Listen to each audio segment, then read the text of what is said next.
Hey, how's it going, everyone? Welcome to MetaFest. Today we're kicking it off, going into DAOs Day 2. We're going live with Nick from Hat Protocol. How you doing, Nick? Doing great. Very excited to be here. Thank you so much for having me. Yeah, thank you. It's a wonderful day, 15th. So we're getting it kicked off, would you like to please introduce yourself? Tell us a little bit more about Hat Protocol. Sure thing. Can I share my screen? Yes. Awesome.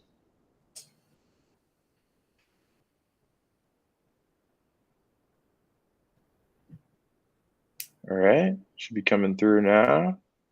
You see that okay? Yes, I do. Awesome, cool. Make sure that you make it full screen too, please. Oh, right on. Let's see if this works. All right, how's that look? Great. Yep, looking great. Cool. Yeah, my name is Nick. I'm here on behalf of Hats Protocol, which is a protocol for creating DAO native role NFTs, and tell you a little bit about it. Just want to mention that I've been collaborating with Spencer Graham, presented yesterday on anti-capture, and some other members of our community. Really, it's a community-driven project, and we've gotten now a code commit, some financial contributions, and most importantly, like a lot of feedback and advice from a huge confluence of people. So really thankful for everyone who's contributed to this. So what are we doing here? Hats Protocol is really trying to get at the core why of DAOs, which is, as Spencer kind of talked about yesterday, this idea of capture resistant governance in the anti-capture framework, and making sure that our shared resources and shared powers are not captured by bad actors. I think that's a lot of the main focus of what we're creating with DAOs in the first place. The challenge is that current models of governance really have a lot of limitations. Governance by token vote, as we all know, is really limited. And oftentimes what happens is that we centralize to become efficient. We try to find autocracy or give people authority so that we can make sure that the DAO is able to move forward. But those models are capturable at the access control and permissioning layer, and also at the social layer. So we're really trying to solve that problem by bringing authority delegations explicitly on chain. So the solution, we call it DAO native role NFTs. A hat is the non-transferable NFT that grants an authority to a wearer or an account that is holding the hat. And we're using ERC 1155s for the implementation. And just as a fun kind of thing, hats in TF2, Team Fortress 2 a while ago were like this kind of really interesting inception point in the creativity and the self-expression in video games, and also microtransactions, which have vastly evolved in the last 15 years or so into a lot of what we see in NFTs now. So it's also an interesting callback to this format. And hats, obviously you have this idea of wearing many hats in a DAO, in a startup, and in a small organization. People are constantly wearing lots of different hats, and we thought it was kind of a natural progression from there. And just to give you an idea of where hats fits in as a primitive, hats protocol is a headless protocol, and we're thinking of this as just a one small piece of a very large composable and experimental ecosystem.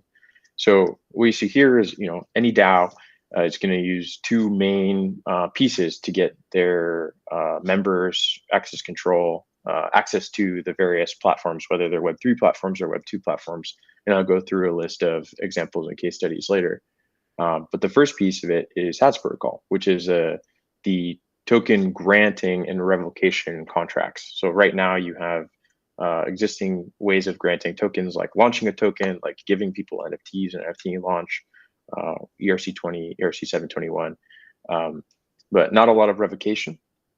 And then you have a bunch of token gating tools, token-based access control, permissioning tooling, like Guild, like Lit Protocol. These tools are going to read the tokens that come out of hats like they would read any other part of on-chain state in order to grant access to various platforms. But the missing piece is a really simple, but really essential missing piece, is this ability to give the DAO the maintain the ownership and control of these authorities as they're granted to individuals, and granted to individuals in an explicit way. So we call this DAO native authority delegation. And what I'll say too is that when I say individual, we're talking really about agents. So the DAO might grant an authority to an EOA, like a person's wallet. It might grant an authority to a multisig or a pod, and it also might grant an authority to another contract. And since these are non-transferable NFTs, as in the wearers or the people who have them in their wallet can't move them to someone else, but the DAO can. The admin, which I'll explain in a second, is able to transfer and revoke. There's no concern with giving this NFT to a contract, and that opens up a whole realm of automation possibilities, which is generally a theme that I think is going to be really exciting in the next couple of years of DAOs. So how does HATS actually work? Like, what are the component pieces? So we kind of zoom into that green box of the DAO native authority delegation. You've got these 5 key components of like what is built into HATS protocol. So you have this primitive itself, which is the hat. This is the representation of the role or the authority as the ERC 1155. I've been calling it an SFT, kind of like an NFT, but it's semi-fungible.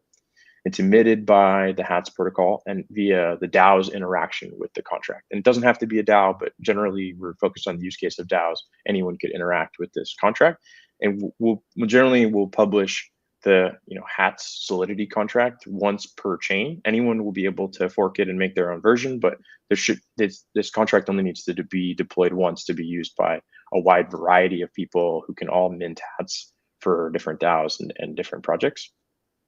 You have the concept of wearers, which I've mentioned. This is the wallet, the address that holds the NFT in it, and is actually has the role and the associated authorities in an on-chain way. You have the admin, which is the address that can create, mint, and transfer hats. So the creation of a hat is like creating the hat itself, creating the role. And then minting a hat is taking a created hat and giving it to an individual. So I might create the role of Twitter, someone who can post on Twitter, our Twitter manager, as a DAO, and then I'll mint the Twitter manager hat to Alice in our organization so that she can actually log into Twitter. And actually, we'll have to do the work on the back end to connect the access control tooling and permissioning tooling to the hat ID that we've now created and minted. The 4th piece is the oracle. So this is how revocation happens. This is an oracle is just an address that determines if the requirements of a hat are being fulfilled by the wearer. So if we grant Alice the Twitter manager hat, but we code that if there's no posts on Twitter for 2 weeks, then that hat would be that hat should be revoked. The oracle is the address that is determining whether or not that criteria is fulfilled. On average, we're gonna probably set the address also to the DAO to start, and then the DAO will just vote like yes or no, is Alice fulfilling her role in the Twitter manager hat. And then, but over time, it will progress to be probably more mechanistic. So we have the definition of what the role means and what fulfilling it successfully means. And this will make for more permissionless and autonomous DAO authority delegations. I'll explain more on that in a second as well. And the 5th piece is the conditions. Much like the oracle is determining if the requirements of the hat are being fulfilled by the wearer, it can revoke the hat. It's like you get a hat minted to you and you can have it revoked by the oracle. The conditions are actually the address that determines whether or not the hat itself remains active. So the admin created the hat, and then the conditions are what would determine what the destruction of the hat. So you're like, okay, we don't use Twitter anymore. We deleted our Twitter account. We no longer need the Twitter manager hat for anyone to wear. So the conditions would be the way that we could destroy that. And again, the address for conditions will be set to the DAO to start, but then eventually it could become increasingly mechanistic. One thing I'll mention is that when HATS protocol is initially instantiated by a DAO for the kind of set of roles that DAO is using, create a unique hat called the top hat, and that is itself worn by the DAO. The top hat is like the original admin for the whole tree of hats. And this makes sure that all of the subsequent authority delegations that are done by the DAO go back up to are ultimately owned by the top hat and the address wearing the top hat, i.e. the DAO. So to talk a little bit about humanistic to mechanistic contracts, thinking about humanistic to mechanistic as a spectrum, where humanistic is something that you have a group of people coming together to decide something. You could have it, completely off chain, or you could think of something like Coordinape as a tool where there's a group of people kind of using a tool to decide, but all intersubjectively making a decision. Versus mechanistic, like pure mechanistic, might be something like Bitcoin miners coming together and coordinating in a way that doesn't require explicit or human communication with one another, but the whole network is working via the mechanistic coordination. So we think about oracles and conditions from the previous slide as progressing along this scale. They can kind of have a variety of different implementations on the spectrum. So a mechanistic oracle would be tuned to on-chain state changes. So if the wearer makes a particular transaction on some sort of consistent basis, that would be purely a mechanistic oracle, versus a humanistic oracle is judging ad hoc by the oracle entity. So like the DAO, like I said, voting yes or no that this person has fulfilled their roles. Conditions is roughly the same thing. You can think about expiration timestamp for or some other on-chain state change as a reason why a hat would be destroyed. You say, well, we're only going to have this hat for 1 year, and at the end of the year, we'll destroy the hat. And humanistic, again, it's not going to be predefined. So to get into some of the use cases, anything where you can imagine someone plugging in to some sort of access control, permissioning tooling, a lot of really beautiful examples already people are working on with other projects. Those are the types of things that we are, you see hats used for. So we have hard powers and soft powers. Hard powers are like the actual execution authority is associated with the power, and versus a soft power might be more like a social understanding of someone's role. The hard powers would be something like a signer on a multi-sig, or like we talked about, getting Twitter access, Twitter manager hat for the DAO, Discord admin roles, using things like collab land and code repository admin rights. So like being able to pull code into a GitHub repo. Versus soft powers, you see things like workstream leadership. So if there's a circle or a pod or sub DAO who's focused on a particular work stream, and they were to pick someone who's going to be the leader of that work stream, then that person might get a hat that represents that. External representative, if you are trying to build partnerships with other protocols or other projects, and you want to be able to attest to the other project that you are actually a representative of the project that you claim to be, then maybe that DAO mints you a hat that shows that you're an external representative, and you can demonstrate that credential. Commitment to a task or project, to go through a more complete example on the next slide. But you can imagine staking to your commitment to get some work done for the DAO, and also delegating work from one person to another. This is an example that came up from one of our community calls. It's another really great way to think about the on-chain representation of delegation within the DAO. And then organizational interop and visibility, especially, is really important. So you can think about having membership in a sub DAO or pod via something like Orca. Since these are ERC 1155s, they're like fundamentally composable and integratable with a lot of the existing tooling. Off-chain access control, we talked about Twitter, Discord, via things like Lit Protocol and Guild.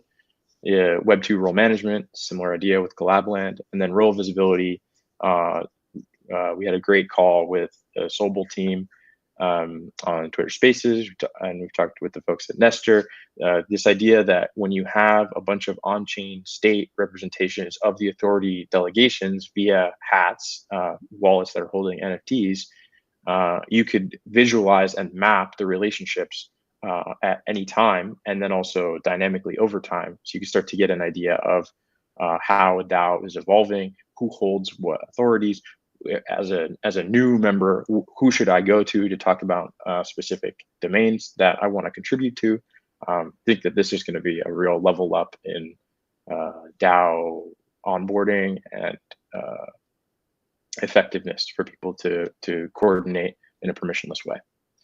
And to talk about this commitment to task or project idea a little bit more detail, I'm also a part of Raid Guild, where we did some work around this idea of availability and commitment staking. So Raid Guild is basically the collective of freelancers as a DAO, one of the original service DAOs. Very effective group, done over 100 projects.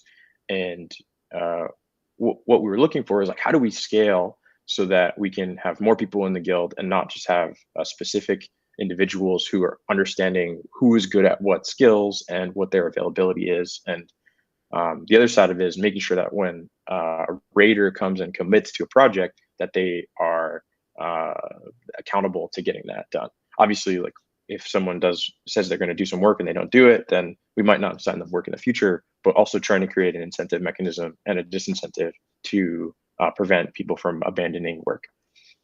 So this is, in that soft power commitment category. You might do something like staking to commit to getting some work done. So the MVP of the model that we tested was if you have some projected revenue of 1,000 DAI from a project, then you might stake 100 DAI, so 10% on your commitment to the project that gets held. Right now, we just use a multi-sig, but you could also use a later version of hats for this.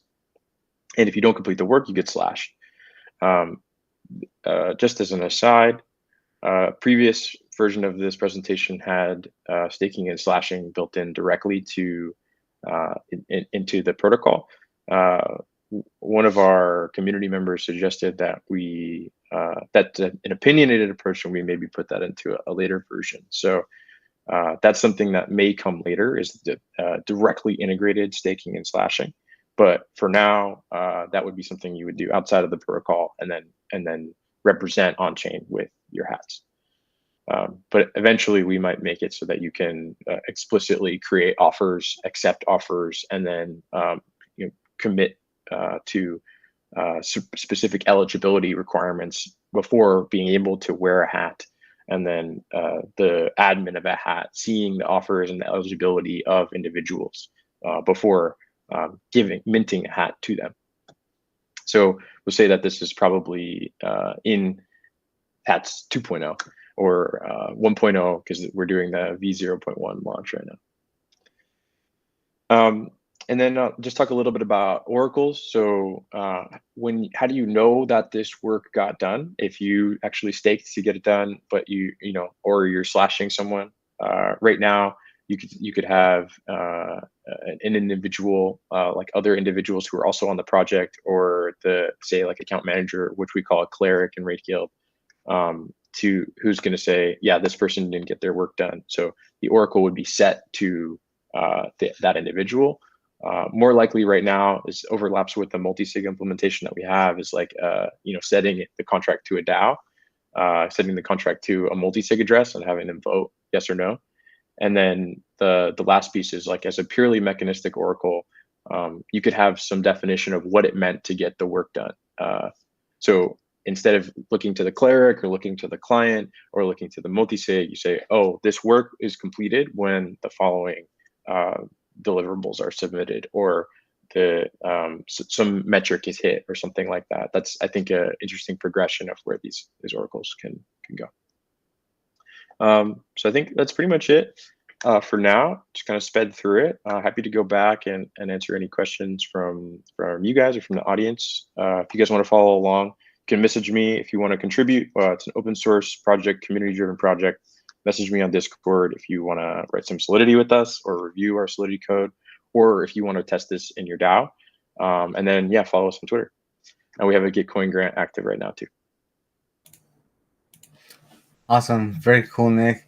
One of the things that I really like about the hats is it's a metaphor that we've all kind of adopted and understand easily. We all wear lots of hats in our life, and giving it the actual purpose of like the duty that we have to fulfill, and kind of breaking it down into the oracle and the admin and the different conditions is like a really great way to talk about duty and how it's created and how you have to curate it, see is it still healthy, and are the conditions that this duty needs to be here still relevant.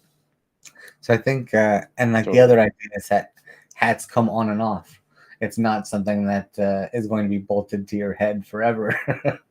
Right. So I really like that metaphor. You were saying also something about Team Fortress. What was the, the connection with Team Fortress hats?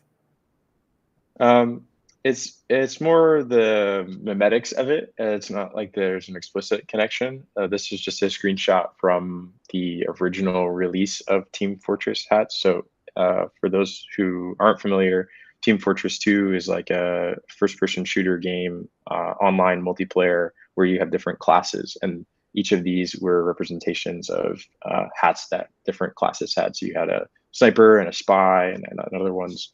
And the release of hats was like this big exciting thing within the Team Fortress ecosystem. It got a lot of people starting to like trade these items. It was like a kind of a precursor to NFTs, although there was not blockchain related. And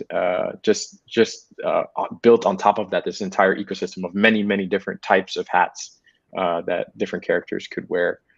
They're not giving you powers, I don't think, or anything like that. They're just self-expression, but they're kind of like collectible and the seed of microtransactions and kind of like custom wearable items in the metaverse.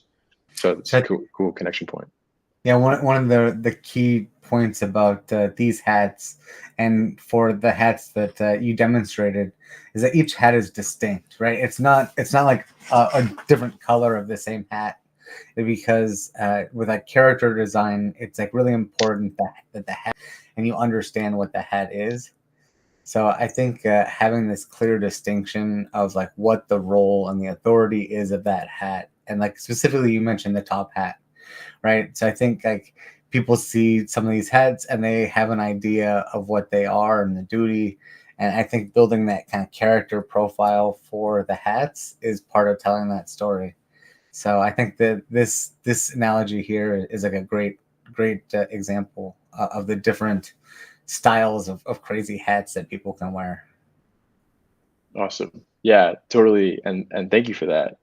I'll mention again that the ERC 1155 implementation allows us to have many hats of the same type.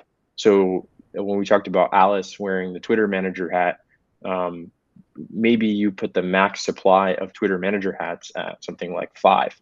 So it doesn't necessarily mean that there's just only one Twitter manager hat. There could be 5 identical Twitter manager hats that are minted to different wallets.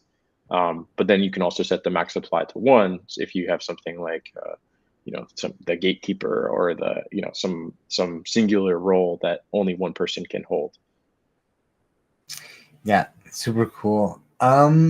So what kind of contracts do you guys have? Are they open contracts? Is it controlled by the hat protocol, obviously? Or how do people get new hats or step into these hats? Yeah, it's a great question. So what we have is so you can see our GitHub repo. It's I think it's linked in our Twitter bio, or it's in our the kind of like the pinned thread on our Twitter, github.com/hats-protocol, I think. And you want the MVP branch, and we're doing the whole thing open source. What we'll get is a contract called hats.sol that will be published probably to start like Gnosis or Optimism, and then eventually like on Gnosis and Optimism and Polygon and Mainnet. And the idea is that that's kind of like the Hatter contract or the Hat Factory or something, and everyone is able to mint top hats and other hats that are controlled by the top hat for their specific use case from that contract. And there's an amazing addressing scheme that one of our community members just wrote that will allow us to just have IDs and leverage a single contract, so people don't have to waste gas on publishing their own contracts, and it will be a permissionless, composable primitive. So we're thinking of it as a headless protocol. In terms of its management, right now, Spencer and myself are kind of like doing the pre-DAO management. Of course, in order to not be hypocritical, we'll have to decentralize our own kind of authorities and then give ourselves hats from whatever this evolves into, a DAO or otherwise. But we're not there yet. We've just been working on this for about 6 or 7 weeks. And we got like, about 15 or 20 groups that are like really excited to use it. So it's very, very, very early stage for us.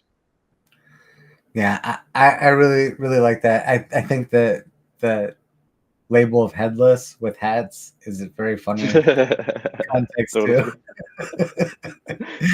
Spencer is the king of puns for sure. I think that's great for any kind of meme. And traditionally, like, hats were kind of the crazy thing because all the mercury and stuff that went into forming them and creating them. So we've got like the idea of the Mad Hatter, right? That's just kind of like ingrained into people's head. But haberdasherists and people that make hats have always kind of had a place in society because you need to look your best, and even when people go out to the track or something, right? They like to have their crazy fancy hats. So totally. I think it's wonderful to see, Web3 hats, and I think having this main contract that creates these top hats for people, and people are able to create their own kind of sub hats from that. Sounds like a great idea. So definitely looking forward to checking it out and wearing some hats. Awesome. Well, thanks so much for having me, y'all. Really appreciate the lineup, amazing speakers all day and whole week, and your amazing host, Penguin. So thank you. Thank you so much, Nick. Wonderful to meet you. I'm sure we'll talk again soon. Sounds great. See you. Ciao. So let's see. Next up, we have Mia from YapDAO. So Mia is getting ready, but I just want to say thank you to everyone for joining us today. We're going to have an amazing day of DAOs today. So we're going to be going to Reflexor, Creator DAO. We're going to go to the Future of Service DAOs with Kyle Stargarden. Sparrow is going to be joining us. Jen will be back. We're going to have the Common Stack, Hero DAO, and Lex DAO today. So today is going to be a venture down through DAO land and learning all about some amazing stuff. So definitely stay tuned and learn about the creation and service DAOs. Today we're focused on DAOs that are doing things. So you'll learn about different ways that people are creating for other people and creating for their communities. So we'll definitely see a focus on how things are evolving and how you can participate in getting things done in a lot of different ways. So Hats protocol was super cool. Nick mentioned that they have a Gitcoin grant. I definitely recommend everyone check that out. Until the 23rd, Gitcoin is having quadratic funding, which means that small donations will go a long way towards supporting public goods and projects that need it most. So they have anti-Sybil mechanisms that make sure that your funding will have matching, and that's what we have until the 23rd. So definitely check out gitcoin.co and find some amazing grants to support. And welcome, Mia. Welcome, Clement. How's it going, guys and ladies? Hey, doing great. How are you? Hi. I'm doing wonderful. Thank you so much for joining us. I love what YapDAO is doing. You guys have been key to the social kind of communications and telling people about projects. I'm excited what you'll tell us today. Thank you so much for joining us. Awesome. Do you think you could introduce yourselves briefly and tell us more about YapDAO? Yeah, great. I'll go ahead and share my screen. We prepared a little presentation, and yeah, thank you so much to Metagame and everyone for organizing this. You guys have been so supportive to us since we launched last summer, and we're really grateful to be part of this community. And yeah, let me open up my slides and I'll give a brief introduction of myself. So my name is Mia. I'm a full-time PR specialist. I've been in the space for a couple of years. I work full-time for Yap Global, and I'm also one of the founders of Yap DAO. So all of our work is based on trying to help projects communicate their messages and get media placements. So we're very bullish on the DAO space, on the crypto space. We want to see this go mainstream, and we're there to support projects in all of their communications needs. And I'm here with one of our other Yap DAO members, Clément, who can give you a little background about himself.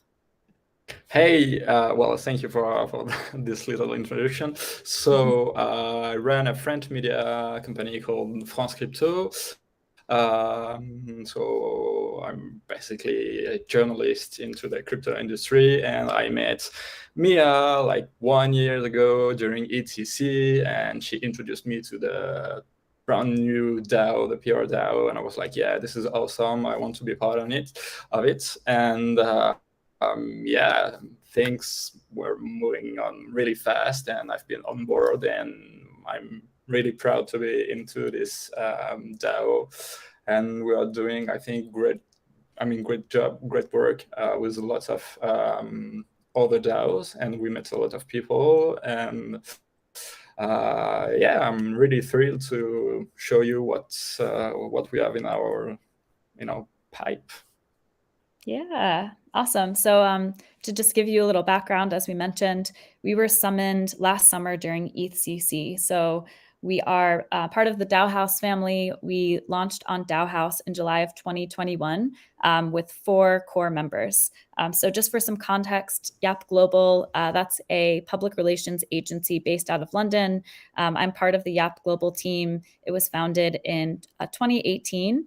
And so there were a couple of us working at this agency who got really interested in DAOs. And we thought, why not launch a PR DAO? There wasn't really anything like it at the time. We were starting to get a lot of requests from projects, from DAOs who wanted to work with us.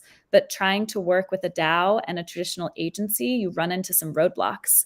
We also realized that there was a huge talent pool kind of out in the world of other people doing this type of work, wanting to do marketing, PR, comms work for DAOs. So we just thought that creating a DAO, a PR and marketing DAO, was the most streamlined way to work with like-minded people and create a service model to service the industry. So we have our one-liner down here. Yap DAO is a community that provides communication and marketing support to the DeFi and DAO world. So that's what we do. And we wanted to just give you some background on our model and our workflow. So like I said, we are a service DAO. We were really inspired by Raid Guild, watching what they do. And we basically stole their model and applied it to our non-technical skills. So there are many projects out there who want communications and PR support. So what they do is they find us on Twitter, they find us on Telegram or Discord. We have a little form that we have projects fill out, and it just helps us assess what their needs are to see if it's a good alignment. Then after we get the interest from the projects, basically members of Yap DAO will self-align in our Telegram group. We'll discuss the project that wants work, and then people nominate themselves to take on the work. So it's very self-aligned. Like projects come to us, we kind of put it up to the DAO, and then people step forward and kind of raise their hands and say, hey, I want to work on this project. It looks really interesting. It's aligned with my passions. And then those members who want to take on the project, they form a working group, and they start chatting with the potential client with the project. So these working groups, they self-align, and they then determine what are the deliverables, like what work are we actually doing for this client and how are we going to measure it. They determine the payment. It's a very sliding scale. There's not really one approach. Every piece of work that we do is very tailored to the need of the project. Maybe you're just launching and you need us to help you with your one-liner, bios of your main people, the description of your DAO, or maybe you've been in the space for a while and you're at the point where you're trying to get media attention. So we determine all of those things. We map out a little timeline for the work. The project pays us the fee, and then the work begins. So like I said, we're very lucky to use DAO House because all of this, including our treasury, is done in DAO House. It makes it really easy for those of you who use DAO House to set up minions, collect payment, and just stay really on top of all of our treasury needs. So the structure for these working groups is that there's typically one group lead who is essentially the project manager of the project. So they handle all of these things, including collecting payment, working out a strategy to present to the project that wants services. And they also handle the payment breakdown between the members of Yap DAO. So this is our payment model. There's probably a lot of us in the space who maybe have come from working in corporations or working for agencies where, the agency is making a lot of money, but the individual members are not seeing that money. You're just seeing, a small salary, a really small percentage of it. So in YapDAO, just like in Raid Guild, 90% of the payment of the money that's coming in goes directly to the DAO members. And then YapDAO keeps 10% of it, which is held in our treasury. We use that 10% for things like website fees, if we want to sponsor an event, any DAO needs are taken care of, and 90% of the payment goes directly to DAO members. So what is a PR DAO and what is our value proposition? Why would you ever want to engage with a PR DAO? We know that the word PR can be kind of scary sometimes. But really what we do is we work out all of the messaging for your DAO. I like to say that there are, some of the most talented people in the world working in this space, but a lot of them are developers, engineers, come from computer science backgrounds. So if you can't explain what your project is doing in a simple way, then you're going to lose the opportunity for people to pay attention to it. Really good communications can be the difference between success and media placements. So we help with one-liners. We help you develop narratives, industry narratives that you can fit into. We help you write any type of materials. We help with crisis comms. In terms of the specific services that we offer, we help projects that have news announcements. So maybe you have a new protocol launching. Maybe you're partnering with someone in the space. We also help with feature stories. So maybe there's a trend, an overall trend that's happening, like even just this trend of DAOs as the future of work. We help pitch feature stories. We help just connect projects to the right journalists. So there's a lot of journalists and media companies out there who have a really big interest in DAOs. And there are certain members of the DAO or even certain DAOs that are just better fit to speak to these certain journalists. So we're all about connecting and making those connections. We help author op-eds, and then we also help with any internal comms, copy editing, tweet threads, things like that. So we're kind of like the final eye if you ever want someone to review things. We recently just helped a DAO copy edit their white paper. So it was a new DAO launching. They wanted someone, an expert to look at this white paper just for any grammatical errors. And that was a new thing that we did. That was really fun. It was just a very, small fee to one of our members to review the white paper and ensure that this going out into the world was ready and that it was, perfected as much as it can be for its audience. And so here are just a couple case studies of our work. So these are all news stories that came from projects of our DAO, as well as publications that they landed in. So it kind of gives you a little bit of a sense of, some of the narratives that we're going after, that we're trying to project into the space. So what are DAOs? The future of global organizations. This was a feature piece in Crypto Briefing. This Decrypt piece about Moloch v3 launching. This was a really fun one to do. We did this with DAO House, and we also partnered with people in Moloch DAO and a couple other projects because they were all building Moloch v3 during ETH Denver, and we wanted to kind of make a splash and go out to media with it. A couple of weeks ago, Pizza DAO was doing an announcement on Bitcoin Pizza Day. So we helped them go out with a story. It landed in Cointelegraph and a couple of other publications as well. And here's just a couple more case studies to show you types of narratives, the types of language that we're using when we're trying to, communicate the project's work to a wider audience. So this is an op-ed that appeared in be in crypto. And this one on the previous page was also an op-ed. So trust this, Web3 will deliver on the true promise of crowdfunding. Again, this is just showing you the power of, taking an idea or taking a small news item, translating it, bringing it to journalists, connecting the DAOs with journalists, and then seeing the results. Not only is it good for basic stuff like SEO building and marketing and promotion for your DAO, but on a much bigger scale, this is informing the wider public all of the amazing things that are happening in the DAO space. It gives us a chance to connect projects with journalists and really show people the power of this new movement by working with great projects and helping them translate their messages. Cool. So I'm going to pass it over to other YapDAO member, Clement, who is going to kind of give an update on where we are today, from starting with 4 members last summer into where we are now. Yeah, sure. Thank you, Mia. Yeah, actually, we are like around 14. I guess it's 15, if I'm correct, but not sure. We already serviced 9 projects, as you can see. We are still working with 3 clients right now, and as Mia had said, 90% of all the revenue goes directly to the contributors. Sorry. So we basically work with DAO, which was one of the latest DAO we worked for. So we did for them like PR articles. We connect them to journalists. We also review lots of articles for them and see what we can, how we can push their events all around the world.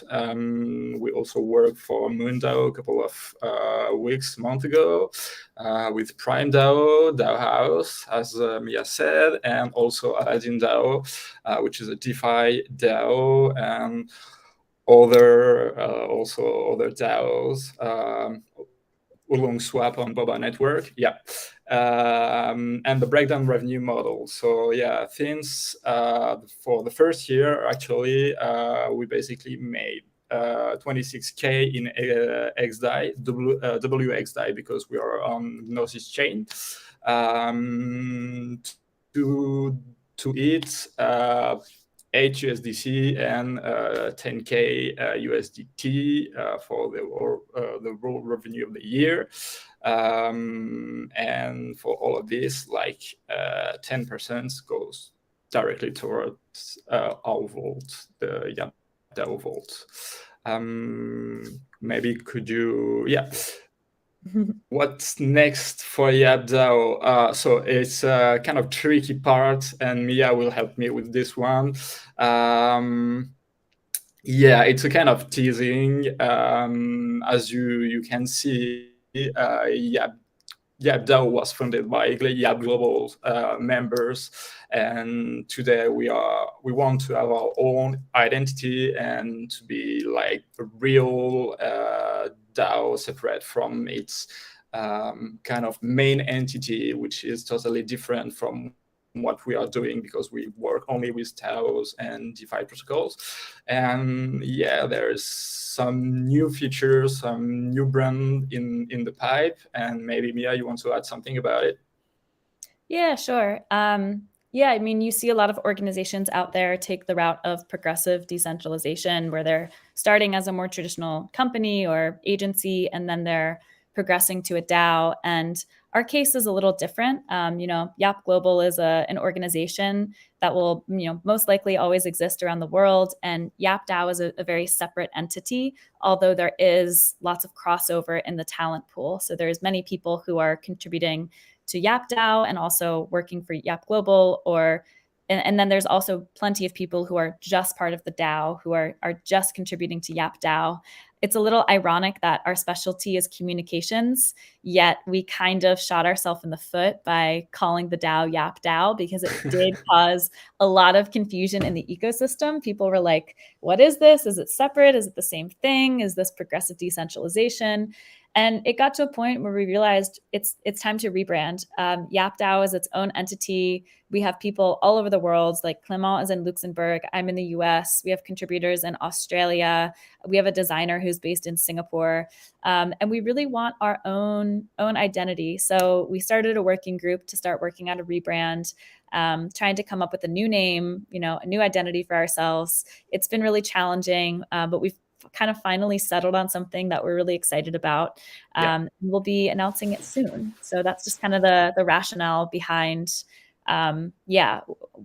deciding to move away from the name YapDAO. However, our services will always be the same. Our contributors are the same.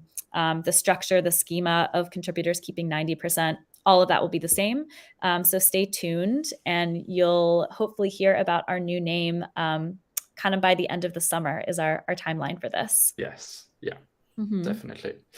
So how it's going, how it's working on, it's pretty easy. You have to, if you want to get involved into our DAO, you have to pledge 500 DAI membership into the DAO, and you basically are a member. But it's not only about the money. We want to have people really involved into the DAO industry, in the DAO ecosystem. It's more important to be really engaged into this ecosystem than rather wants to just pledge money to it.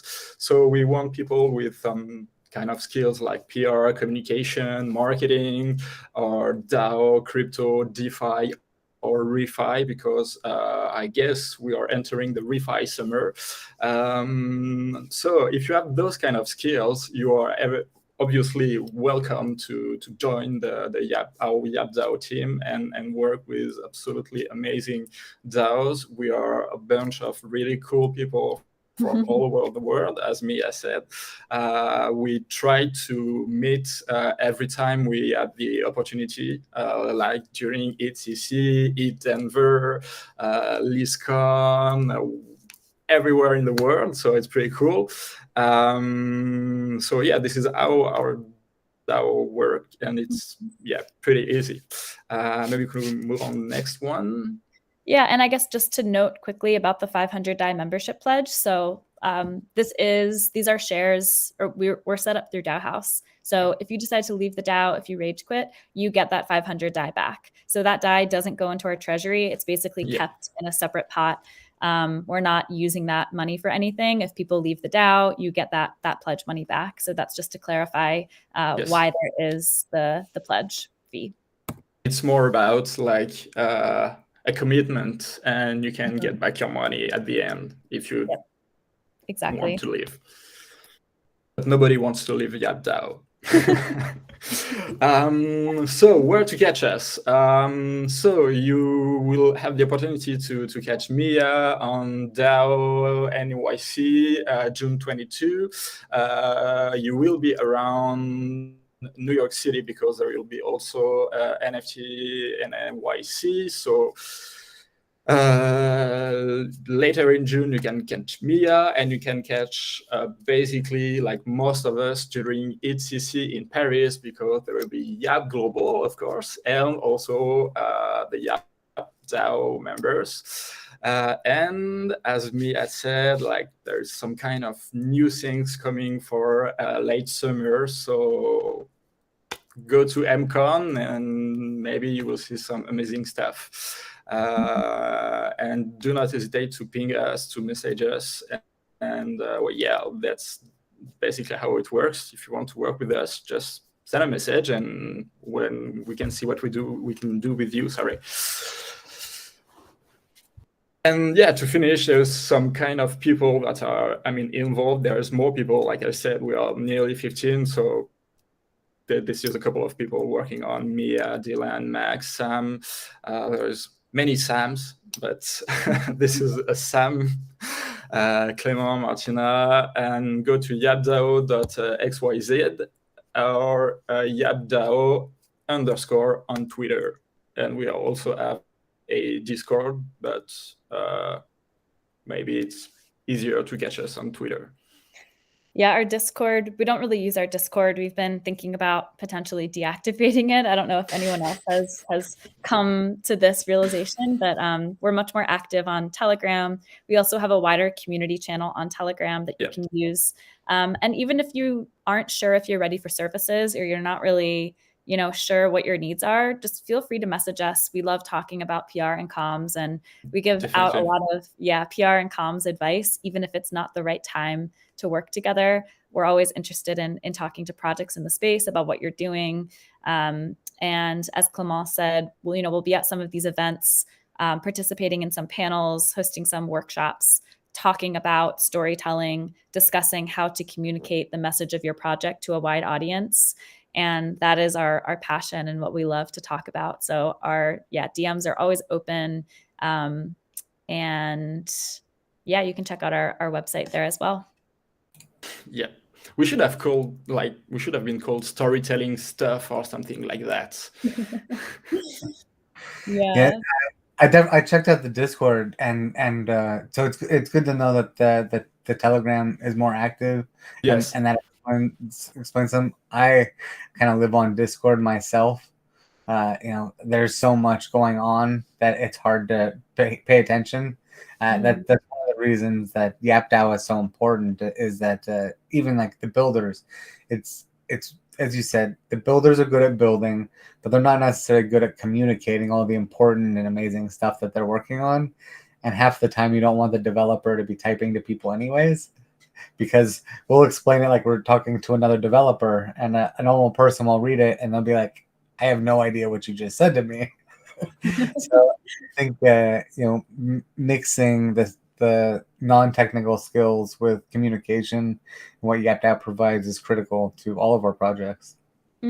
Yeah, thank you so much. And a lot of what we do too, like maybe some of you have experienced this, where like a journalist or a media outlet or a podcaster might reach out to you directly on Twitter.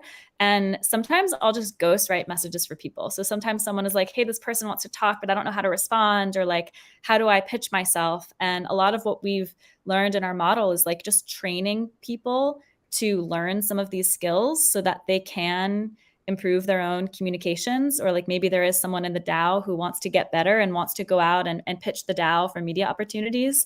So we'll just kind of ghostwrite messages and teach people like basic communication tactics. And like you said, like do all the work to have really solid one-liners and project descriptions so that you don't have to think about what you're doing. It's just ingrained in your brain. And in like 1 to 2 sentences, it's very, very clear to anyone what you're doing, why it matters, and kind of gives them that intrigue so that they remember you and want to come back if they're writing a story about anything that's relevant. Yeah, I think that's really important too, is that a lot of times when we meet people, the first impression and clarity is so important. And so if we don't have a message that people can understand and digest when they first hear it, then we'll probably lose them, especially with today's noise level. So definitely a critical part of any kind of introduction. One of the amazing parts about what we're doing in these skills are now we're starting to get into more in-person events again. Building up your communication skills and refining this. As you say, like your one-liner is ingrained, right? You don't have to think about it. You can focus about the other parts that you want to talk about, and your message is still going to be kind of impacted. So yeah, definitely a critical part of communicating both online and in person. I love MCon. MCon is one of my favorite events because it's every person there is hand selected. I see you going to DAO NYC. Are you also going to be at NFT NYC? I believe it's the same time. Yeah, we'll be in New York, or I'll be in New York all next week. So if anyone is there, let's meet up. We'll be in town, and then participating on a panel during DAO NYC called Decentralized Media. So there's some amazing folks who are going to be at DAO NYC and in New York all next week. So really looking forward to seeing the community in person. That's always so much fun and so valuable. Cool, great. Thank you so much. Yeah, thank you guys. Cheers. It's a pleasure to meet you. Thank you so much for coming on as well. Thank you for having me. Thank you for having us. Yeah. Bye, guys. Bye-bye. Bye. Cheers.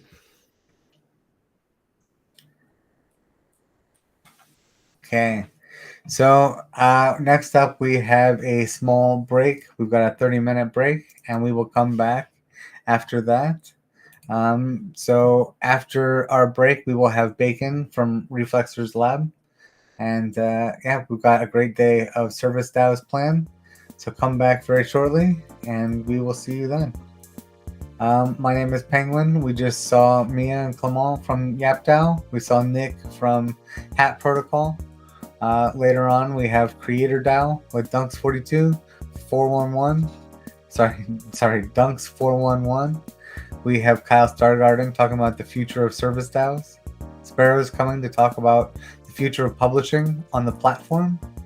Jin is talking about his new project, secret name GP5. Tam is coming back to talk about common stacks. Chair and Cuppa Joseph will be here for Hero DAO. And we'll have Tenfeni talking about Lex DAO.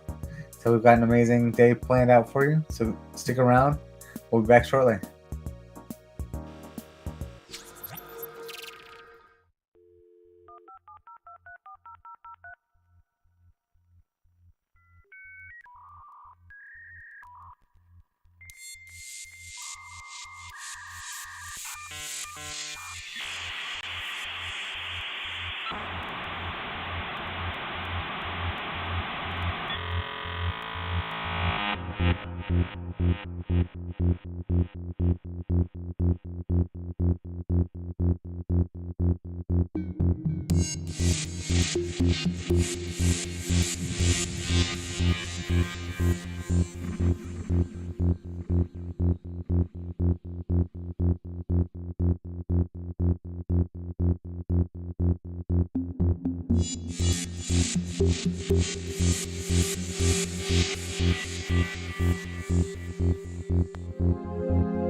Hi, welcome back, guys. 10 Finney is going to take us into the Crypto Voxels treasure hunt and back into some of the amazing stuff heading around. How's it going, 10? It's going great. So yeah, I'll fill up this extra time that we have in between and start to reveal some of the clues that maybe were a little bit challenging to find. You guys good? And then Bogey, if you're in here also, tell me the spots that you also got a little bit like either were challenged so I can improve that for the flow. And I think I watched the video, so I have some of them, but you can also chime in too, because we want to make this better. No worries. You got it. So in these games that I made for MetaFest2, there's kind of a couple of them. There's 2 treasure hunts where you just like follow the clues, you read the panel up on the wall, and then you write the clue down, and it's just one word clue. So, and there's like one of the treasure hunts, it's 30 clues, and I think the other one is like 25. And that's like a learning process. I aligned that with the player's journey within voxels. So as people are doing that treasure hunt, they're also learning, and then they'll get a reward at the end. The other side of these games are they're just lanes of clues, and you collect the clues in order, and then you decode what those clues are on a decoder sheet. And then as you assemble all of those clues or those decoded clues in order, it provides you a private key for a Web3 address. And the code's already been cracked by one of our metagamers, because I provided a decoder key with the final clue missing, but he was good enough where he was able to kind of iterate through and then find that final clue. So it was all within the game, but I'll also be revealing those final clues for other people to win the game, because there's also subsequent second, third place prizes, etc. So that's the intro to what we're doing there. So there's treasure hunts, and then there's these quest lanes where you go pick up clues to assemble a private key. Okay. So what we're going to do in Crypto Voxels is we're just going to say play, because I wanted this game to be that you didn't have to have any credentials, you didn't have to have any prior knowledge. You have to be able to just like navigate a keyboard and a mouse on a computer. And all you do is go to a simple website called voxels.com. Once you're there, you're going to see that you're in the middle of this world right here. And you guys tell me when I've got like 2 minutes to go, and then I'll just cut. And because we're going to come back to this at the end of the day, because I want to do a full walkthrough. So we're in the middle of a map right here, and this is the last time I'll kind of go through this, because a lot of it just becomes second nature. So there's this world that we're operating in right now, and additional islands are being built off of this so the developers can sustain the project. But we just spawned right in the middle of this whole thing. It's a place called Origin City. And I was involved in voxels early enough that I got some parcels that are pretty close to Origin City. So it's easy for us to just say, go to the center and then just navigate. So I say, go to the center and start walking east, which is to the right of the map. So if you look in the lower right-hand corner, you'll see that I'm like facing east. And if you push your shift key and an arrow, you can run fast. And this is kind of the main boulevard in Origin City, because it goes all the way to the coastlines. So if you just run east, you'll get familiar with using the keyboard. And then on the right hand side, there's this landmark that I use because it's a waypoint to get me to our gaming center. So down that road is our gaming center, but we also have a location in that red white building right there. That's our hub.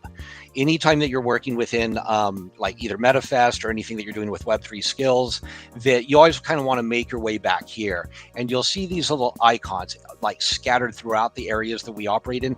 This is a hyperlink right back to this parcel. So if I click it right here, it's really just going to hyperlink me like right here in the game. The reason I point this out is all of the locations that we deal with in Crypto Voxels, because there's thousands in Crypto Voxels. We just want to focus on the ones that we have access to so we can kind of customize the experience. So once you become familiar with this directory, if you've ever been in any shopping mall or anything, there's always a directory to show you where the stores are. What we're going to do is something similar in here. These are where all of our stores are located. These are all of our parcels. So if you look up on these numbers and you kind of want to know where approximately you're going to be in the world, you find it over here. And then some of them are really far away, like out in the world. But we kind of focus like metagame over in these ones right here because we have a lot of access to those parcels. So going back to what we were doing here in the treasure hunt portion of our MetaFest games. I'm only talking about the treasure hunt right now and have nothing to do with those other private key games, okay? So I'm just looking at this parcel, and just by looking at it, the clue number 1 is like visible to me right now. And if you just go and you read through the document that gives you all the clues, it's staring right in front of you. But it's not this face right here. It's something else that you can see. So that would be clue number 1. And you just have to go in and read the doc that I have posted in the next location we go to. And if you just read through that doc, it should give you everything you need. There's also a clue off in this building, this red historic building in voxels. So if you go and explore in there, or just follow the instructions on the treasure hunt, you'll find your second clue in there. And remember, we're going to be assembling 16 clues. Each clue is 4 characters of the private key. So I have to lead you through a way to get those 16 clues. Well, now we're entering into the main game center of MetaFest2, Crypto Voxels, where I do my Lex DAO demos and smart law and everything. So in here, you'll now be able to approach like our gaming wall. It's like I've created 3 games just for MetaFest. It's these ones. It's Quest. Now we're on to the other part. This isn't treasure hunt anymore. If we want to get into the treasure hunt, you just got to follow the clues. I gave you the first 2. Now you just go read through the remaining clues that's located in the game instructions. So I put these new things out here. If you want to read about the game, I need to give you a document. And so now you can find it by following that link.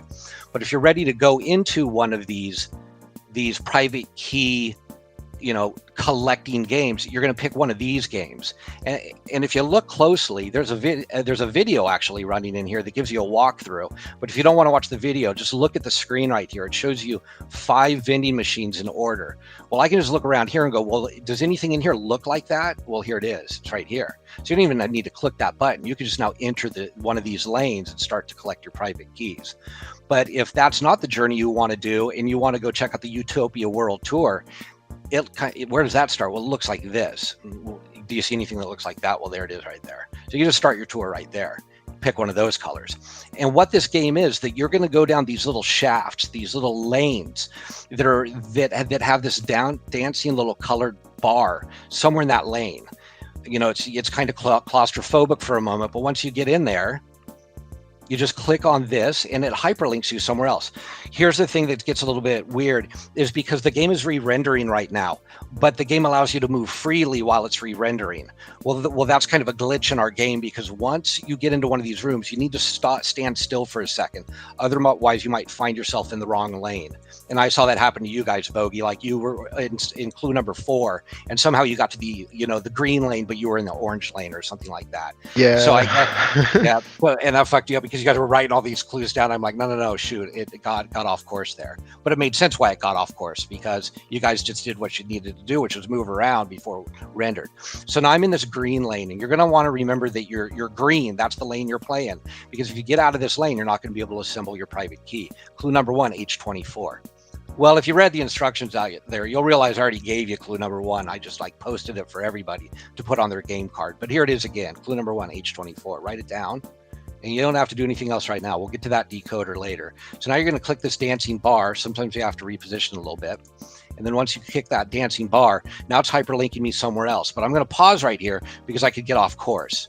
And now it's re-rendering back at where? Well, I put us back at our hub. Now, I don't want you to really go explore the hub right now, but that's exactly where we are. So this should look familiar to you. That's kind of where I showed, hey, the hub and the directory. And down that road is the origin. And then there's that clue number 1 building just off in the distance right there, Joy's parcel. But I'm playing a game right here. I don't want to lose my game. So I want to go find that lane I was in. Oh yeah, I was in the green lane. So now I'm just going to come up here and I hit the green lane.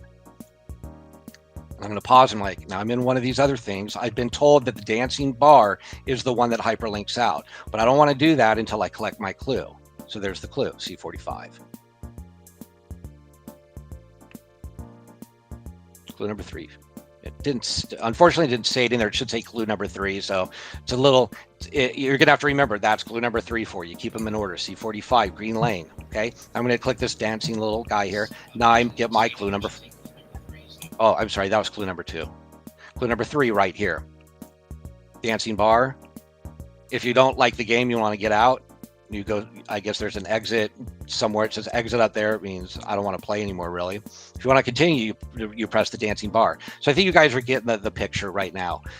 This said get token. You don't need a token unless, yeah, at this point, it's too late to get a token.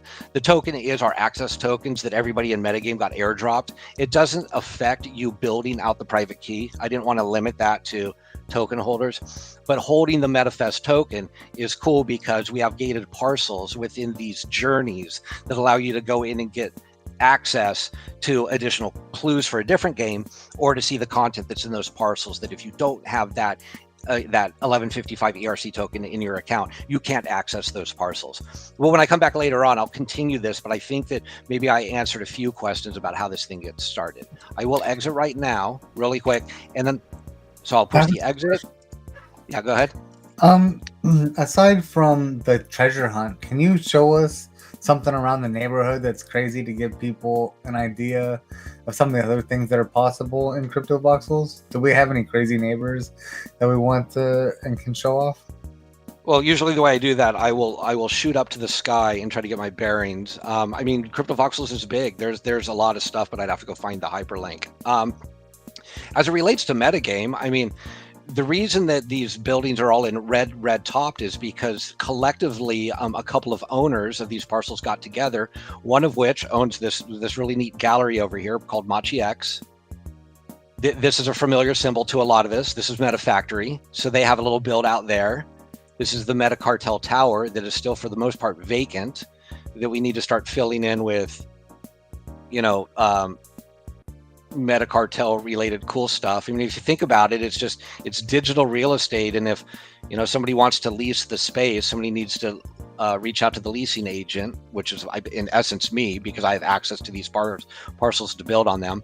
So yeah, if I wanted to throw up somebody's like promotion right there, and it's like, oh, big event, boom, I can make a billboard right there, provide the hyperlink, let people consume that and come in here and give them a little like a journey that you just want them to fly around. It's like you don't even have to build the journey, you just have to like figure out where you want people to go. So yeah, so here's the metagame headquarters right over here. This area is called Junkyard, and this was last year's metagame build out. So that's something really cool.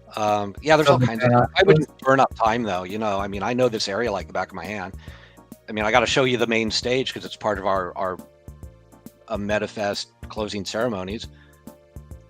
Okay, so if you just fly over here, this is 10 Chalk Gardens, and this has been built out to like host events. So it's got bleachers here, it's got DJ set up. You got a broadcast wall over there. I'm gonna hit F5 really quick because this stuff, once you fly as fast as I did, the computer's simply trying to catch up with all the stuff it thinks it needs to render. So if you do it this way, it thinks I'm going to stay here. And so here and here, we were doing rap battles here. It was live streamed by Busyworks Beats. We had Dill out here, who is a rapper who's got some really cool singles. We tried to get some of our, we should get C Rhymes out here doing an event for us. So this is really cool. I mean, I'm happy with this area in here, because it was pretty big. The owner, Cry, I got a hold of him, and he wasn't really doing much with these parcels. And I was right next to the metagame headquarters because I had this parcel. And so I was able to take these four and say, okay, well, we have this at our fingertips now. Call it an event center, a convention center. We just have to come up with the plans in order to make it fresh and build it out the right way. And then obviously promote it the right way. But I would say Penguin, and then you're right off over there. I mean, I know Penguin's like the neighbor right over here on the other side of that building is where Penguin's lot is. So we have to somehow figure out a way to loop you into all the,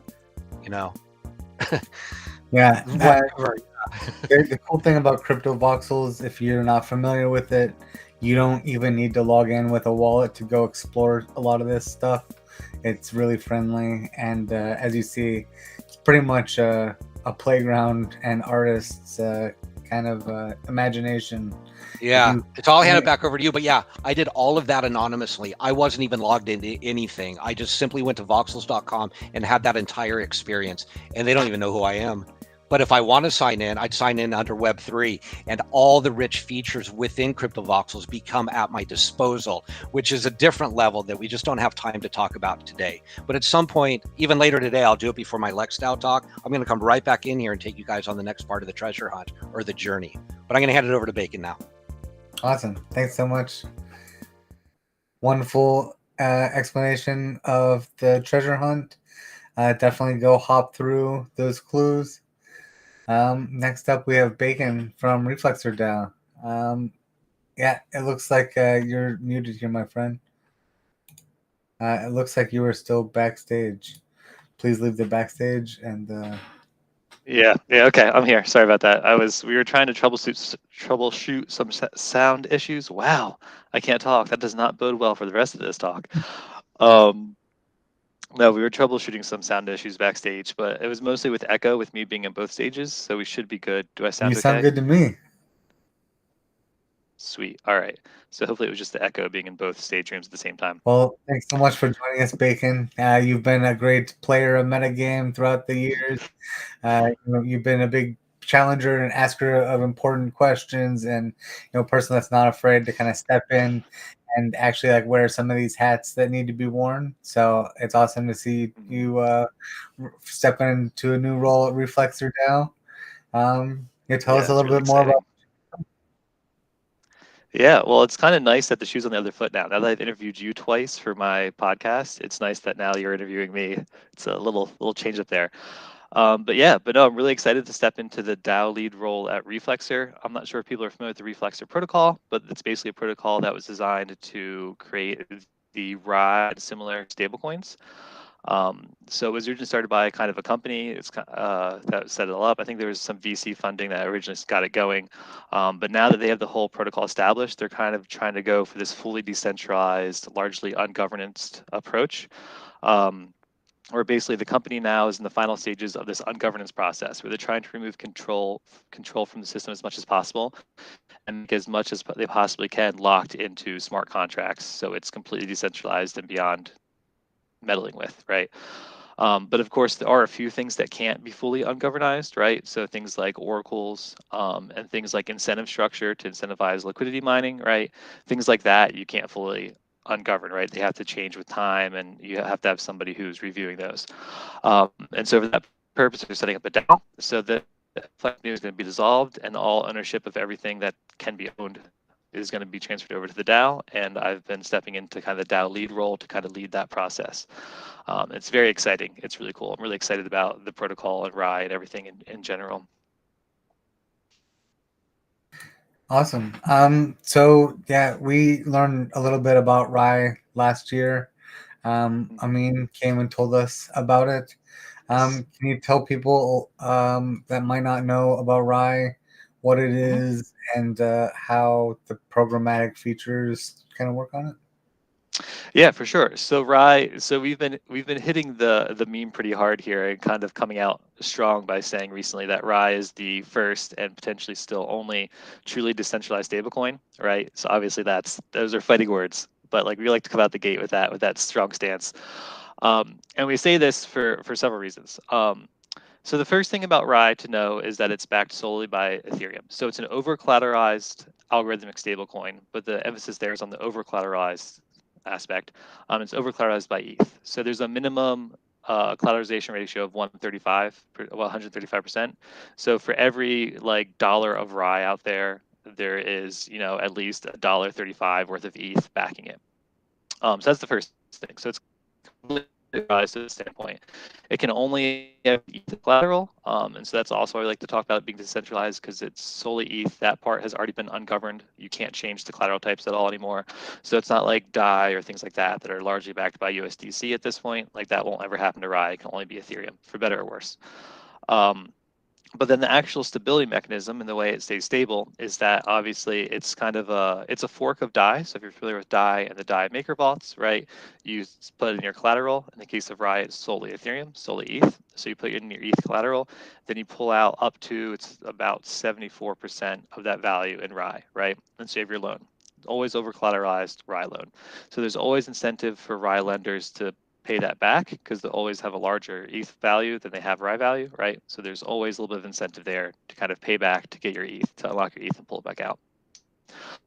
To balance the market price. So the Reflexer system has what's called the redemption price, which is the price by which you can sell back your RAI to unlock your ETH.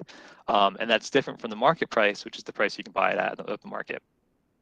The system changes this redemption price in accordance with like a rate, and the rate is calculated by base PID controller, right? Which is it's a common controller type in engineering. It's what does thermostat control and cruise control your car, stuff like that.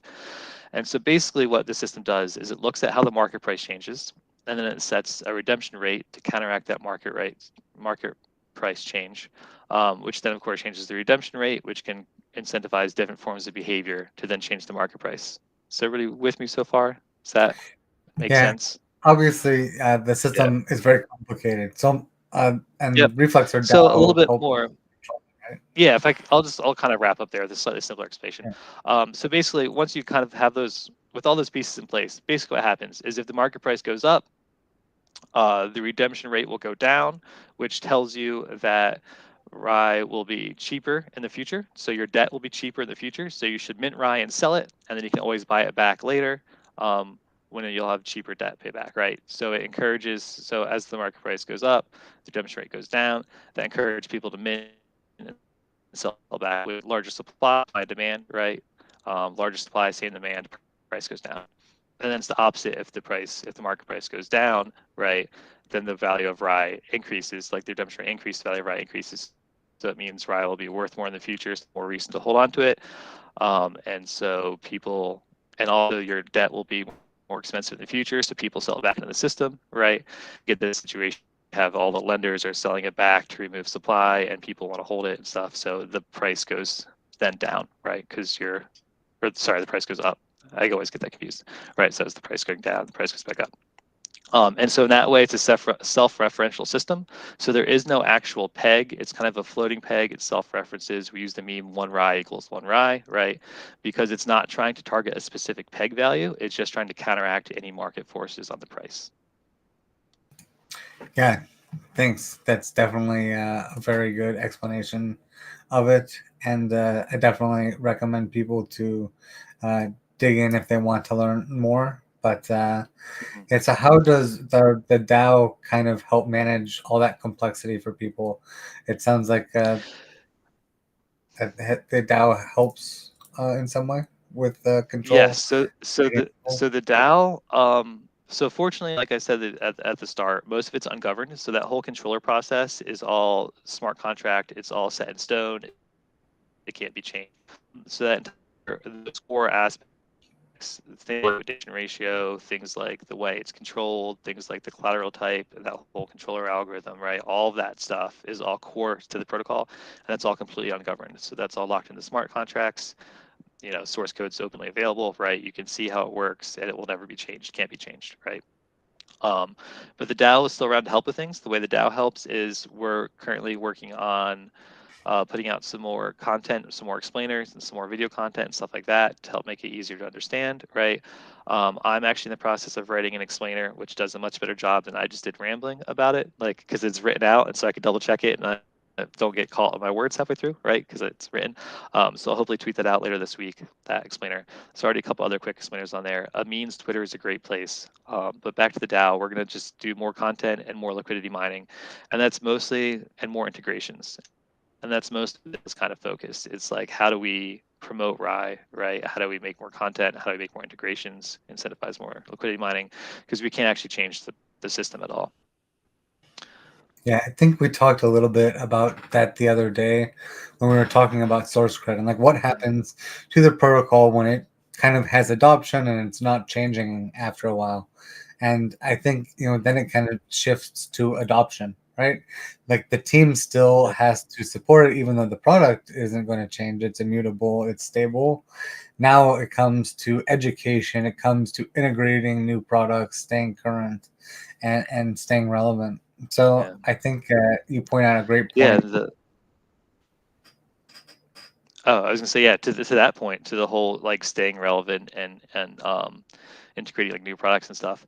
We have in Reflexer, we have what we're calling the Money God League. So at Reflexer, we call like the Rye controller the Money God, right? Because it's this unstoppable, impartial force that stabilizes your money, right? So it's the money God. Like you care about you, you want it, just the market price stable, right? So we call it the Money God. But we're trying to create what we're going to call the Money God League, which is we've obviously made several concessions with Rye, right? Notably, the fact that you can only collateralize with Ethereum, that obviously limits our market cap, particularly like when staked ETH comes out and stuff after the merge, things like that. Obviously, that limits our market cap and limits some things. We did this to make it super secure and super stable, right? But obviously, if you really want something with a lot of common practice use, you obviously are going to want a higher market cap, more collateral types. And so we actually encourage people to fork Rye and create different versions of it, right, that make different concessions, right? So obviously, if you want a larger market cap but less security, right, you can start using all sorts of other collateral types and get pretty degen with it if you want. You can make some pretty degen versions that use some pretty shitty collateral types, right, if you really want. But ideally, we want some more middle ground ones where Rye is super secure. We want some ones that are slightly less secure, but with a little bit more open use cases. And so we're encouraging people to do that, and we call it the Money God League. So there'll be more. That's another thing the DAO will be focused on is promoting that and getting people to make those more Rye variants that have different styles, but that are all unified under the same Money God controller aspect, and hopefully with a lot of kind of ungovernance there. Very cool, very cool. That sounds like money Legos mixed with, putting together tools. Is there any kind of ranking to the Money God League plan? Ranking, that's a good question actually. So we still have to figure out a lot of that in terms of the framework. Right now we're just in the stage where if you are interested, if that's something that interests you and you want to make that project, just come talk to us and we'll try to help you with it and try to get that started. Currently, there's only one friendly fork right now, only one member of the Money God League, and that's, I believe it's H2O from, I believe it's Ocean Protocol. So they're like a data protocol. They have this H2O stable coin, which is interesting. So you can go look at them for more information. I'm not that familiar with them, but they're currently the only member of the Money God League, and we're looking to add more members, obviously. But again, since the core team is currently super focused on the governance and transitioning to the DAO, and since I'm still only part-time until the DAO gets set up in the next week and a half here, we're currently just focusing on those types of things. But again, once the DAO gets in full swing, the Money God League will definitely be a focus, and you'll see more documentation and more frameworks there, and possibly ranking system. That's an interesting idea. We might want to do that. But obviously, we don't want to hurt anyone's feelings by getting in the lower rank, right? We love all of our fellow money gods. I'm just saying. I know how gods are. It's all about who's got the biggest thunderbolts, and Yeah. Especially if there's going to be friendly and unfriendly, potentially money gods. It might be have well, like we would hope that they all be friendly forks. I don't really see a reason to make it an unfriendly fork. Like when we're so open and willing for friendly forks right now, I don't really. It'd be a pretty dick move to just make an unfriendly one, right? When we're like open arms here, trying to help everyone. It would be kind of a dick move to just kind of ignore that and steal the code base. But I don't know. We'll see. I'm sure somebody will end up doing it at some point. Yeah. I mean, obviously, the best part about building in the open is how easily we can share it and learn stuff. It's not about walling off information. So you're right. The incentive to align and be part of the league and be a supporter is definitely higher. But definitely with the technical setup that's involved, what kind of goes into setting up one of these pools, and how feasible is it for someone to come in and fork it? Do they have to have their own token? Do they have to kind of to set up a fork of Rye and create their own money god? Yeah, I mean, for what the prospect for the Money God League is, what's kind of the path that a user would form or follow to come into the Money God League, and is that one of the priorities kind of going forward, or is there other priorities? Yep. So it's kind of a complicated, involved process because it's a very large and somewhat complicated code base. So currently, we just recommend that if you're interested, you just pop in the Discord, talk to us, talk to some developers with help with it. But my hope is once we get the DAO up and running, that'll become one of our primary focuses. And I'm hoping to actually hire a developer for the DAO.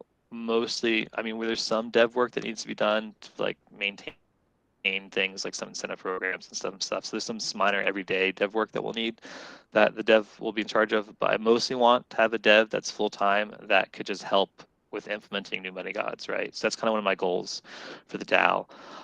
So I'm hoping to maybe be able to get that set up in late August, maybe September, hopefully. I mean, we'll see what happens, but that's kind of what I'm targeting to really kind of focus and double down on that as a top priority. Because that's definitely, we really want, particularly with how limited Rye is with the only the Ethereum collateral type, we really want at least one friendly fork that's a more flexible version of Rye, right? That can have a higher market cap, something that can include staked ETH, right? Something that can include Rye itself as collateral maybe would be interesting, right? Because Rye is obviously a great collateral type. That's one of its best uses because it's a stable, decentralized collateral, right? There's no, you don't have the whitelist and blacklist risk like you do with USDC or USDT. And you don't have like the hidden centralization that comes with DAI, right? It's a truly decentralized, stable collateral type. So that's obviously something that it would be interesting to see people fork it and actually use Rye as a collateral type. So it's definitely something that we're going to make a priority in the future. I know that Metagame took some steps for adoption of Rye, and we've been implementing it in our Polygon pools for a number of months, maybe about 5 months or so. Can you talk a little bit more about Metagame's adoption of Rye and collateral in the balancer pool?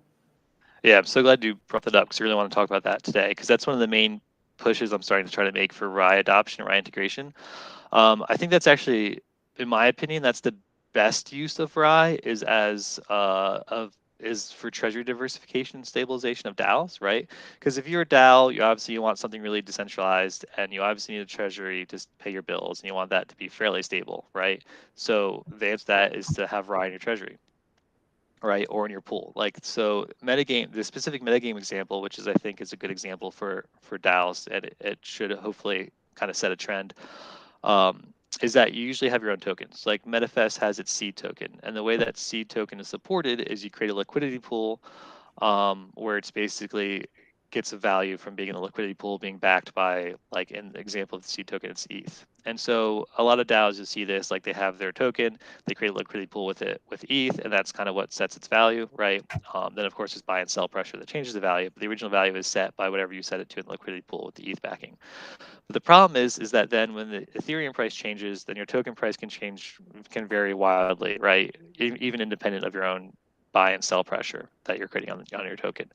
And so that's what we did in metagame is we created a balancer pool on Polygon because in Balancer you can have multiple token pools. And so we created a pool that was, I believe it's, I should have looked this up. I believe it's 60% seed, 20% ETH, and 20% Rye. Don't hold me to that. But basically the gist is you can pick your own ratios, but the gist is you have your thing backed by a combination of Ethereum and Rye. And what happens when you do that is it's a particularly great option for metagame because metagame is trying to focus on growing the Web3 space. And so that obviously means growing the value of the Ethereum token.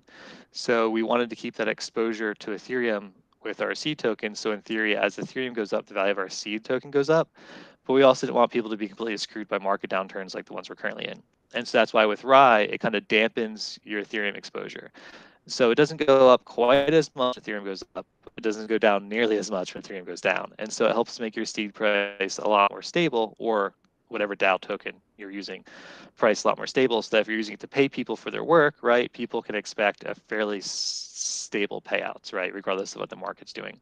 And depending upon the setup of your DAO, so if you're just trying to make strictly a service DAO that just wants to pay people for things, and you're just using a DAO structure, but you're not necessarily worried about growing the space, then you might want to have your token backed entirely by Rye. Just have a liquidity pool that's just with Rye, right? So then it maintains a very stable price so that people can really kind of rely on that for, kind of salaries and pay and stuff. But I really like the balancer pool concept with the split with ETH and Rye because I think that's really cool for a lot of these DAOs, particularly as you try to grow the space because it still gets you that Ethereum exposure, right? Lets you long ETH a little bit while still having a fairly stable token. Yeah, I think token management and basically budgeting is something that a lot of people don't think of.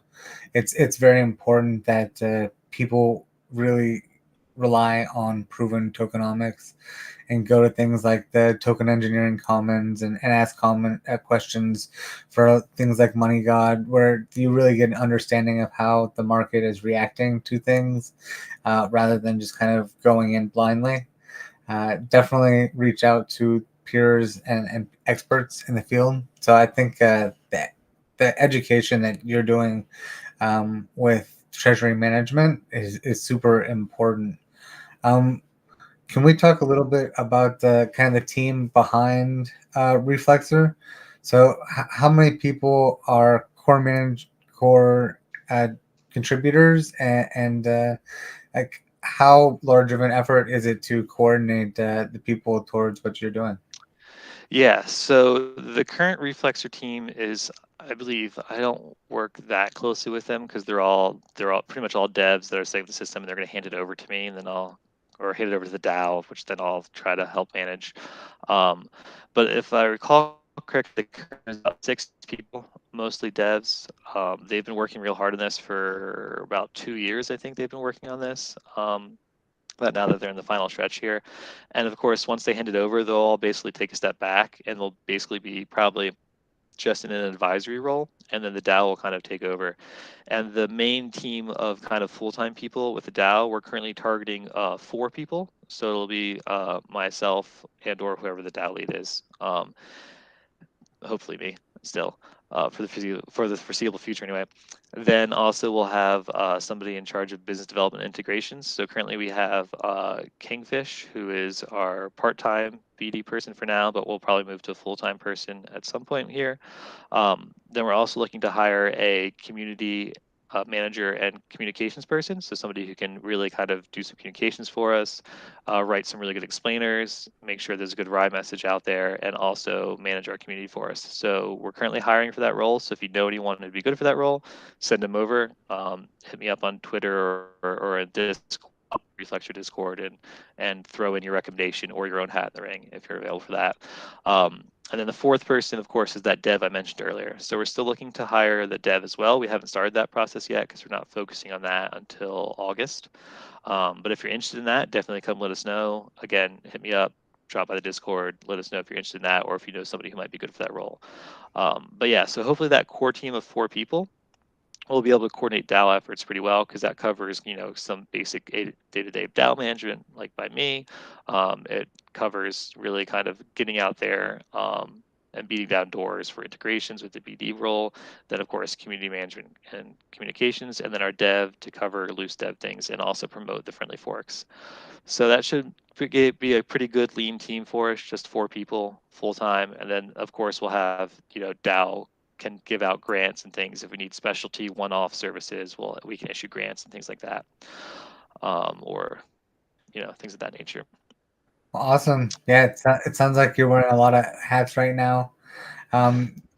We had 2 other speakers today that had products and services that might be of interest to you. Obviously, you've probably heard of YapDAO. Have you heard of YapDAO? Yes, that sounds familiar. Yeah, so I definitely recommend. So. It sounds familiar. I can't. To Mia or Clement. They were here earlier and they were talking about kind of refining the marketing and the one-liners and getting those pitches ready. I think that would and leaning on other service DAOs to fill some of those roles and build at the same time build the alignment and networks is probably a great place to start and to find some of those connections. And then that the hat protocol was pretty cool too. It allowed basically you to assume the top hat and assign different hats to other people for different roles, and it looked like a really neat way to kind of build out an organization and define duties and roles and responsibilities. So yeah, I think we're all kind of focused on different things. So having someone that's thinking budgets is important. So the Reflexer DAO is a critical important service as well. So Yeah. yeah, go ahead. Yeah, I'm really excited about kind of the MetaFest speakers this year. Unfortunately, I still have my old school meat space job that I'm still at. That's where I'm at right now, actually. And so I have 2 more before I quit and give my notice just this afternoon, actually, because I'm currently part-time with Reflexer, but then I'll definitely get to quit here in about 2 weeks and then be full-time with Reflexer. But right now I'm pretty busy, and so I haven't gotten a chance to follow up with the MetaFest as much, but I'm really excited about watching some of the talks afterwards, some of the restreams and some of the recordings, because there's definitely some good speakers here. It's some really interesting stuff. Well, thank you so much for joining. I know how crazy it is juggling the day job as well as everything else. Yeah. So definitely congratulations on being able to step into the role full time soon. And it's wonderful to see what you've been doing in progress. Thank you. Thanks. Can you remind us of the information, socials, Twitter, Discord? Where should people go to learn more about Reflexer? Yeah, so I'm Bacon on Discord with the octopus emoji for metagame and the Maui head emoji for Reflexer. So you can usually find me like that. I'm in obviously the Reflexer and metagame Discords. Twitter should be at Baconator, spelled with an H. It's the AE. It's just, you can find me on Twitter. It's at Baconator. It'll probably come up eventually. And then, yeah, obviously for more information on Reflexer, you can go to the Reflexer site. It's reflexer.finance, I believe, and then you can launch the whole app there. But mostly like pop by our Discord, just come by, say hi. We're trying to build up our Discord a little bit more. We could use some more activity there. So we're always welcome to new people pop into our Discord to say hello and learn about the SYS protocol.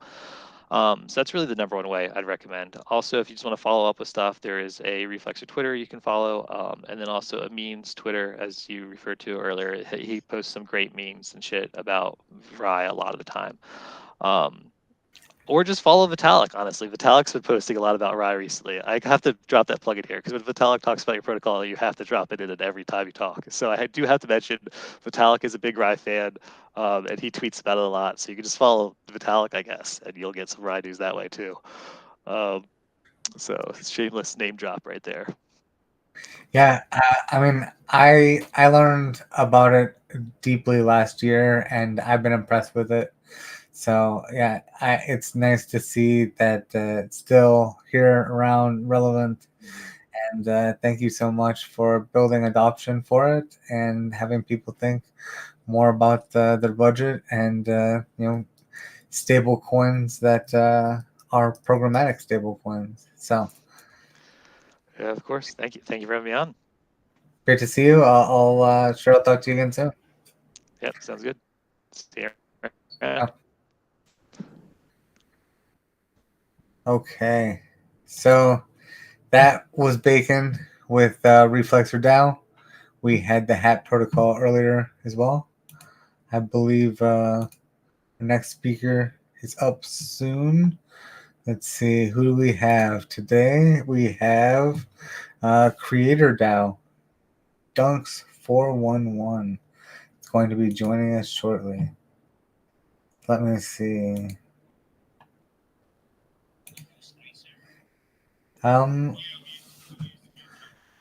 Yeah, so Dunks is up next. I'm okay, no worries.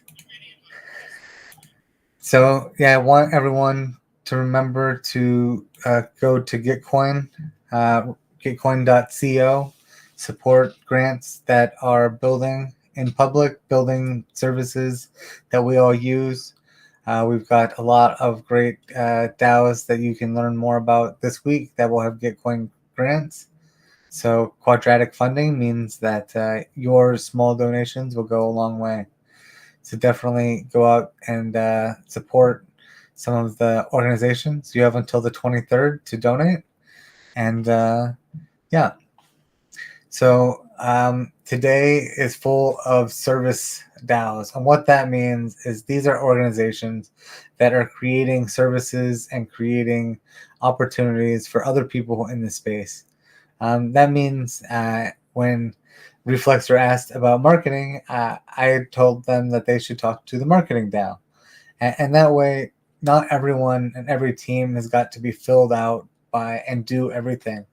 It allows people that are experts in the field to focus on doing those activities rather than trying to build a team and find people that will do all of those roles and kind of repeating the same models of Web 2. Instead, we can kind of build horizontally, and that way the people that are good at marketing can focus on marketing. The people that are good at building can focus on building. And I think one of the other great things about the Reflexor team is that we noticed that they built something and then they stepped out of the way, and then they built something else and then they stepped out of the way. That really takes the Web3 ethics to heart, and it means that people aren't shackled to supporting one idea. They're able to kind of build something and then let the community take over, let the people that are going to be using it govern it. And that's what Exit to Community means. It means that there's not going to be a dictator telling you how to use your application or the software. It turns over and becomes something that the community has a voice and a say over.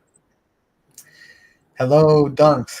How's it going? Yo, how's it going? It's going good. How are you today? Good, thank you. Just ready to rock and roll. Just had to get my mic set up. Nice. Courteous man helped me get it all working. Yeah, Unipuff is the man. Thank you so much, Unipuff and my team, Bogey, for everyone helping out with everyone. So, are you going to be sharing your screen today? Yeah, I think I'll share my screen. Okay. I'll do that now. I've just got a we've just been at Creator DAO, we basically, like, one of the things that we're like often doing is just basically, explaining to potential clients like DAOs or protocols or whatever, like what we do. So we've got this Trello board, and it's just like a kind of a collection of, like, we call it like our greatest hits. It's just a bunch of stuff content that we created for different protocols. So I was just kind of thinking maybe I might have that up and maybe show you guys a couple of like cool videos or something that we created like over the last year. I think it's actually our 1 year anniversary. I'm not sure the exact date, but it's over the next, like over the period of like a 3 or 4 day period around now. It's when it started. So yeah, it's kind of our birthday. Well, happy birthday. Yeah, thanks. I was just about to say, if anyone feels like wishing us a happy birthday. Happy birthday. Someone from our DAO made a cake, so that was pretty cool. Yeah. But I actually spoke at the last one, so I don't want to go like too much like over what Creator DAO does. Actually, the way we function is very similar to YapDAO that spoke earlier. I'm not sure of the actual speaker's name, but the people from YapDAO, the way they describe the way the DAO functions in terms of how it works with clients and how payments and things like that are handled, and like even the split between like people working with the clients and then the DAO, like it's all very similar in structure to that. But we do content purely, like do content marketing. So whereas they do PR, which is something that we're not super good at. We could probably work with them actually to learn a thing or two about PR for sure. But yeah, I didn't want to go too much into how we work, since we kind of did that last time I spoke. But two things that I wanted to do is one, just like show you guys a couple of like the coolest like things that we've done. And then maybe if we have time, I was going to show you guys this thing we're building called Amplify, which is basically the purpose of it is like with Creator DAO, like we have about 50 or 60 content creators that have worked on campaigns over the last year, and I've been working on building basically a profiles page for everyone, just to kind of show like a little bit about each creator. But so that 50 or 60, that's quite a lot, but there's a limit to how much like protocols they want, a new project. They want to, if you want to bootstrap a project and you want to start from zero, right? Like you want to become quite well known and have a lot of users. Like you want to reach as many people as possible. And so our like current reach has its limits, and the purpose of Amplify is basically to kind of be able to scale beyond those limits. And the way that we do that is, because it's crypto, right, is through incentives. So the idea is that you can basically load up like a bunch of tokens, and based on like a KPI, like a goal, it could be any on-chain goal or any off-chain goal, can basically can use these links with these links with like a UTM tag, which is just like a commonly used thing in marketing, right? Like UTM source. So you can see here like this UTM term, that's my Twitter handle, right? @EpCamp's my Twitter handle. So you would basically be able to, using this and a little small script, you'll be able to attribute any on-chain or off-chain action that is like the goal of the campaign.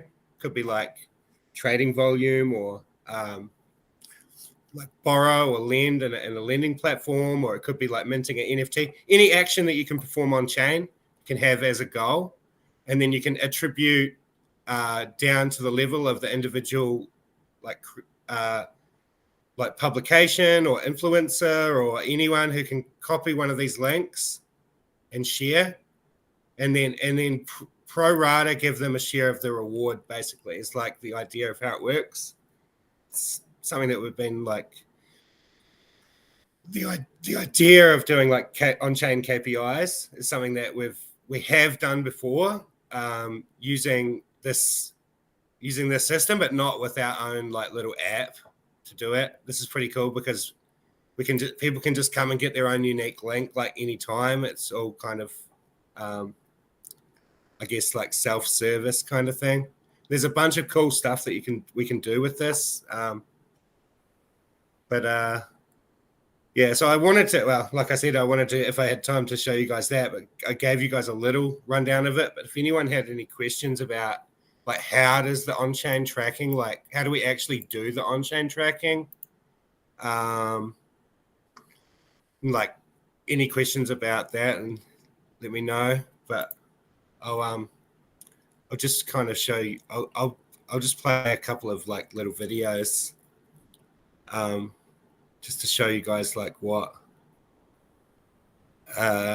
we do. And there's this is just a selection of stuff that we've done. There's a whole bunch of stuff that's not here. I think we worked on like 40 campaigns over the last year. So 41 month long campaigns where typically there would be, I'll show you just a single campaign. So you can kind of, this is one we did for Swell. These guys do ETH staking. So they're sort of on testnet at the moment, but it's like a Lido something like a Lido type project where you can stake ETH and get like a liquid, liquid token, which we're all familiar with, of course, these days. So what's been going on? This is like an animation that we did for them. So this is like an individual creator that just kind of came up with this animation. Actually, I've got probably show it here better.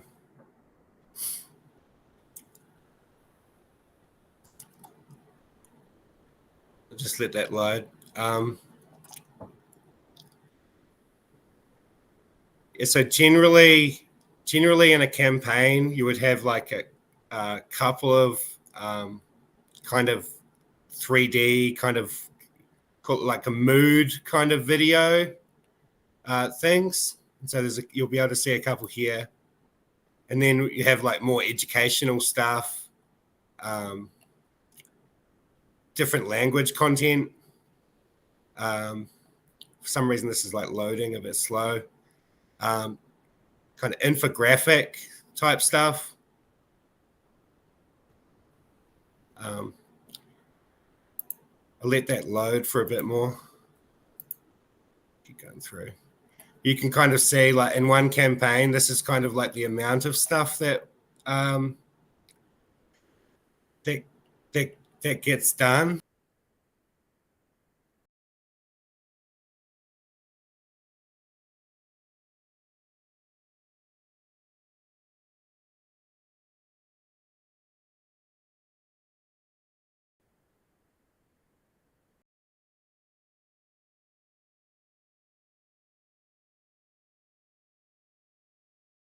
It looks like we've lost our guest. We lost our guest. Yeah, so Dunks was walking us through Creator DAO. Maybe he will be back. Let's see. Hey, Welcome back. Oh.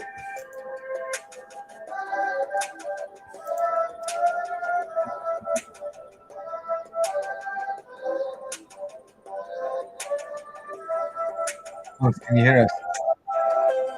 It's just like a mood video, like nothing educational, right? Just something cool. We can't see anything. Oh, you guys can't see that? We can't see anything right now. Okay. Cool. How about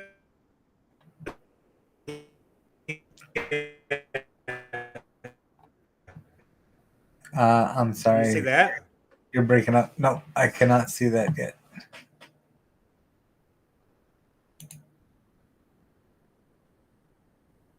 Oh, yeah, are you able to see this? I don't see a screen share.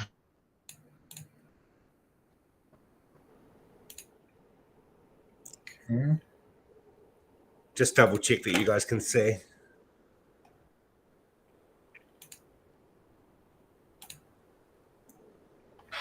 No. Give me some feedback here, sir.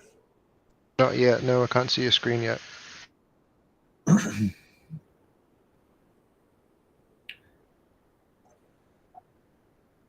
Oh, really? No. Just me, I believe. Let me check.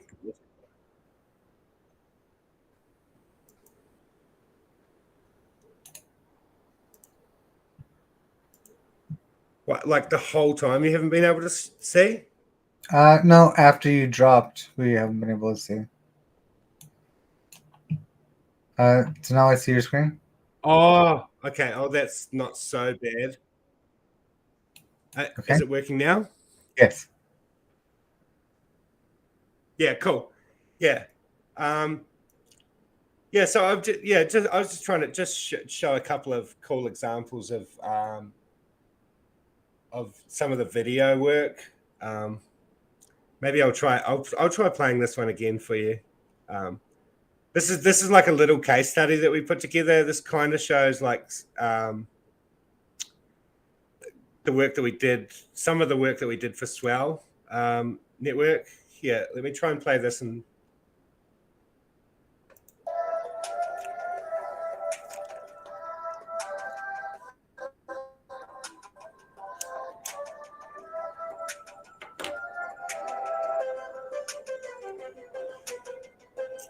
just like a kind of like mood video. Like a lot of the stuff most of the stuff we do is like educational, right? Like the kind of stuff that helps people understand like a DeFi protocol, things like that, different languages. But it's cool to have some. I'll show you another really cool one that we did for Fuji DAO. It's a campaign that we've got going on right now. Actually.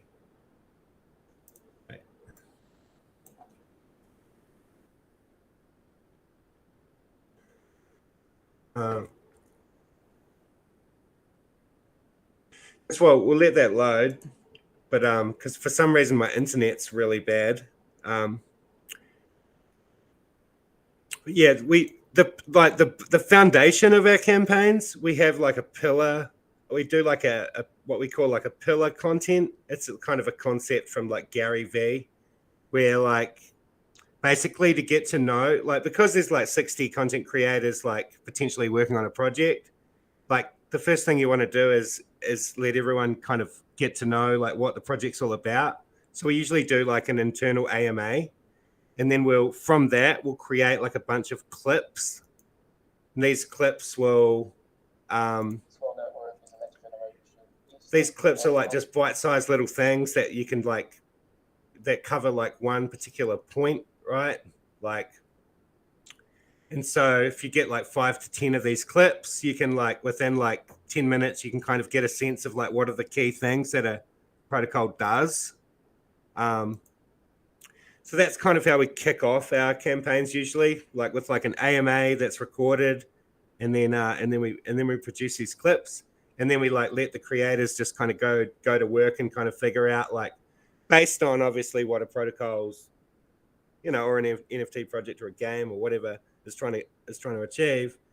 Creators will kind of like, I guess, be creative and try to figure out things to produce. But here's a video that we did for. Can you guys hear this? Yes. Cool. Just like a fun video, and we did the music, like singing and stuff.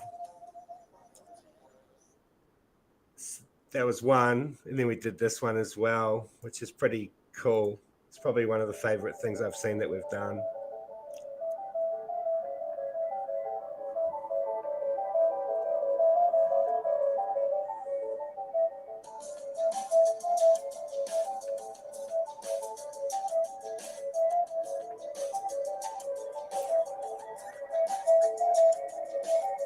So like the idea of this is that it's basically a campaign for this borrowing platform. They can like switch funds around using flash loans based on where you can get the best interest rate. It's kind of like, but for interest, but for lending. So, and they have these NFTs and which is like this climbing gear. So it's like the theme of the campaign is like about, it's like the Fuji expedition, like climbing Mount Fuji, because the project's called Fuji. So yeah, one of the creators just basically come up with this video, like, and these things that you can see here, this thing coming out of this box is like a climbing gear NFT item.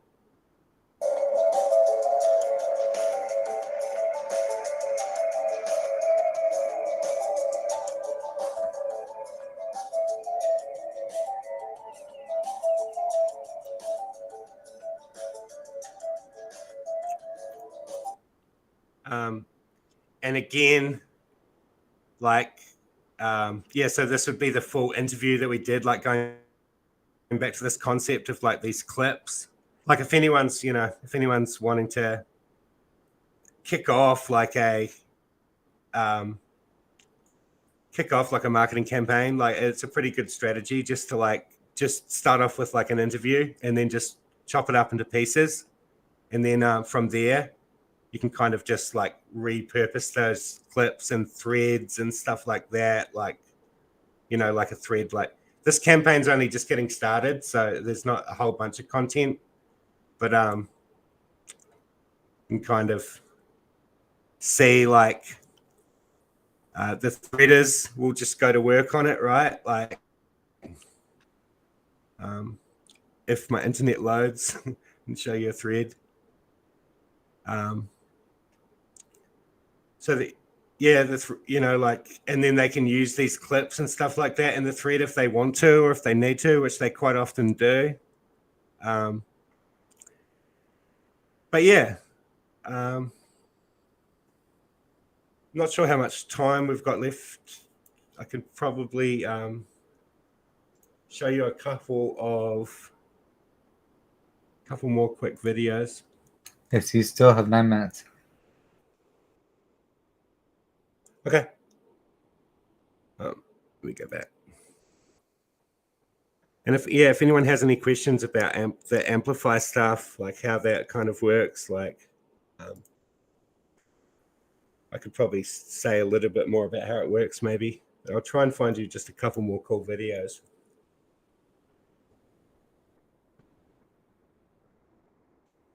Yeah, the videos are amazing.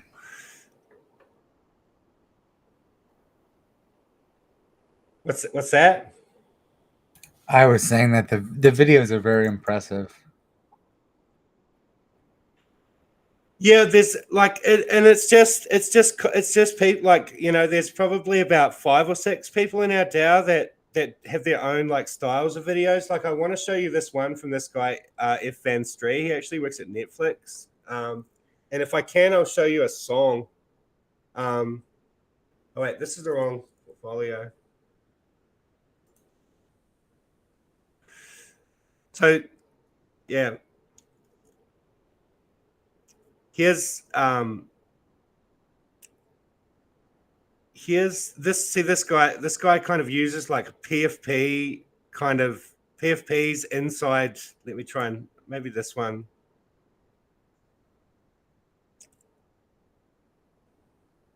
Oh wait, maybe not that one.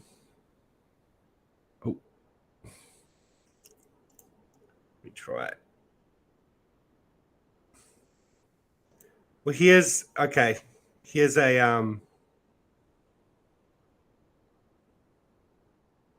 song. So sometimes we do a song and a video. We've done like probably 7 or 8 song plus video, and they usually come out pretty cool.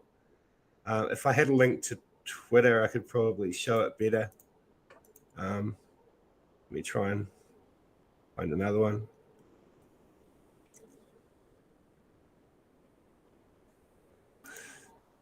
Oh. Okay.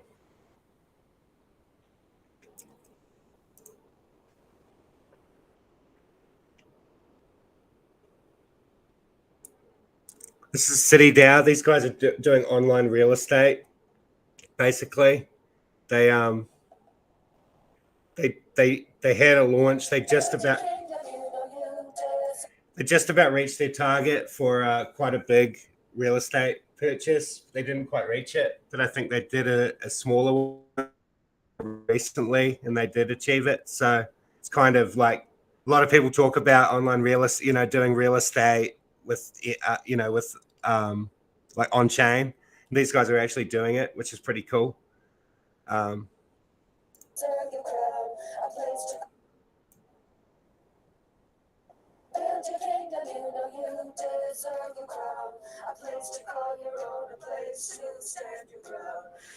can try, but they will never ever bring us down. We call ourselves the Knights of Citadel. We are the Knights of Citadel.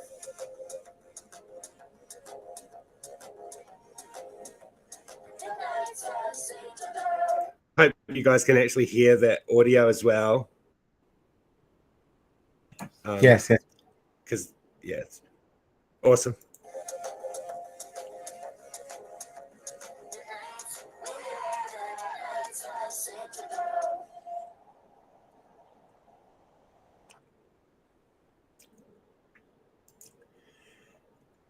we did a pretty cool one for Grow. They've been having a bit of trouble lately with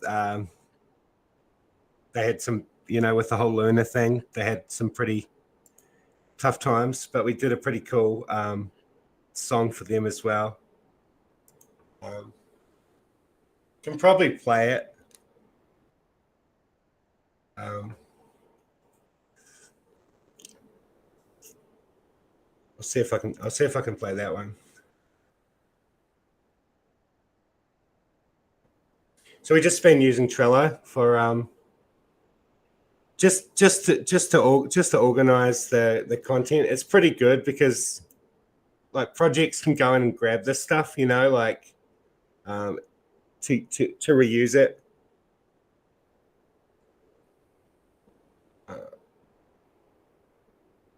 Here, let it grow. So this was someone had the idea to use that song from. When you hear it, you'll recognize the song.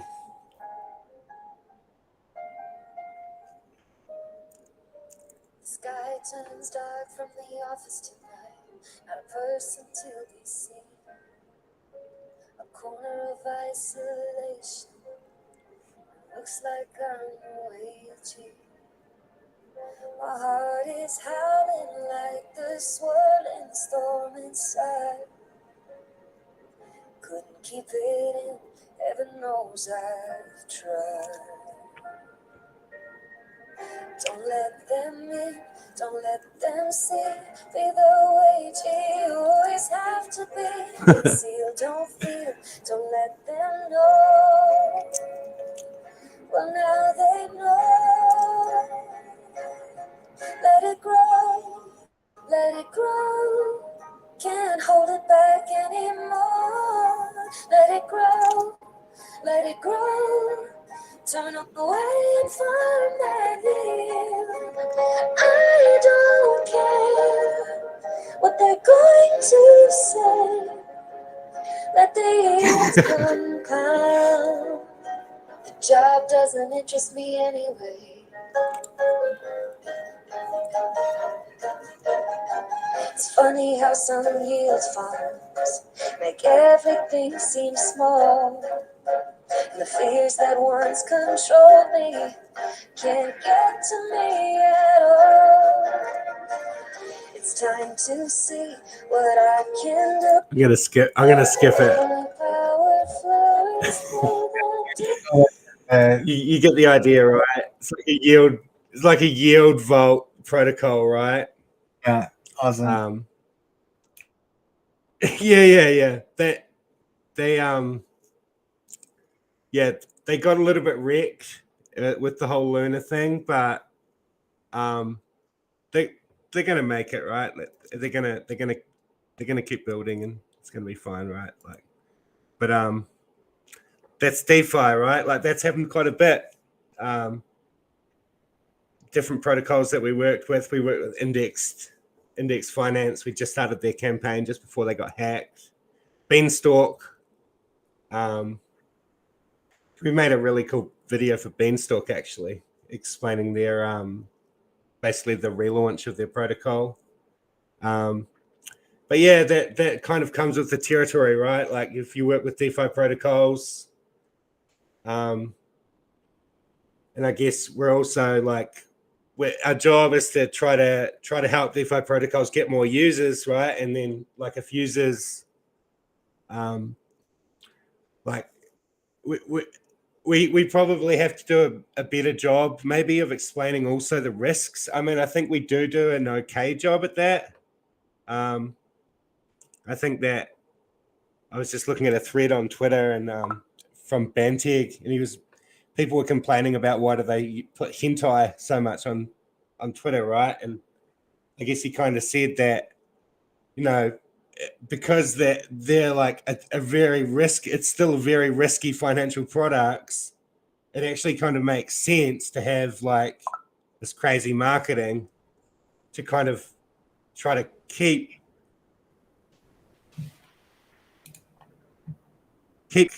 as a warning almost. And I think maybe we do a little bit of that too, which maybe I don't know if it's the right way to do it. Maybe it's better to just have like really open, clear like warnings about the risks and stuff of using DeFi. But I don't know. Maybe that's a topic for another time. But Well, great. Thanks so much for the interesting videos. There's no way that the frozen thing is gonna fly for copyright things. They're totally gonna hate us for that. But thank you for showing us all the videos. I'm gonna read. Where should people reach out to learn more about Creator DAO? Twitter? Yeah, just create a DAO at Creator DAO on Twitter, and then you got a link to our Discord. Yeah. Sorry about the I guess the music. I'm not. I guess it's probably the same music, so that might not fly. Yeah, we do have our own in-house music, so I don't know if they remixed it or something, but yeah, you probably right. Sorry about that. Much. Yeah, and we'll talk to you later. Next up, we have awesome. Cheers. Talking about the future of service DAOs. How's it going, Kyle? Great to see you. Yeah, awesome to be here. Thank you. So, what have you been up to these days? And I know you have been so busy. You've been slaying it as a raider. You've been helping out as a smart contract developer everywhere. So what's kind of up with Cal Stargarden these days, and what's up with the future of service DAOs? Well, man, I've been putting in some work. I kind of got my start as a smart contract developer working on Hack Money with a squad of hackers that we put together in Metagame. So it's pretty safe to say that, without Metagame, I wouldn't be doing the stuff that I'm doing today. And so in that way, I kind of see Metagame as an informal service DAO to the DAO ecosystem. We have tons of people come through Metagame and they're like, what the fuck is Metagame? And then, 6 months to 12 months later, they're maybe not as active on Metagame anymore, but they're working inside OneHive or Raid Guild or Common Stack or the Daoist or, DAO House. I mean, I can kind of go on. There's so many places for talented contributors to like dig into Web3 and make a name for themselves. And, a lot of those spaces aren't as inclusive as Metagame. And so Metagame ends up being this starting point on the journey where, people come in to sort of prove themselves and pick up the basic skills that they need to, move into a full-time career in Web3. So yeah, that's what I've been doing. I recently joined the fourth cohort over at Raid Guild, and I believe there's like 134 cohort applicants, and I was the first person out of that group of 134 cohort, members to actually get a Raid Guild membership. So on the inclusivity spectrum, Raid Guild is like on the opposite side of that spectrum from Metagame, where Metagame's like, Metagame is the America, the United States of DAOs. Like, bring us your hungry, your tired masses, and we'll sort of nurture them until they're incredibly effective in the Web3 space. Raid Guild is like, out of 134 people that applied to get into Raid Guild, I want to say under 10 have actually become Raid Guild members so far. And so that kind of brings me to what I want to talk about, which is, all these different service DAOs, what are their mechanics? How do they function? Where do they fall on the inclusivity or exclusivity spectrum? And kind of take a look at like, especially the models that are already working. We'll start with Raid Guild. Raid Guild is essentially the original service DAO. Raid Guild was started over 2 years ago to be this decentralized. Oh yeah, let me share my screen. That might help.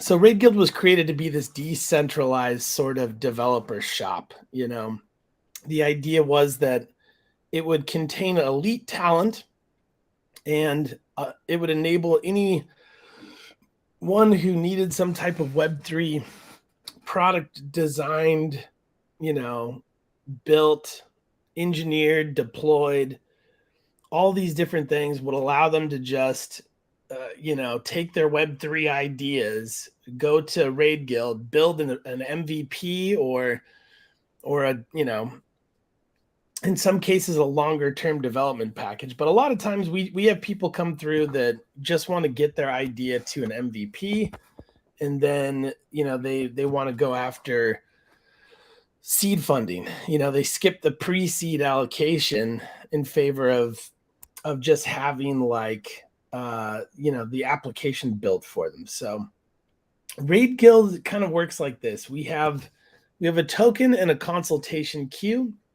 So people that want development work from Raid Guild, they put themselves onto a consultation queue, which is an on-chain mechanic that basically signals to the DAO how ready the client is to get work done and how competitive they're willing to be, because Raid Guild is often, you know, like overbooked. I mean, now that we're sliding into a bear market, it's not as crazy, but you know, 3 months ago there was nearly 20 projects in the consultation queue that we didn't even have like room to basically work on. So, and Raid Guild does a lot of things: consultation, design, full stack development, marketing. The idea is after we do a consultation, we build a scope for the client. The client can look at the scope.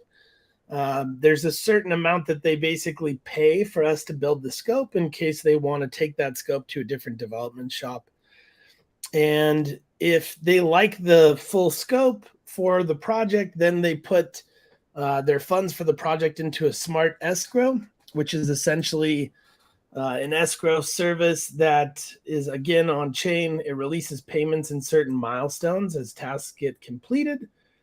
And if there's ever any problems, either Raid Guild or the client can freeze the escrow and say, hey, like, there's a problem. We're not, you know, things aren't getting done the way that we thought they would get done, in which case we have arbitration sort of programmed into the system. And so LexDAO takes over, and their legal engineering team actually arbitrates disputes for us and for our clients. I've actually never seen that happen, but I imagine that it will be really handy. So to summarize, Raid Guild is a highly exclusive Web3 development agency and consultancy that is just designed to create real value for clients, you know.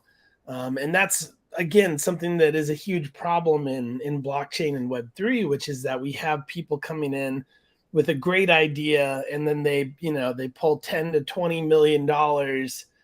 They capture $10 to $20 million in value from their community and sometimes from investors, and then they never produce any real tangible value. And they're like, well, I guess I'm retired now. Web3 is great. And obviously that's just not how it should be. So that's sort of the mechanics of Raid Guild. I'm going to move through a slew of different service DAOs and talk about how different the mechanics can be. So another one that's really interesting to me right now is Code Arena. Code Arena is basically a decentralized auditing firm. So smart contract audits are in crazy high demand. There's just not enough people that know how to do these audits for how many people need these audits done. Obviously, the audits have probably saved billions and billions of dollars in terms of hacks and value, like, safeguarded. So what makes Code Arena so much different than a conventional auditing company is a conventional auditing company might say like, okay, we've looked at how big your code base is, give us $50,000 and we will audit your smart contract code. So at that point, after they receive funding, a typical auditing company would have 2 or maybe 3 guys review your code, record all of the findings, and then send you an audit report. What makes Code Arena so different is on Code Arena, you create a contest for however many dollar value. And then there are about 30, 40, or even like 50 smart contract auditors who will go through your code base and create reviews. So instead of getting one security review, you actually get like an aggregated security review that comes from dozens of different participants. So far we've seen this working, and we've seen it working better. Companies get a better value for their dollar. The high quality auditors they're actually called wardens in Code Arena, they make great money. And then all the people who are wardens who participate but maybe didn't find that many security issues or didn't find unique security issues, they still kind of make money, and they make some money, but the idea is they're making money and learning how to be a security auditor. So really cool stuff. But I guess the important part is how different the mechanic is for Code Arena versus Raid Guild. Raid Guild, a client has a very specific thing they want done. They come in, they get a consultation, we do a design sprint, and suddenly they have a scope that tells them exactly what they need to build their I should say exactly what they need to slay their product demon. In Code Arena, a lump sum of money is put up as sort of a bounty, and then the work on it is decentralized. So it's just a very different mechanic. And I think we're going to see a lot of awesome experimentation moving into the future on exactly how service DAOs accomplish their core objectives, and exactly what types of incentive structures and sort of like tokenomic mechanics lead to higher quality outcomes and just more value creation. So I'm just going to keep moving through some of these service DAOs and talk about Prime DAO a little bit. So Prime DAO has a few things that are really interesting. And I'm not going to talk too much about the deep technical side of what Prime DAO has going on, but it's really cool. They built a suite of tools that allow DAOs to engage in a lot of the, I shouldn't say a lot, but many different like conventional sorts of business deals together. Liquidity swaps, joint liquidity provisioning ventures, basically the kinds of things that normal corporations do, the kinds of agreements or orders that normal companies put together and work on. But with Prime DAO, they built smart contract tooling that allow DAOs to do those things. But I want to talk about Prime Rating. So Prime Rating is essentially a decentralized scoring mechanic for different projects that are online. So a lot of times in the blockchain space, it's really, really hard to identify whether a project, like how safe, how legitimate is a project. Again, like I said, founders jump into the Web3 space and bull markets, and they put $10 million into their own pocket without ever delivering anything. So I think that these sort of decentralized rating mechanics are really impactful. Like you can go through this list and you can see like, oh, look, look at all these blockchain protocols that are up here in the 80s. Like, these are the kinds of things that, you know, you can sort of trust, you know, more so than, let's say you scroll down here to, oh, look, Spaghetti Money has a 24 prime rating. Like, maybe that's not a great idea. Dracula Protocol 35. That's probably not good. I'm surprised Hex got a 39 rating. You would think that Hex would be sort of the model that that you compare trust against. Like, you start with Hex as a baseline 1. So that really kind of scares me about every protocol that's under there. But anyways, so, you know, we've got a few different things happening. You know, in prime ratings, you're crowdsourcing wisdom from people to, you know, create this kind of new product. In Code Arena, you're crowdsourcing work from different people. In Raid Guild, you're pretty much just using on-chain coordination mechanics to solve issues and allow people to function and work together in an ad hoc organization that just basically was never possible before. Multi-sigs and DAO treasuries and stuff like that. So I want to look at Risk DAO too. So Risk DAO is this new upcoming service DAO for risk and research analysis for decentralized finance and lending protocols. So I'm sure a lot of people out there with the sort of explosion or implosion rather of Luna and Terra, you can see that it's pretty important for us to have better tools for analyzing risk. And so I'm curious about this Risk DAO. I don't know exactly how their mechanics work yet, or how well established they are so far. But I am curious because basically every new service DAO is going to represent some kind of degree of innovation. And ideally we have, we have more service DAOs pop up, more little innovations, and we can sort of go through these different innovations and cherry pick them to build better service DAOs. So there's this article right here from Peter Pan that talks about essentially, unbundling venture capital. And it talks a lot about service DAOs and incubation DAOs and investment DAOs. And I think that a lot of the first generation DAOs are going to end up in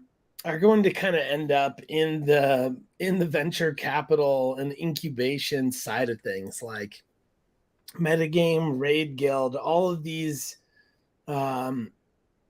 organizations that have already been around for 2 or 3 years are basically the only experts in the world on the inner workings of how DAOs are going to work, like how DAOs should work.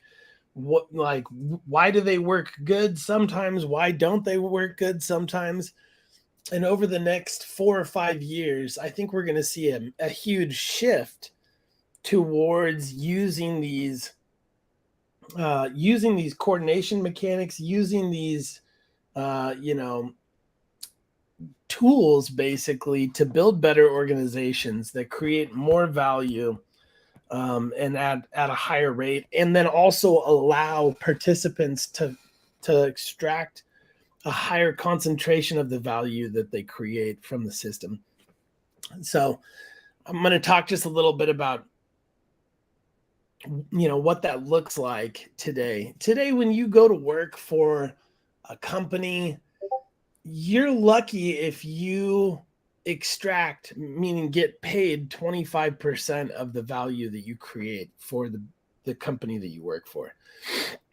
Typically, that number ranges from 5% to 15%, meaning for every dollar you take home, you've made $20 or $19 for some other people. And in my opinion, that's why the wealth inequality gap continues to grow. So we need to do better. We need to build organizations that are as efficient, if not more efficient, than corporate organizations, and allow individuals that create and produce value to actually capture a higher quality or a higher amount of that value. So what does that look like in service DAOs? Well, in Raid Guild, you are able to capture 70% of the value that you create. So if you were coming from a business where, like, let's say you're a medical administrator at a hospital, you likely are capturing between 5% and 10% of the value you create. So that's somewhere between 14 times or 7 to 14 times a higher individual value capture rate. And again, I think that a lot of people sort of innately believe that corporations are evil. I don't think that corporations are innately evil. I think that corporations have sort of evolved to be evil, and we can do better. So the corporation has been the dominant organizational technology on the planet for about 300 years or 400 years. And so creating better organizations and coding, programming how incentive structures work within organizations really, in my opinion, represents blockchain's true 0 to 1 moment. That is our horse and buggy to steam train locomotion moment, is when we actually start to build better organizations than corporations. So I'm curious, Penguin, do you have any questions for me? Yeah, so I think you lay out a really good kind of model of how things have changed and how decentralized things have become. It went from being organizations kind of telling people like this is how it is and being the foremost experts to kind of crowdsourcing things. I think Code Arena is an amazing example where smart contract developers can learn from people that can also kind of join together a community that solve a puzzle, and the puzzle that they solve is directly supporting growth in the space. So I think that that's some of the best parts, is like connecting the networks and creating positive sum growth for both parts of the community. Yeah, absolutely. What are some of the challenges for getting people to adopt some of the processes? Obviously, communication is difficult and getting people to learn about things. We saw 1KX talk a little bit about prime rating as well. I think that's a great tool and example. But how do we share kind of all that's happening in all of these different communities that people can be a part of? Yeah, so I think there's a few things to sort of unpack there. Communication in general has this Dunbar limit thing, which I think probably a lot of people know about, which is essentially that a social group that grows beyond 150 people or so starts to just have communication problems. So in a corporation, that is solved by segmenting different working groups off and having each working group that is composed of 150 people or so has like a manager.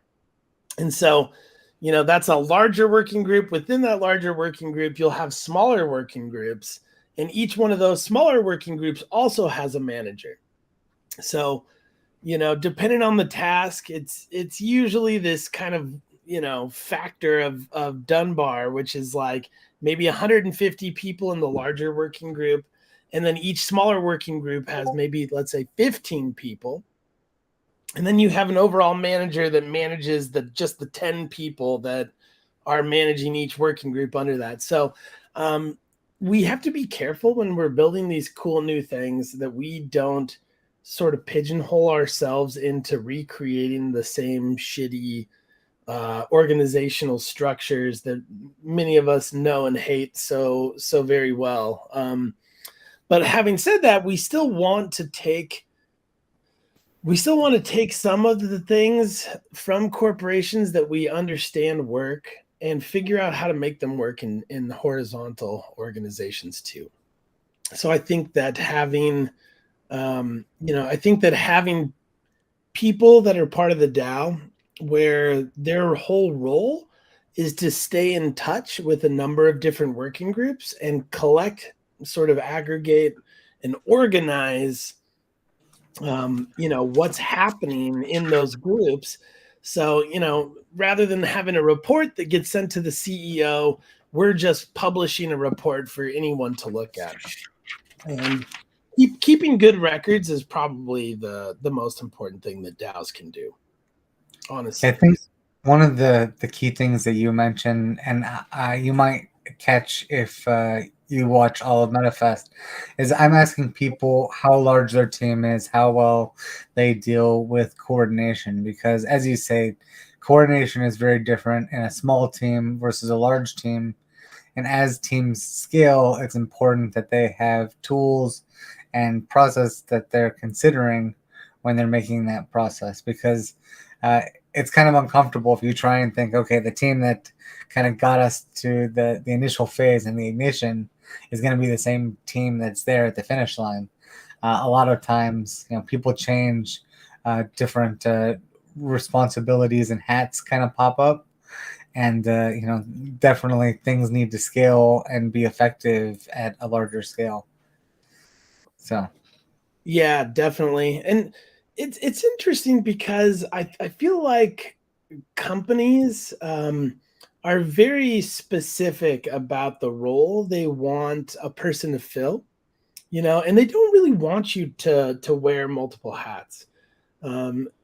Sometimes that has to do with a quality or consistency issue. They just want the same homogenous level of quality and consistency. But sometimes I think that companies just don't want you to be able to do it on your own.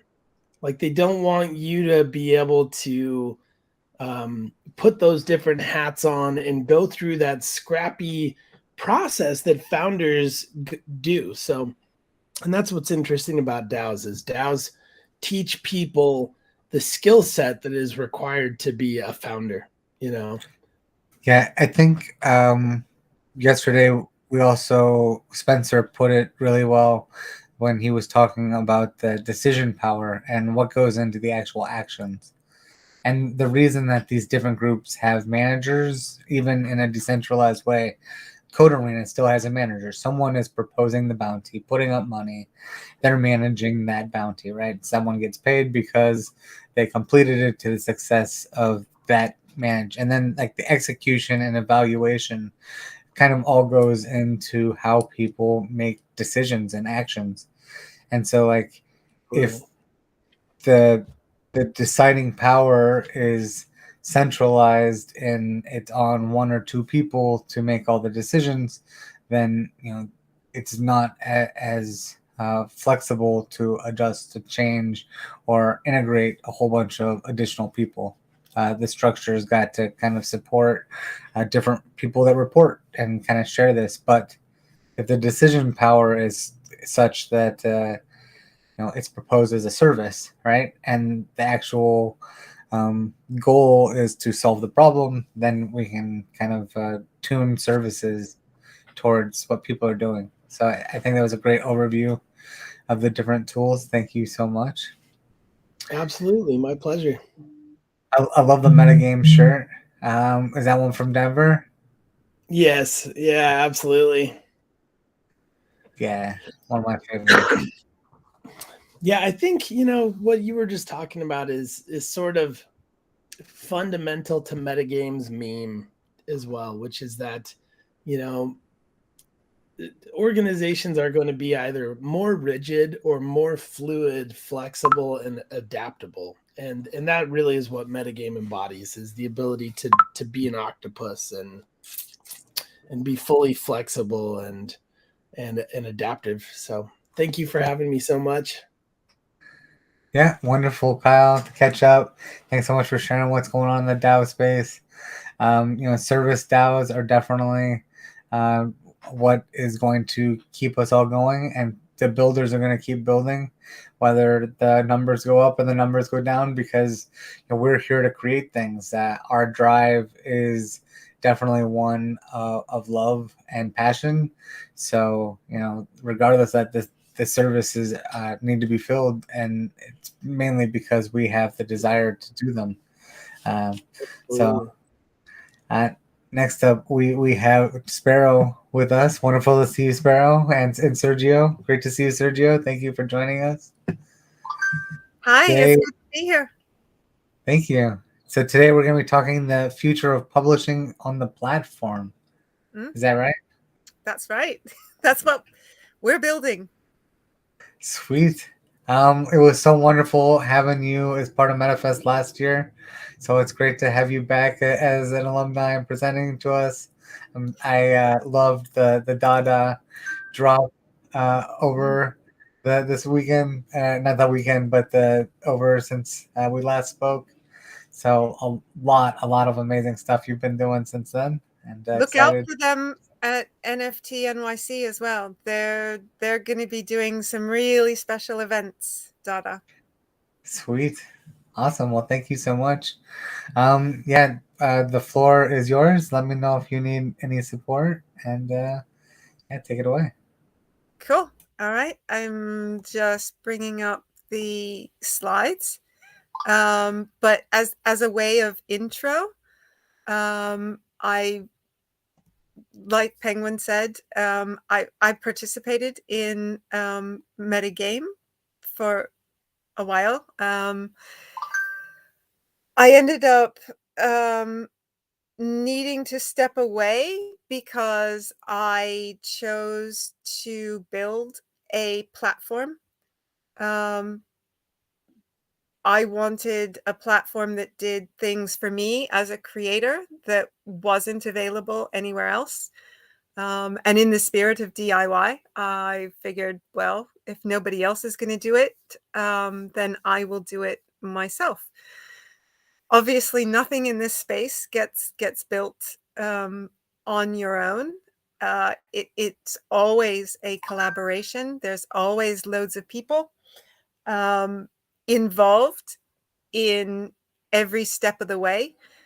And that goes for builders, it goes for artists, it goes for content creators. It really goes for everyone. Nobody really ever produces anything individually.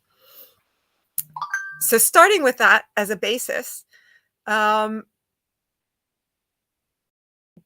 for a DAO model seemed to be the obvious solution, because then you can actually collaborate in a structured way.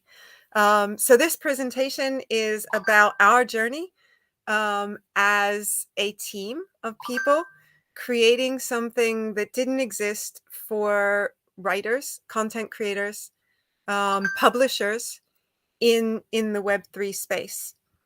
So what is the platform?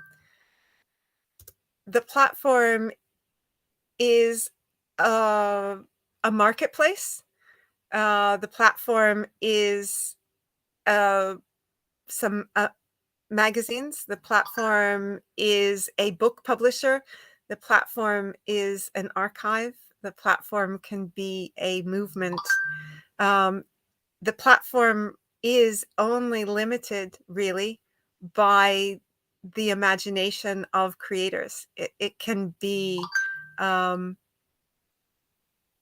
anything someone wants it to be, I think. But the key is what makes it different, I guess, from other marketplaces and publishing in general. So people are used to I'll skip over the print era and the digital era because that's ancient history now, right? But people are familiar with Mirror XYZ, where you can have your blog and it's stored on Arweave and IPFS, and it gives you a way of linking into the Web3 ecosystem with writing. So think of Mirror XYZ, but with the content, and the content doesn't necessarily need to be just text. It can be images, it can be video, it can be audio, it can be 3D objects, it can be anything, like I said, only limited by the imagination of the creators or the teams, in fact, putting this together. All of that content being delivered as an NFT. And so think of overlaying an NFT marketplace onto Mirror XYZ. And that's probably one of the best ways to conceptualize the platform. It is publications, it's magazines, it's books, it's content as a marketplace.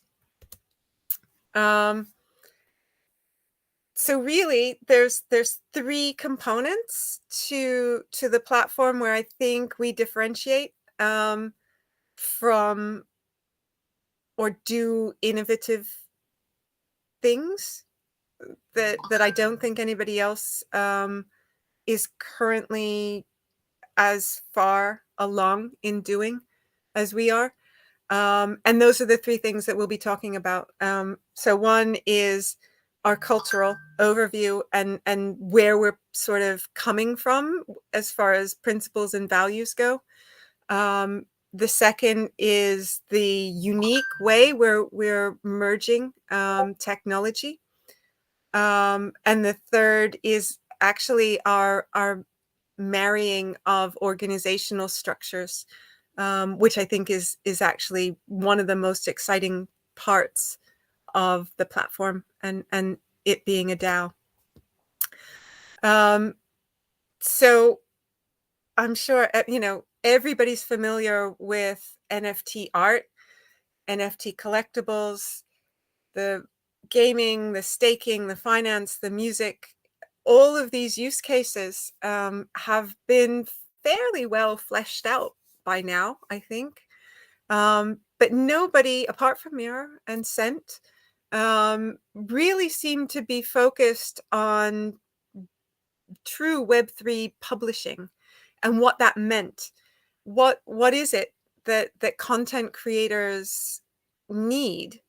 How can we reimagine a magazine that, particularly an NFT, a magazine about NFTs, that isn't just delivered as a PDF attached to a non-fungible token, right? How can we imagine a magazine about NFTs that actually is the marketplace? The magazine is the marketplace. The NFTs are embedded into the content. The content becomes tied to that as a package. And obviously, we take advantage of the fact that we can do splits by smart contract. So you have an artist, an author, a designer, a publisher, everybody who's contributing value to that content instantly gets their revenue split. Why no one else has done something focused on writers and poetry? I've been talking to Sasha and hope to partner with them and Verse. We've been talking to other writers and authors. It seems like a very obvious use case, and it's sort of been tried in various ways with unlockable content. But our proposition, and again, so this fits in with the values that we have, is everybody should be able to read the content. It didn't make sense for us, for me, to hide content away behind an unlockable link, or have unlockable content attached to the token. That to me sort of went against what NFTs stood for, particularly with me coming from the visual art background, where it was very clear very early on that everyone could see the art. Everyone could even save that artwork, right? Right-click save, guy. But only one person could own it, or only certain people could own it, and it was provable ownership, and that was actually the use case. That was actually the value of non-fungible tokens, not the fact that it was exclusive content. And so taking that a step further, for books and magazines, they should be freely available for anyone to read the content. Only some people can own it. And what that does is it gives us this dual use case, in that as we publish more and more content, we become a completely open, global, public library where anybody with an internet connection can read the content. And yet we can still enable revenue for the people creating that content by selling limited editions of those NFTs. And the marrying of those two things, I think, is what the real power of NFTs brings to the table. And that's my part over. So I will pass it over to Sergio, who will talk about the technical side of the platform. All right, thank you, Sparrow. So yeah, as you said, I'll be doing the second part of the presentation, which is an overview of the technical aspects that are involved in the implementation of the platform. And to begin with, our smart contracts are deployed within the POM network. Now, POM is an Ethereum sidechain that is optimized to benefit both creators and artists whose primary objective is to produce NFTs. You can think of our smart contracts as the infrastructure that governs the ownership and revenue share of the art that's hosted in the platform. Now, as many like you, we were wary of the high transaction fees that come with Ethereum, and therefore we decided very early on to move to a blockchain where fees were negligible, while also allowing for an ecosystem that rewards both creators and participants in the form of POM tokens.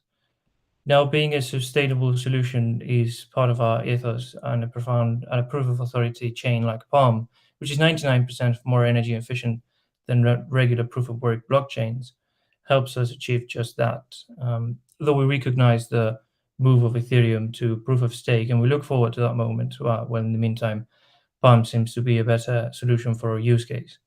So that solves the infrastructure needs for buying and selling the tokens. But you may be wondering, where is it exactly that the contents of the NFTs are going to be stored?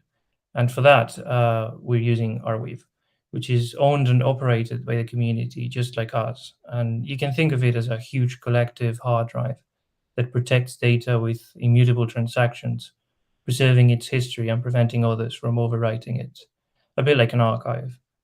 And on top of Arweave lives the permaweb, which is a global community-owned web that anyone can contribute or get paid maintaining. A nice analogy often used by the Arweave developers is how, just as the first web connected people over vast distances, the permaweb connects people over extremely long periods of time. It's a new type of storage that backs data with sustainable and perpetual endowments, allowing users and developers to truly store data forever on chain. We decided to not use services like IPFS, as we wanted to ensure the perpetuity of our content by design. That being, we don't need the platform to exist for the content to be there forever. And Arweave seems to allow us to do just that. So if you can go to the next slide, Sparrow. Thank you. So within the decentralized application that we call the platform, we provide a user interface that's designed to facilitate in-app or in-magazine purchases of the NFTs, where each individual publication is its own set of smart contracts. These allow individual artists to define their own revenue models, although we'll get into how that works at a later stage. So we now introduce the concept of the publication. Now, publication in the platform is a streamlined front end where NFTs, including their stories, can be purchased. Publications can take a variety of formats like magazine layouts or even have their own custom views. Once a publication is created, contributors can manage their revenue model by making use of their individually deployed wallet contracts that allow them to share profits as well as receive artist royalties. Our aim here is to combine content with marketplace. And I believe this is best illustrated by taking a look at some of the use cases that could benefit from such a platform.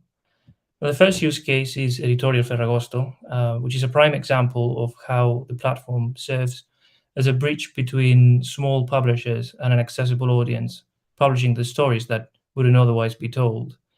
Currently, Editorial Ferragosto is going to be included in our MVP launch, releasing a book in Spanish called Quien Te Manda, which will be freely accessible following Web3 principles as well as available to collectors. You can get to the next slide, please.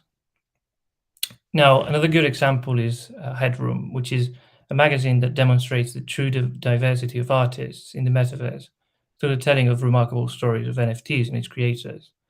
It's currently under development using the modular features that the platform provides, and it will be a great demonstration of what happens when you enable true creativity in the generation of NFTs, going beyond the typical concepts of images or videos. Next slide, please. Thank you. So the third use case is Union. Union is a magazine/movement created by the artist and activist Aram Brumberg, which curates an art's diversity to the quality of international contemporary art that we see in galleries and museums today. Built with the platform, it's yet another example of the possibilities of such a Web3 platform. Next slide, please. Right, so we're going to talk now a little bit about the business model of the platform. And I believe that Sparrow will do a brief description of what we mean by being a DAO.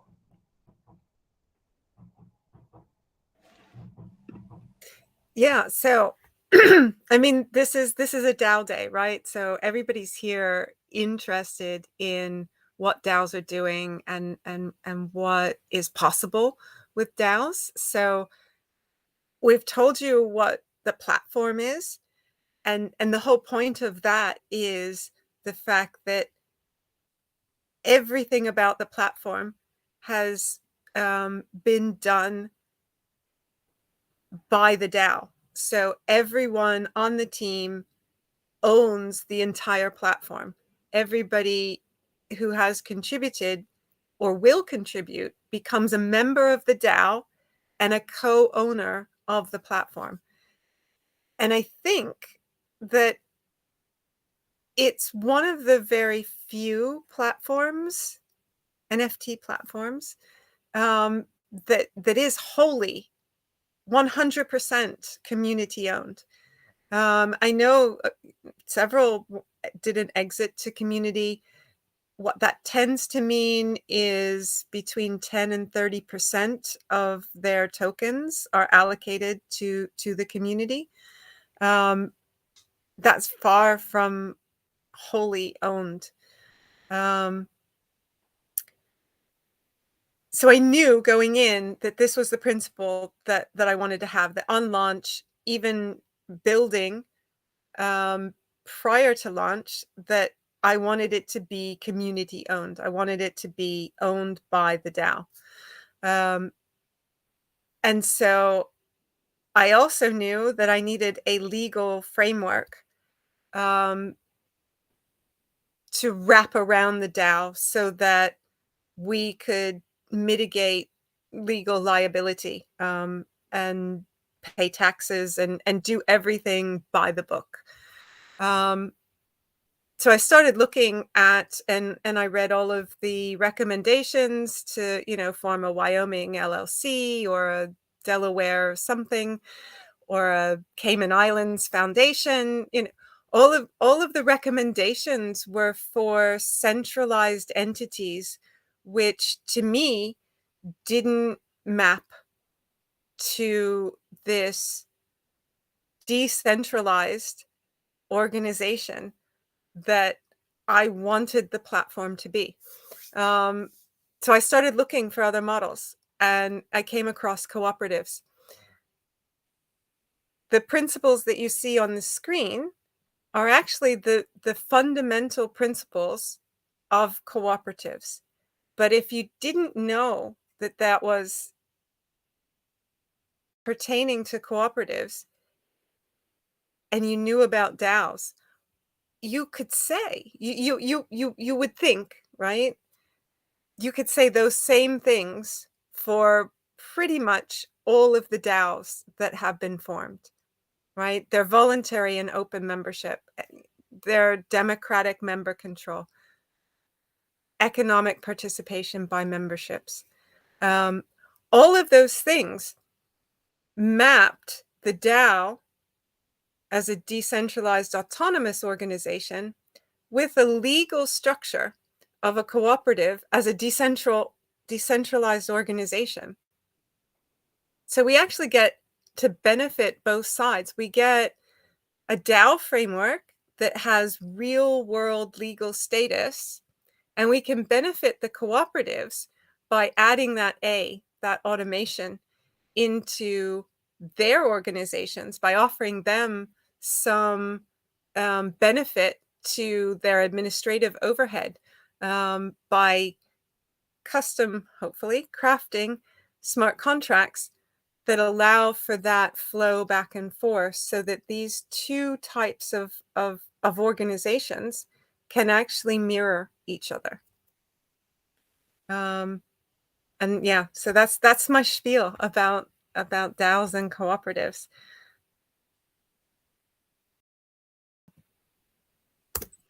Right, thank you, Sparrow. So now I'll be talking again for a little bit, and so our default revenue model gives most of the share to the content creators, that being 85% of the sales go to the artists or contributors to the art, and 10% goes to the publication that originally published the content. The platform as a DAO earns 5% of it. But again, that's a default revenue model. And once we open source all of our contracts, then or our infrastructure, then we will allow for that to change and to be custom and to be truly open source. But as I previously mentioned, creators may distribute their 85% as they wish, all done programmatically and backed up by the smart contracts that we provide. And in the example shown in this slide, the artist decides to get 60% of each sale, whilst the writer of, let's say, an article presenting the content gets 40%. So if we can go to the next and I believe final slide. Yeah, so just as a special mention to all the people that are making this possible, we are a somewhat medium-sized team of very different backgrounds, both technical and publishing experts that have been in the industry for years. We also have artists and DAO enthusiasts, and we work towards building something worth showing for what we strongly believe will help many people and certainly improve the careers of many independent artists.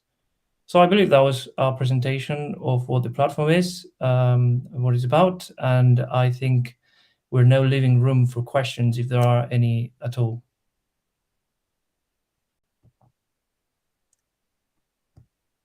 I'm not sure if we can see the chat or if any of the hosts can see the chat. I don't know if, yeah. Questions, Penguin.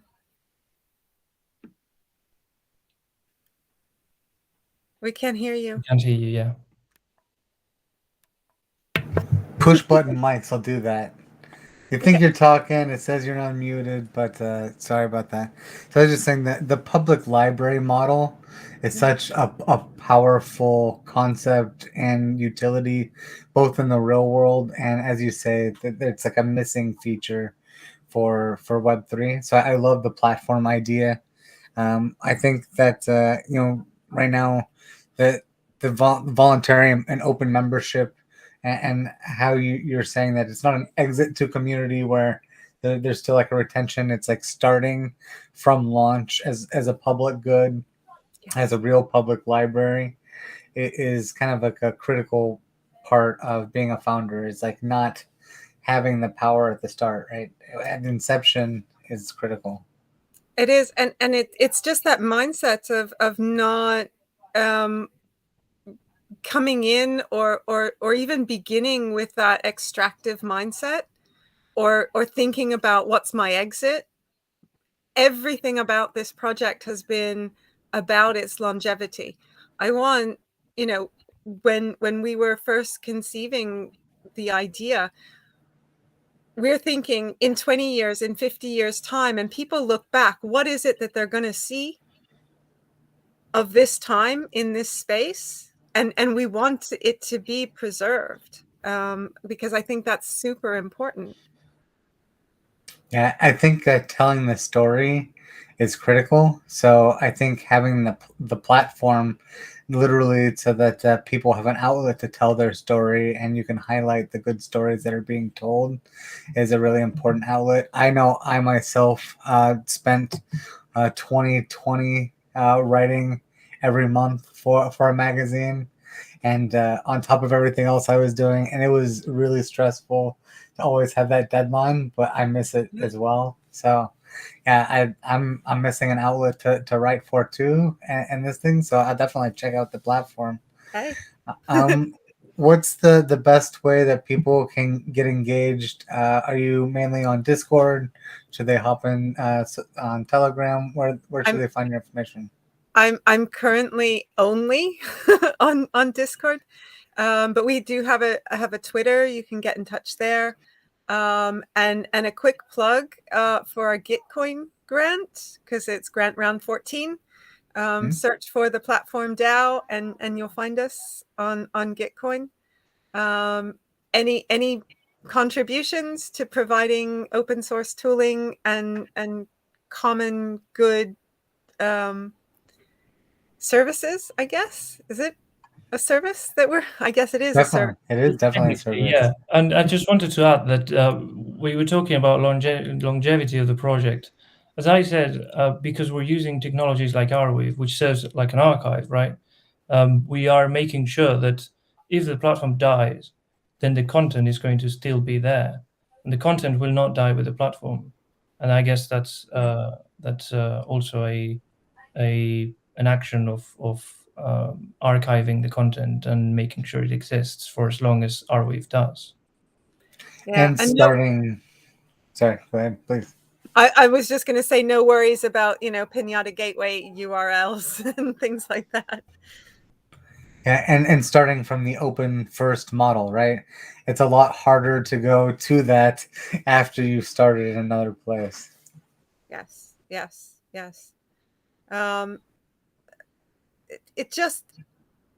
It seemed much more sensible, having gone through the years between 2019 and 2021 in the crypto space. It just seemed more straightforward to start as you meant to go on, rather than try and retrofit things, because I see how other projects have gone on to just not have enough time to go back and do things the way they had initially wanted to do them, because the pace of change in this space is so fast. Yeah, the pace. I've said it probably on this MetaFest as well. I've said it definitely in some of my articles, but I liken the crypto year to be 4 years and 4 crypto years in 1 year, because people are 24 hours a day, and as soon as you go to bed, someone else is working on exactly what you're working on. And that kind of goes to like our connectivity and like how well people from all over the world work together. So everyone in DAOs are it's not in a central location. We're in Colorado, we're in Europe, we're in California, we're in Europe, England, all over, even Africa and Asia. So adjusting and working with people from multiple cultures means that we have to have a public space that we're all building towards. For sure. Yeah, thank you so much for supporting public goods, the public library system. This platform looks amazing. I think, I'm definitely looking forward to more artists publishing and getting their material out there, and having the voice for artists as well. So thank you. Yeah, I'm honored to be back at MetaFest. It's always a great time here. So thank you. And Thank thank you you so for much, organizing bro. it as well. Thank you, Sergio. It's a pleasure to meet you. Right. Bye. Ciao. So next up, we have Jin talking about the metaverse. He's going to be bringing us into some of his works, and specifically, there we go, jumping right into the metaverse. Didn't see anything there. How's it going, Jen? Great to have you back. Hey, good to be here. Love the shirt, metaphysical. Oh yeah, the NFT NYC shirt that we have, a limited edition 100, and check out the back. Whoop. Oh, sweet. Oh yeah, it'll be on display there. All right, let me get back to my seat. Whoop. Okay. So you're going to be presenting the latest version of Maker's District, is that right? Yep.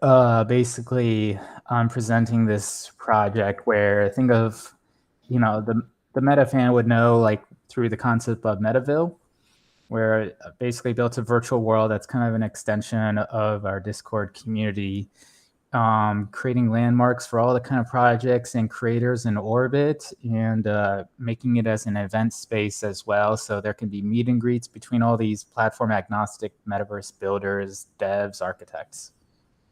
Well, awesome. I'm excited to see what you have for us. Please take it away.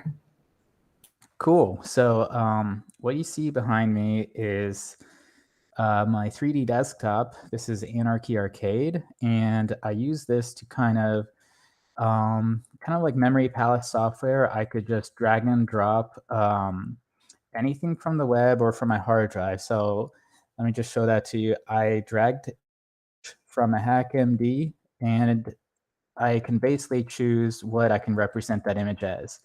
So a lot of people may be kind of familiar with, Loot and Hyperverse, where you can have many representations of, this thing.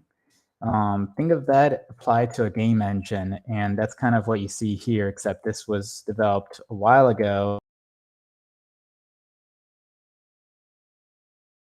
Yeah, everything you see here is a shortcut that you could launch, to another website or opening a file, just like how you would your normal 2D desktop. But imagine, instead of 2D shortcuts, they're 3D shortcuts.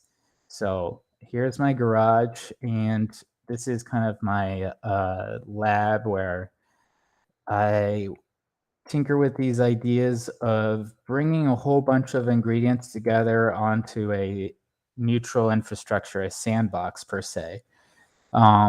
And over down here, you see like cryptovoxels in a desert. I began working on this idea of like, okay, like we got these parcels, can we like import it to other game engines and build on top? And like, what can we do when reimagining that in like a new context? And also like Burning Man was, because of COVID, getting canceled and going online. So I thought it was an amazing opportunity to do like a celebration of the arts and also a gathering of all these cool builders across all sorts of different projects to create an expo as well.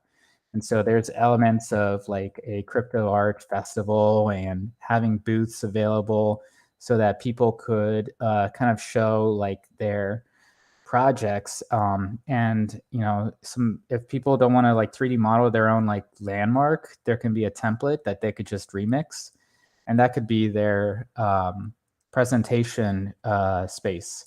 And these booths are super portable. So we build a world and people can just slot these booths right in. And no matter what, there's no tear down. We can reuse these assets in all sorts of different places. And one thing I want to explore is a night mode where the entire vibe just changes to, night and neon city type of vibes. And so I've got a whole bunch of notes here from all sorts of different projects, kind of brain mashing and stewing together here, which really helps to kind of connect new ideas together. Like I take like what's on xrdevlog.com, which is over here, a whole bunch of projects from different people building across the metaverse. We got virtual productions, we got play canvas and pets, and people who are doing stuff in from Webaverse to crypto voxels to just wearables with MetaFactory, for example. How do we kind of gather this all in one space, and over here, Grid Part 5 is a devlog, which kind of is a timeline of this idea where, let's say, start out with a template. Like, think of this as the pizza crust. And we can all bring in our ingredients to this pizza crust, like a potluck kind of dinner. We all bring a dish. And we have to bring it in a interoperable file format. So GLTF really works well. But, if we want to have a VR chat version, then FBX as well. And so then we bring all sorts of ingredients together. So we got crypto voxels and we got a little bit of photogrammetry, and we do a little virtual production. So we have a sound stage representing that. And if people don't have something to represent their projects, we have booth templates as well to provide for them. And the man as well, like, being held together by all these different strands. We'll get to that in a second. But this was how it looked as of 2 years ago in VR chat. And we used this as a gathering space, an event space, and hosted some Metaverse Makers mixers type of events where we would have wine and cheese, a DJ, and people from all sorts of different factions of building the metaverse gathering for just, a lot of very interesting discussion. That's the first step of Introp, is communication and interaction and meet and greet. And if we're building the metaverse, we should really eat our own dog food per se. And we have these teleportation devices, we just drop into a virtual world. Like, more digital events, physical events are cool, but we could do digi-physical as well. And digital can help aid the planning for physical. But aside from that, this was VR chat, so a lot of our friends who have Macs couldn't join us, and Quest 2 users, it's difficult when you want to make things like Quest compatible, because not everyone has like Quest compatible avatars, and making the world, it's doubling up the work. But that's what I'm working on next. We'll get to that in a second. I just want to kind of show this idea has been worked on in other parts like Altspace. This was a screenshot I took from the sky at the Burning Man Altspace event, where they had this grid, and in some of these different areas, these landmarks, there is a portal going to a full experience. So think of this like a video game overworld that links together all these other mini worlds that you can kind of instance out. And it was incredible. There was a day-night cycle as well during this event. It was one of the best events in Altspace, but it was Altspace, a proprietary app, and can still visit parts of it. But I really love this idea of like just binding it all together with like this neon light. There's something really kind of digital native about it. And check out these like L-Wire people at night in Burning Man. And yeah, I want to create this alternate reality once we have like all the ingredients on the pizza crust. So we have some booths. If you have a project but you don't have like a 3D representation, just modify a texture file and you'll have a decorated booth, and we can help you with that. And all these are uploaded to GitHub, so I can drop some links if you drop into a Discord or hit me up. And this world is online as well in VR chat if you want to check it. But let's say you're building crypto voxels already. So like easy editor, easy builder. But it's right now stuck in crypto voxels. So what we've been working on is a exporter that we could essentially export a GLTF mesh from crypto voxels, bring it into Blender. And then from Blender, you can convert it to an OBJ, which lets you bring it into OpenBrush. OpenBrush is an award-winning program that Google discontinued last year, and from popular support because so many people loved it. It was like the MS Paint of VR. They open sourced it, and they open source Poly, their 3D file hosting platform. And this community, Icosa Gallery, became maintainers, and they added a whole bunch of new features and all sorts of great stuff. But point is, you can import your mesh into here and draw over it. So if we want to make a really sick night mode for all of this, like we have our buildings and stuff. All you can do is like import your parcel or hell, even the whole district, and draw over it. And then you get this really cool neon effect. And Icosa released a GLTF extension that you can basically have this work in any 3JS project. And this works for avatars as well. So we recreated those cool L-Wire guys, and this is how they look in Webiverse. And I foresee this kind of like events happening on multiple different platforms because our community is really interested in metaverse interoperability.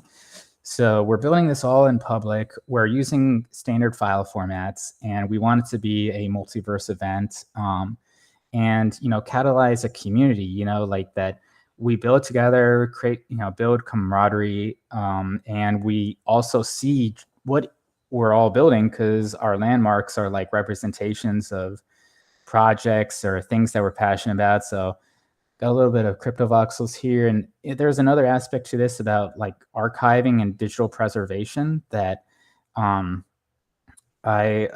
think is really important when it comes to like the metaverse. Like we don't have something akin to the Wayback Machine for the metaverse. So a lot of historical context to like who are the early builders gets lost in the sands of time. Like you can't travel back in the metaverse like you can with the Wayback Machine for the web. And this is something that I want to fund as like a public goods element. So somehow, I don't know how to monetize this yet, but I would like it for there to be like a rainfall on this desert to nourish these projects and creators, and create a kind of public goods foundation for some of these elements, that I think would really serve us to also like not only like good in terms of preservation and history and anthropology and all that, but also in terms of interop. Because if you take a snapshot of crypto voxels, you could literally walk through the city and give a guided tour to people in the future, or like right now, like who were the early builders and what, like, how did this place become what it is today? Because right now it's always stuck in a perpetual present. So yeah, here's like a screenshot of the gallery that I took from crypto voxels as an example. Some this OpenBrush app is award-winning, and we basically raised some money by selling dank nugs, some like 3D buds that is used to fund open metaverse, open source projects. And we gave them a grant, and they're working on multiplayer mode. So imagine us going into any kind of city, whether it's crypto voxels or photogrammetry or just a booth that we import, and we're chilling, we're painting, we're like vibing, playing some music in multiplayer with VRM avatars, which is what my avatar is based on right now. Custom avatars, painting together, teach, learn, vibe, all like happening in real time. that is going to be a cornerstone for, I think, a culture that will really drive an open metaverse movement forward, especially if we're all like building a shared experience and world together. So here's how it looks in OpenBrush, and you can export from OpenBrush where it exports in 5 different file types in these folders. The one that I think is the most interesting is GLB, in which if you have the Icosa plugin, which adds GLTF extensions to your Three.js project, it takes like literally like 10 minutes if you're a Three.js dev to implement in your project, and bam, like we can even modify, because OpenBrush is open source. You can literally export directly to WebXR. So imagine this exporting to your own open source, self-hostable, WebXR multiplayer website, and create a really tight feedback loop between a real-time 3D like painting program and a real-time collaborative 3D WebXR like client viewer. That would be really powerful because it'd be no code and it'd be fun. Yeah, so some side-by-sides with Blender and bring it into VR chat. I've been testing all this out to make sure that it all works. Here's how it looks in JanusWeb. I could drop in a link, but I just want to kind of show the code first. JanusWeb, super easy. I hope my screen isn't backwards. Is it backwards? Am I going too fast? No, you're good. You're good. You're not mirrored. You're good, man. Keep going, bro. Yeah, this is what JanusWeb code looks like. It could be even more improved, but like super simple. Think about VRML 3.0, which I think is the future. I mean, like a programming language for virtual reality. Yes, like you got your assets over here, so your GLB, and then you declare it down here. And yeah, we could import that and export that into all sorts of places too. I started building this out in Webverse next. So just building by building, piece by piece, building this small town. And I kind of designed it kind of like a street. So just a side by side, one street with all these things together. And imagine the market event happens and nourishes this field with all these creators and projects. Grass starts growing, birds start chirping. Solar Punk City just emerges out of the ground. The city expands. I want that kind of imagery as we build. It's not just booths and like environment. We also have NPCs, so if you're building like an avatar PFP project, then having an NPC, this is all based on VRM, which is based on GLTF, which my avatars are VRM. But these are NPCs that can talk to you. They're powered by OpenAI or GPT-J, the open source version of GPT-3. They're just chilling in the world. I'll show you later. And there's a night mode as well in this. So, these guys and your character, they'll light up and they'll look really cool. Feta made this version where the mouth kind of moves. And let's say, this gets really big and we need to optimize stuff. Avatars are really heavy. Well, Webverse is a great engine for doing all this because, hey, like they have an avatar spriter. They have all this kind of optimization stuff that works automatically, seamlessly.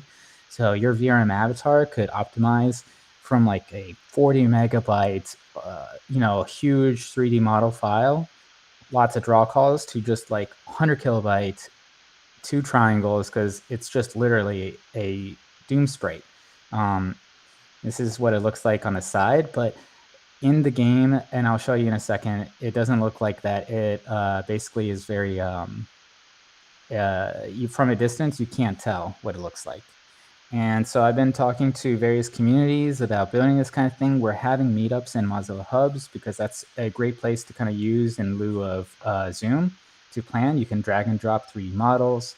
You could screen share in there, have a pointer and highlighter. So that is our kind of planning zone.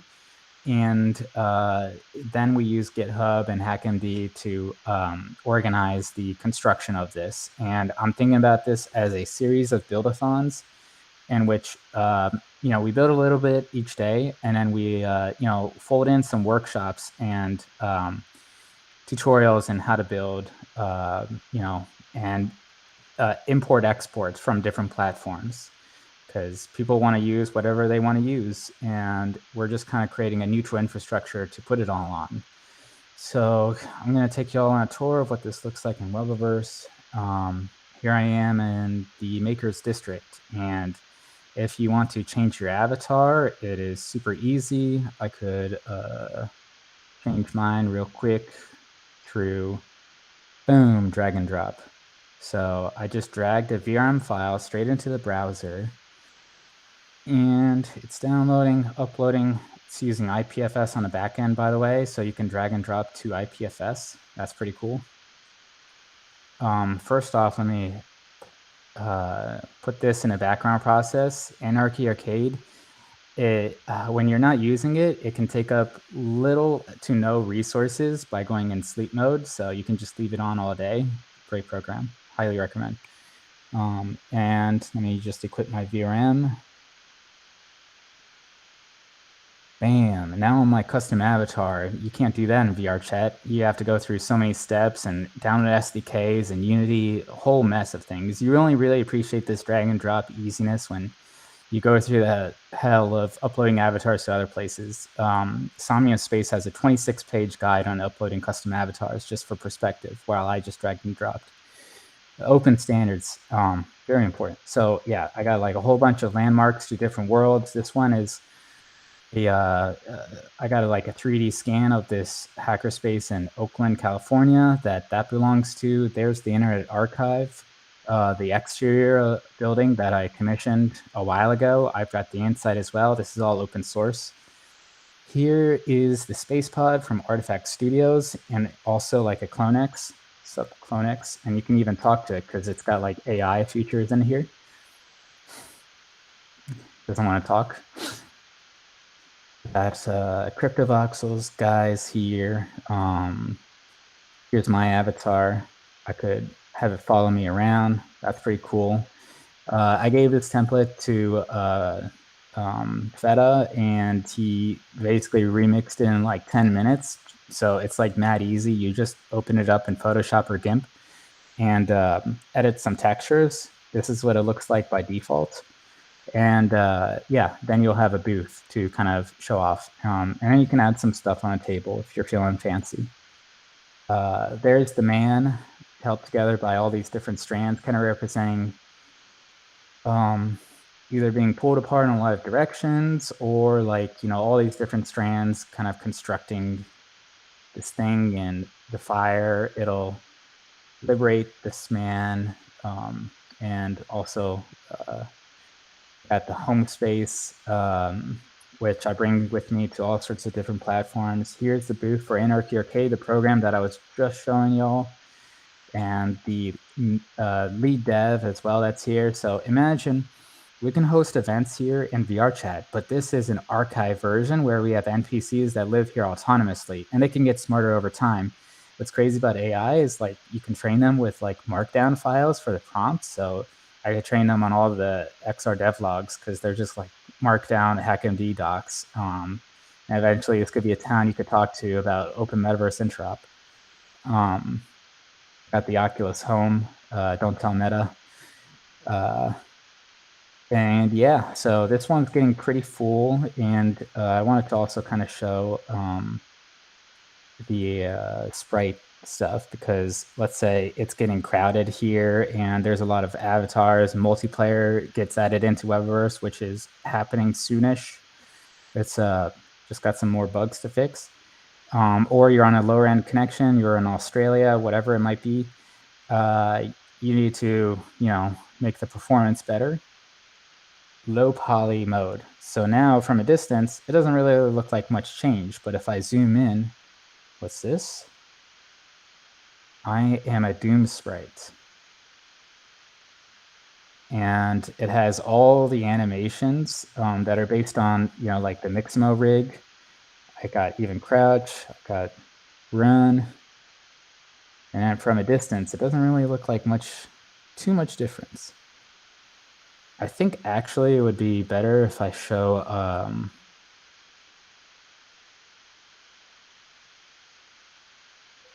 my CryptoVoxels guy. Let me see if I can find them. Yeah, if we want to load in hundreds or even in potentially in the future thousands of avatars in the scene, this is a way to kind of scale the number of concurrent users per world while having custom avatar support. And this is kind of used in, like in production. And for example, in alt space, they replace the avatars with placeholders. And the thing is, they don't really have any kind of shape or kind of signifying features. It just looks like, just kind of like I can drop a screenshot later, but see what else. Here's some like screenshots of the Makers District and Janus Web and Hubs, two open source WebXR frameworks. Janus Web is easier to self-host on your own hardware, whereas Hubs, you can deploy it onto the cloud, but it's harder on your own, like, if you have some kind of like server at home and whatnot, or Raspberry Pi, kind of difficult. It's kind of different architecture, but all using GLTF under the hood. And so it's good to kind of see the differences between the different platforms. When you have the same world in many different platforms, it becomes kind of more clear, like what are the trade-offs between them. And that's kind of the point I want to make with this too. Like CryptoVoxels, I love it. It has a great editor and it's strong for that. The collaborative editor and experience, and it's got its own vibe. But like, what if you want to, have, what if you want to share this with other parts of the metaverse? Instead of inviting people to your platform, you can bring it to them. And that has worked really well in terms of like introducing these concepts to the people who primarily live and play and build in VR chat.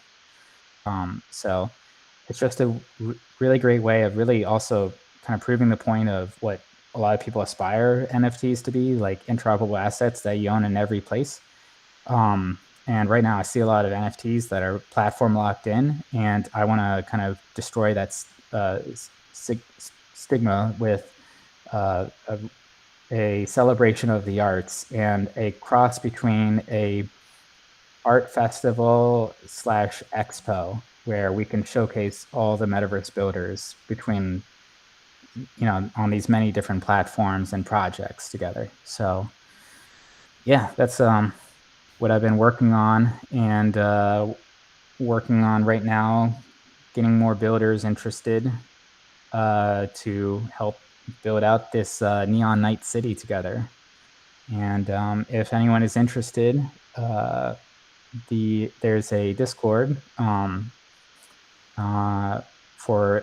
M3org, and we are always building cool stuff and documenting what we build. And there's now also like a weekly meeting for this concept every Monday in the Neon Builders Discord, which I'll drop an invite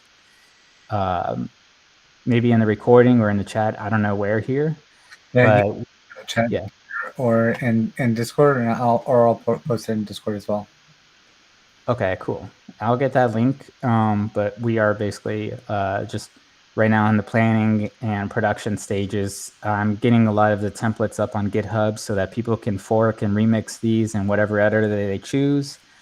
And then we could, we have level editors. So all we really need are the assets. Think about like, we started out with we got the pizza crust. Now we just need the toppings. And everyone here that's watching and listening and maybe watching the recording, whatnot, you can help provide those pizza toppings and meet all sorts of other really amazing creators that are building parts of the open metaverse. Thanks, Jen. You've always been, one of the leaders in some of this innovation and really combining and making sure that interoperability is a primary consideration. I think the demonstration of drag and drop into the world is just amazing. If people haven't fought 3D avatars, the ability to do something like that is huge. So it speaks volumes for standards and making sure that we're all building together rather than building closed systems. Anyone that has had 30 different phone chargers will understand. So thanks, Jen.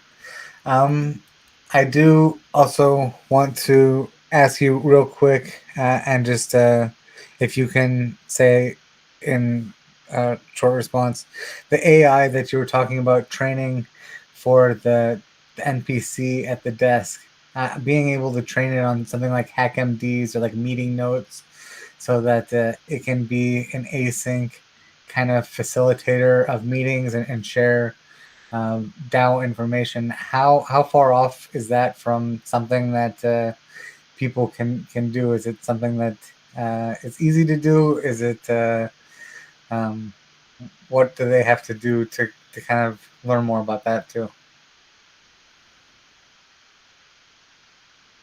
Yeah, so I think I haven't really like fully dove into the nitty gritty nuts and bolts of modding it, except for on a surface level where I build this scene file and I could supplement it with a bio for every NPC, but I can go real deep and just like give every NPC an entire HackMD backstory that they're trained with. And also when you're talking to them, like I'll say like, "Hey, Clonex, what have you been up to?"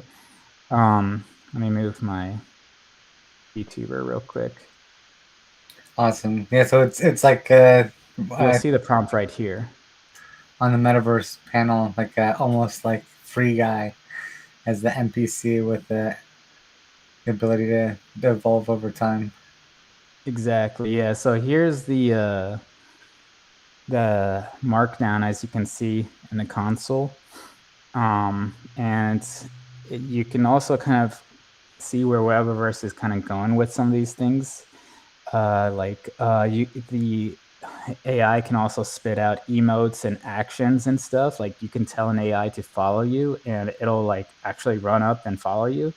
Or you can tell it to like get this item and it can like know, because everything that you drag and drop in here, this is also like similar to like hubs in that you can like, let me drag and drop an image here, for example. Uploads to IPFS. I can drop it in the world. Here it is in the world. Okay. And in the prompt now, you'll see like it's got, it updates with items that I dragged in here as well. Super cool. Yeah. Thanks a lot, Jen. I really appreciate everything that you showed us.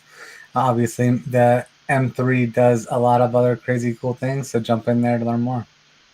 Next up, we have Tamra. Tamra, are you there? Hey there. Hey, we're talking about Common Stack today. Yeah. So What's up with Stack? Obviously, you guys are a critical part of building in public and people having thoughtful discussions. So I'm excited to see what's up and what's going on. cool. Glad to hear that. Let me see. Let me share my screen and make sure this is working right. Oops. Let's go to the beginning. Okay. Cool. Should I just jump in or do you want to ask? Good. Take it away. The floor is yours. Cool. Okay, thanks. So first of all, thanks, Meta Game. Super excited to be here. Very excited about MetaFest and all the cool talks that are happening these number of days. So I hope some of the things you hear in the next 20 minutes are going to affect the way you think about human cooperation. I'm not going to talk about cool bleeding edge technologies or anything meta. I'm going to talk about an ancient practice that's having a resurgence and challenging conventional wisdom about economies and governance. So I'm calling this talk Beyond State and Market because that phrase really stopped me in my tracks. When I first read it, I thought, wait, we can do that? There's something beyond state and markets. And it just never occurred to me. But words have power. And these 4 words for me were like an incantation. The name is a tip of the hat to the those who have brought this concept of commons back into fashion, I could call it maybe, namely Elinor Ostrom, who I'll speak a little bit more about, who wrote a 2010 academic paper titled Beyond Markets and States, Polycentric Governance of Complex Economic Systems, and a collection of essays by David Bollier and Silke Helfrich, which is called The Wealth of the Commons, A World Beyond State and Market. They are, they are people who have done so much for bringing this idea of concepts back into the possibilities of human cooperation, breaking through to the other side of the myths that states and markets are the best or even the only way economies and governance can be successful. So the idea, these 4 words, beyond state and market, is also a challenge. I don't know how many people are there because this isn't a real audience, but like, how many of you are satisfied with the world that the states and markets have created? And does anyone think there could be something different? So one of the oldest forms of human cooperation is called commons. We share this planet. This is something we have in common and is a commons as well. Commons have lasted for millennia, but since the 19th century have all but disappeared. The concept of commons is changing the game that is dominated by the 200 years of states and markets. So top-down governance systems are failing us. I just chose 2 particular things to quickly talk about today: corporate personhood versus natural persons, and global financial exclusion. So corporate personhood is clearly capable of outspending, outlobbying, and outmaneuvering natural persons. It means that the interest of the corporations, which is profits, bottom line, will supersede the interest of natural persons. We see many examples of this today. The interest of the environment, or the interest of social cohesion, it's really the interest of number go up for the corporation that takes precedence over anything else, which makes our representative democracy in this form representing corporations better than representing most people. And then a little bit about global financial exclusion. I think people are familiar with this photo, pretty headline grabbing last year. Canada, a representative democratic nation, decided to borrow a practice from autocratic despots' playbook and freeze all the financial assets of any citizens suspected of supporting the protesters against the government policy. This was quite an eye-opening event for a lot of people who weren't expecting this to happen. But I think that this is not the end of it. It's really the beginning. New sanctions in Russia, basically locking a nation out of the SWIFT global consensus system. And the United States was holding Afghanistan's treasury reserves and just decided to spend it without asking anyone or any of the people of Afghanistan what they thought it should be spent on. So this is the golden rule, right? Not the do unto others golden rule, but the golden rule of whoever has the gold makes the rules. So top-down governance systems are failing us, but people can't govern themselves. So what do we do? Or can people govern themselves? This is Elinor Ostrom. She basically won a Nobel Prize for proving that humans can cooperate with each other. In 2009, she was awarded the Nobel Prize in Economic Sciences for meticulous field research that she did in existing commons and showing that ordinary people are actually able to create rules and institutions that allow them to sustainably manage shared resources. One of the quotes that I like best of Elinor Ostrom that Common Stack uses a lot is, "There's no reason to believe that bureaucrats and politicians, no matter how well-meaning, are better at solving problems than most people on the spot who have the strongest incentive to get the solution right." Markets are failing us. And I don't just mean today or this week. But what do these 2 pictures have in common? They're strange bedfellows here, right? But they represent enclosures. Enclosures are the expropriation and commercialization of shared resources for private market gains. In England, there was an Enclosure Act in 1773, which basically enabled enclosures of land. Nobles claimed lands, made it private. They profited from hunting and extracting any other resources it contained. Any local villagers that had been using those commons for wood for fires or for home building, for agriculture, for foresting, for fresh water, no longer had access to those shared resources. They weren't shared anymore. On the right is California's Strawberry Creek. This has come under pretty fierce contest over the last few years because it is a creek that Nestle is using to bottle spring water. It's on federal land. Nestle, which is a Swiss water giant, basically pays the US Forest Service nothing and profits in the billions of dollars every year from the water that they sell in bottles. So here's to pretty, an old version of enclosures and new version of enclosures. But enclosures is not just the privatization of land and water, overextension of copyright law, turning the open internet into closed proprietary marketplaces, and any of our commonwealth, right? The picture of the earth encapsulates a lot of it: water, land, forest, fisheries, biodiversity, creative works, public spaces, indigenous cultures. So this idea is that, markets, the temptation to monetize resources tends to destroy any social solidarity or collective stewardship of a resource. Markets often benefit from the state's support of providing these resources like Strawberry Creek or other, public forests or minerals or airwaves for very little, actually, that we know of. But markets, right? How do we know how much something is worth unless we have a market tell us what something is worth? And here I go back to some of the academic research about commons. David Bollier and his colleague Sil Telfrich, who I mentioned earlier, have done an astounding amount of advocating for new thinking, even new language frameworks to explain commons in a way the modern mindset can understand it.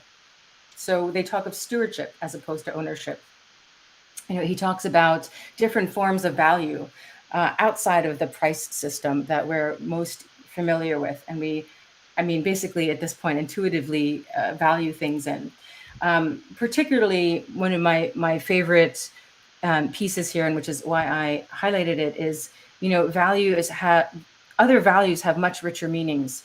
So social, ecological, cultural, generational value. If we were to start thinking of value in terms different than prices, we would find that we would take more care of some of the things that we have let become destroyed by commercial incentives. So what is this commons thing anyway? So very simply, commons is a resource, a community, and a set of social protocols. It has to be all three. With just one, with just a resource, it's not quite a commons. With just a community, it's not a commons. But when you have three of these together, the totality of these three, we can call a commons. And a commons comes about when a community treats a resource as a shared wealth. And there's no commonsing without commonsing. So it's a participatory action. People are engaged in managing and partaking of this resource that we share together. And now I would say, there's a sentence that really caught my attention. It's, we're looking at commons now as a viable alternative to capitalism that puts human well-being and the planet above profit, right? So we look at other values other than the price of something.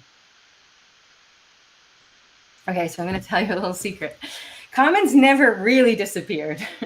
They're all around us, and there's emerging new ones. Community agreements, like in the shores of Hawaii, who gets to take the next wave? There's this implicit, informal agreement among the surfers in certain shores on what the right protocol is for who gets the next big wave.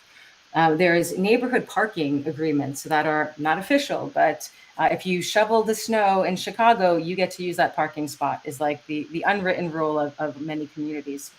Seed and biodiversity preservation, community currencies, open access scientific journals, Creative Commons license. Commons are, in fact, the natural byproduct of human cooperation and human ingenuity. Okay, so what is Common Stack doing? We're on a mission to help purpose-led communities deploy regenerative economies, and we are conceiving and building tools and protocols to make that a reality. We keep the 8 design principles for robust commons that Eleanor Ostrom derived in her seminal work governing the commons as our North Star. And we conceive and develop tools and protocols to help communities deploy commons. Our dream is, whenever a community says we want to manage and steward this resource collectively for the benefit of all, they have an open source library of knowledge and tools that can help them do exactly that. We do research, applied research, products and development, and newly services, which is where we're just starting to do. Some of these protocols are augmented bonding curves, which is essentially a bonding curve that then allows a kind of tribute every time there's action against the curve.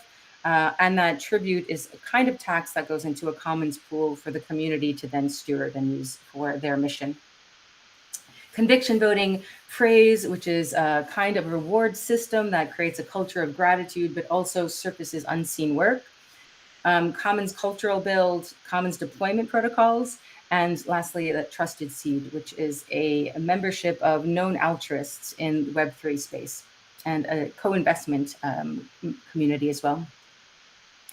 So we have been working very hard to build these tools, and their first community to use the Common Stack design pattern was the token engineering community. So this is sort of the picture of like what the token engineering commons is today. I mentioned the augmented bonding curve and conviction voting. The token engineering community commons raised over 1.5 million DAI in a closed fundraise. So really just from the trusted seed or a group of known altruists. They collected over 200K from the augmented bonding curve, so price action on the bonding curve, and have funded over 200,000 for token engineering projects. Token Engineering Academy, which is, if you're not familiar with already, you should definitely check out, but it is provides education for aspiring token engineers. Proposal Inverter, Gravity DAO, Consilience Library, to name a few. And most importantly, the token engineering built a large, active, and engaged community. And that is what Commonings is all about. A community stewarding a shared resource under a great set of protocols. Okay, so what's next? We asked the community who we should partner with to deploy the next commons. Anyone could nominate, but only the trusted seed could vote. And we received 36 nominations, and 98 unique voters chose a short list of 5 finalists. The entire nominations, the 36 nominations were all extraordinary. The 5 finalists exceptionally so. Grassroots Economics, Precious Plastics, Refi DAO, Gravity DAO, and the AI Commons, all of whom I hope do become commons. We used quadratic ranked choice voting so that the trusted seed could choose the community we partner with. So if you have a trust token, you're able to vote. And 91 unique voters participated. And the next commons, who the Common Stack will work hand in hand with to deploy their commons, is Grassroots Economics. So we are super excited to announce that Grassroots Economics and Common Stack have really just begun this project together. We're looking at 9 months of deploying the cultural build and the technical build together. Grassroots Economics is a nonprofit since 2010, and they've been working in Kenya on the ground with local communities, helping communities, building community programs, including community inclusion currencies. I think they've had over 45 locations across Kenya start using these community inclusion currencies. And it's going to be an honor to work with Will and all of his team.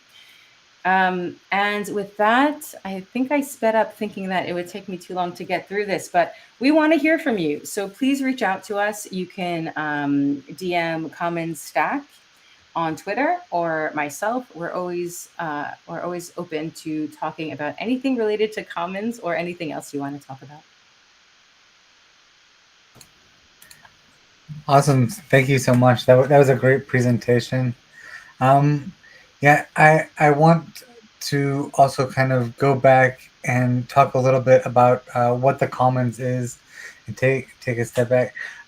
how long have the Commons been participating in the ecosystem, and what are some of the key milestones that they've accomplished for anyone that doesn't know?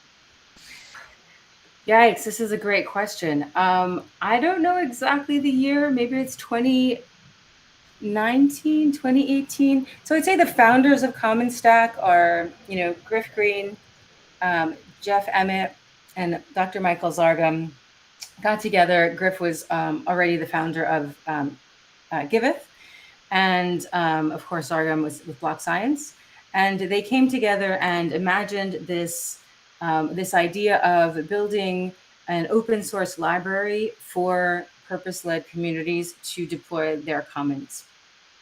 So in the beginning of the Common Stack, we were pretty much exclusively a research organization, and developing concepts like the augmented bonding curve, developing concepts like conviction voting, which really allows many small people, many small token holders to I would say, have as loud a voice as larger token holders. So conviction slowly grows over time with sort of the way conviction voting works is essentially that conviction will grow, and eventually a funding proposal will pass if there's enough, small token holders who have a strong amount of conviction.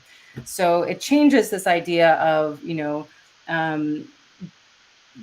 direction of a community being really organized by the largest token holders of the community. It makes it a little bit more fair for the larger community as preferences to be heard.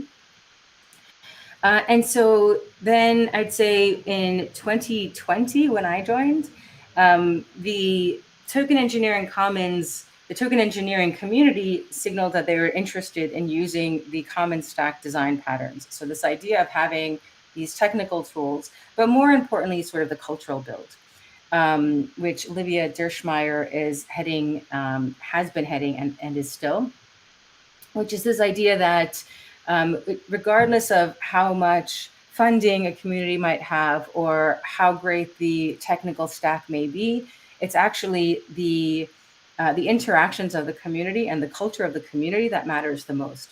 So when Eleanor Ostrom was doing field research on these commons, the 8 principles that she came up with addressed things like clear boundaries, like who can and can't use this resource that's being that people are stewarding. Conflict resolution. So if there is a conflict, how does it get resolved or transformed into something? The graduated sanctions. So infractions against the rule slowly lead to the person who's breaking the rules to be excommunicated from the community. So all of these 8 principles are woven into the fabric of the culture, so that there are transparency, mutual accountability, the ability to see who is participating in the community, and to have things very transparent so everyone is aware of, has information symmetry. So all of those 8 principles are really woven into the fabric, and that's why the cultural build takes time. You can't push a button. You can push a button and launch a DAO, but you can't push a button and launch a culture. So the idea of having a commons culture that people practice and become familiar with, and turn on its head this idea of the technocracy, like there's being a small group of people who make all the decisions for a commons or a community or a DAO, but rather everyone in the community can make suggestions about the decisions of the community, even up to and including, right, like this idea of the parameters of the economy. So, for example, the augmented bonding curve parameters are set by the people in the community and not by, like, really everyone in the community can suggest the parameters. Everyone in the community is educated about what the parameters are. We've built dashboards so that you can actually model changing small parameters of the augmented bonding curve and seeing the results, so that everyone actually has a chance to learn about the parameters and then make their own suggestions. And then eventually the community will vote on all of the suggestions that are made. So then what happened next? So we kind of moved to, like, we're still doing research, but now we're applying that research by building products and protocols to allow commons to deploy. So the commons deployment process we're doing now, again, with grassroots economics. We'll be open sourcing all of those protocols so any community can sort of just follow along with how to deploy a commons if they wanted to. Praise as a product is another tool that was built out of this cultural build, but has now become something that we're helping communities deploy in their own communities to allow, the distribution of tokens, of community tokens, based on effort and contribution in the DAO. That's awesome. I want to get back to praise as a product.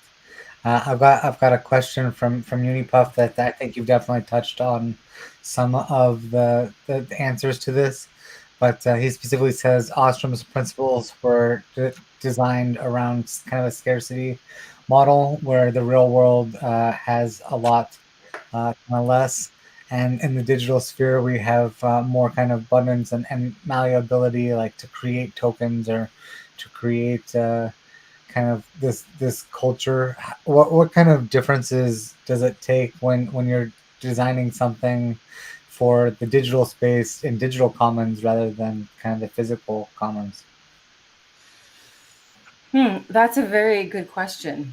I mean, I guess I would say that scarcity still exists, like we have a scarce amount of resources. If we just take the token engineering commons as an example, we still have a scarce amount of resources that we can apply towards building token engineering as its own engineering discipline. So there's, I mean, I guess I would say there's, I almost want to say, like, the idea is that this commons can be cyber physical commons, right? I think that these commons, like these design patterns, can actually be employed on the ground as well. I don't think that they have to be they are in Web3, but there are practices that extend past Web3. And yeah, I don't know how to answer that. I feel like there's scarcity, and there's an abundance of many things, but a lot of the resources that we want to sort of protect and are regenerative if we steward them carefully, right? If we carefully steward things and they're not depleted, then we can sort of reliably count on them existing for the future generations. One of those things is information, right? And curating and making true information available to the people that need it, and even praise. I think praise and our ability to show love and recognition for people is a limited and scarce resource too. It's like our time, as much as we think we've got a lot of it, there's only so many hours in a day that we get to spend, and having that ability to praise each other. And I know that TEC does a great job of having that both at the start of the meeting, sometimes where they go around and they tell people like something that they're thankful for them. That helps kind of share things that we can do and that really benefit people, that help connect with them as people. And then, as you say, like sharing information is kind of free for us. So making sure that everyone in the stack has got access to that is really critical too. So thank you so much. Yeah, sure, my pleasure. I just want to say, praise does so many things well. It's it's been really exceptional in the TEC and Common Stack where we're using it. Giveth is using it.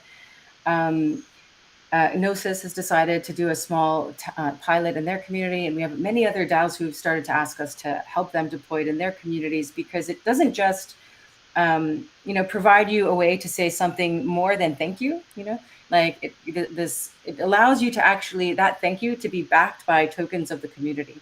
So either some monetary reward or some governance in this community that you're participating in. So the more it incentivizes more participation in the community, and it rewards people's efforts in the community. But it also, there's so much work that we do, especially as remote workers or in decentralized autonomous organizations, right, that people don't see. It's emotional care, right? So it's sort of like helping somebody who's having a bad day is something that should be rewarded because it brings benefit to the entire community.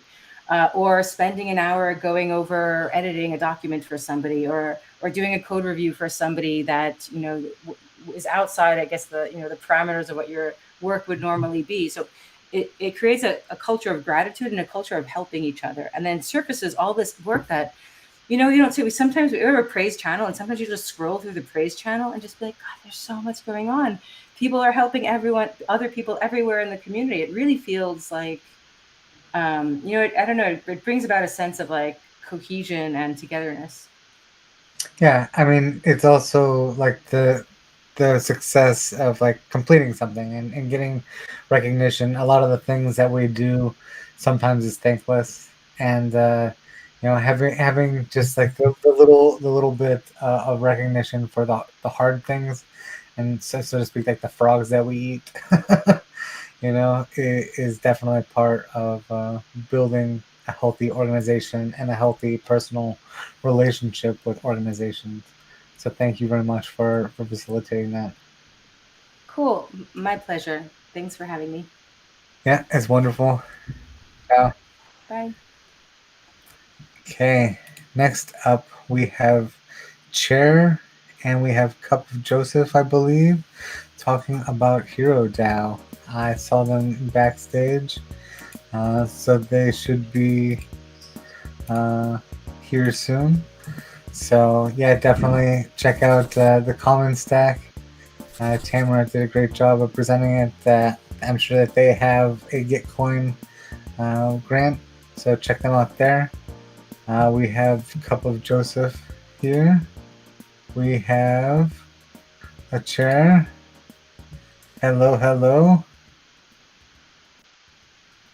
Can you hear me, gentlemen? Hey, how's it going, Penguin? Hey, hey, doing great. How are you? Yeah, we're really excited to be here. How you doing, Chair? I am great. This is day 2 of presenting for me. Thrilled to be here. You're killing it. I'm Excited to be here excited. again. I think Hero DAO is one of the projects that when I saw, I jumped in and learned a lot about. I really like what you guys are doing, so I'm excited to see all the progress that's come about. So, yeah, take it away. All right, awesome. So I'm sharing my screen here. I hope that's okay. And at any point, if you have any questions or you want to jump in or have a discussion about any of this stuff, we're totally about that. But the idea today, I think, is just to kind of give everyone who's watching a overview of what is Hero DAO, what have we been working on, what's happening next, and why does it matter, and just kind of go through those overview of topics. So first, what is Hero DAO? Hero DAO is a group of people launching a real physical comic book and the first ever superhero franchise that's owned by its fans. So I read a ton of comic books. I've always loved comic books and collecting them and Ninja Turtles. And so I started Hero DAO, or summoned it, about a year ago. And since then, it's taken on an entire life of its own. And a lot of great stuff has been happening. So first off, real physical comic book. So we're making actual real products. We're making not just flywheel things in DeFi that spin around in circles, right? But actual real physical comic books that will exist in the real world. And we're focused on kind of the product development of that as a community in a way that hasn't really been experimented with before. So I think we shouldn't always assume that everyone already knows everything about all these words and buzzwords that I've already thrown around in 30 seconds. So a DAO stands for a decentralized autonomous organization. And the money in Hero DAO and in our organization is stored in smart contracts. And when we want to pay an artist to do something, or a community member has contributed to the mission in some way, we can all vote on how we want those funds to be used or where we want them to be sent. And without executing, without having to rely on a human being to execute what people vote on, we use software to automate that. So the autonomous part is what's really interesting to me about DAOs, and it really has the power to change how we use organizations and how we interact with each other. So Hero DAO is specifically using this DAO architecture. It's a Moloch DAO on DAO House, and it's using this DAO architecture to reboot superheroes that have fallen into the public domain. So we're not just coming up with our own heroes and going off on our own thing, but really focused on public domain, things that everyone can access, and that are really great characters. So there's this kind of duality in the superhero franchise, in the business of creating comic books, where you have the big two, which is Marvel and DC, and they own almost everything. They own, Superman, Batman, all the Marvel movies, obviously, and countless other titles, and really just tens of thousands of characters that have been created by lots and lots of artists over the last 100 years of comic book production. And if you want to create a superhero, if you want to be a artist or a writer or some other creative, or just contribute to a superhero franchise, you basically have two choices. One is go work for Marvel or DC, go work for Mickey Mouse and Disney, and kind of a very small number of big companies where you're going to be guaranteed a salary and you're going to get paid, but you don't own any of your characters at the end of the day. You don't own any of the intellectual property that you came up with. And I think that's kind of sad, because I would like to see creators benefit from their works more. Or you can go this other route of becoming an indie publisher, doing crowdfunding, and you own your comics, but it's kind of a race to the bottom a little bit. So what I mean by that is there's over 21,000 projects on Kickstarter raising money for comic book related projects. Just comics, not even just superheroes or books in general, just comics. There's 21,000 projects there right now. And the majority of them are trying to raise less than $5,000. So there's a lot of incredibly talented artists. There's a lot of really talented writers who have great stories to tell, and they want to continue to be able to own those stories. And so they have to compete in this crowdfunding way for funding. And that's very challenging. And then if you buy into this crowdfund, you don't really get a say over the development of that comic. You don't really get a say over the development of that community. And in Hero DAO, if you fund Hero DAO, if you put money into the treasury, you get shares, and you get to vote on what superhero gets a comic next. What artist gets hired to do the sketches? What artist gets hired to do the coloring? And you get to be a part of the process. And so I would hope someday Hero DAO could even be a place where all of these 21,000 comic book creators come and are able to access communities and raise money for their amazing projects, continually be able to own those projects, and have this kind of community ownership structure where their funders and their fans also own a portion collectively of the intellectual property. And I think there's going to be tons of really great long-term benefits towards designing a community like that. And then the opposite side of the paradigm is, if you go through the highest grossing films of all time, a lot of them are superhero movies. A lot of them are these kind of franchises that have become very popular in our media. And the problem with that is that they're all owned by Mickey Mouse. I don't want one private company in Florida to be in charge of all of the media that the majority of people see. I think that's very 1984-esque. So if we can create something that starts off as a superhero franchise, it can, you know, help a lot of artists be able to get paid more easily and also still own their works with their community. And also it will help us take the first step towards toppling Mickey Mouse and replacing him with something that's community owned instead. So with those kind of problems, with those kind of ideas in mind, we set these goals a while ago of let's pool some funds in XDAI. So even while the market has been crashing the last 2 weeks, our treasury is in XDAI, which is pegged to $1. So there's no instability. We still have, you know, the same runway that we did 2 weeks ago.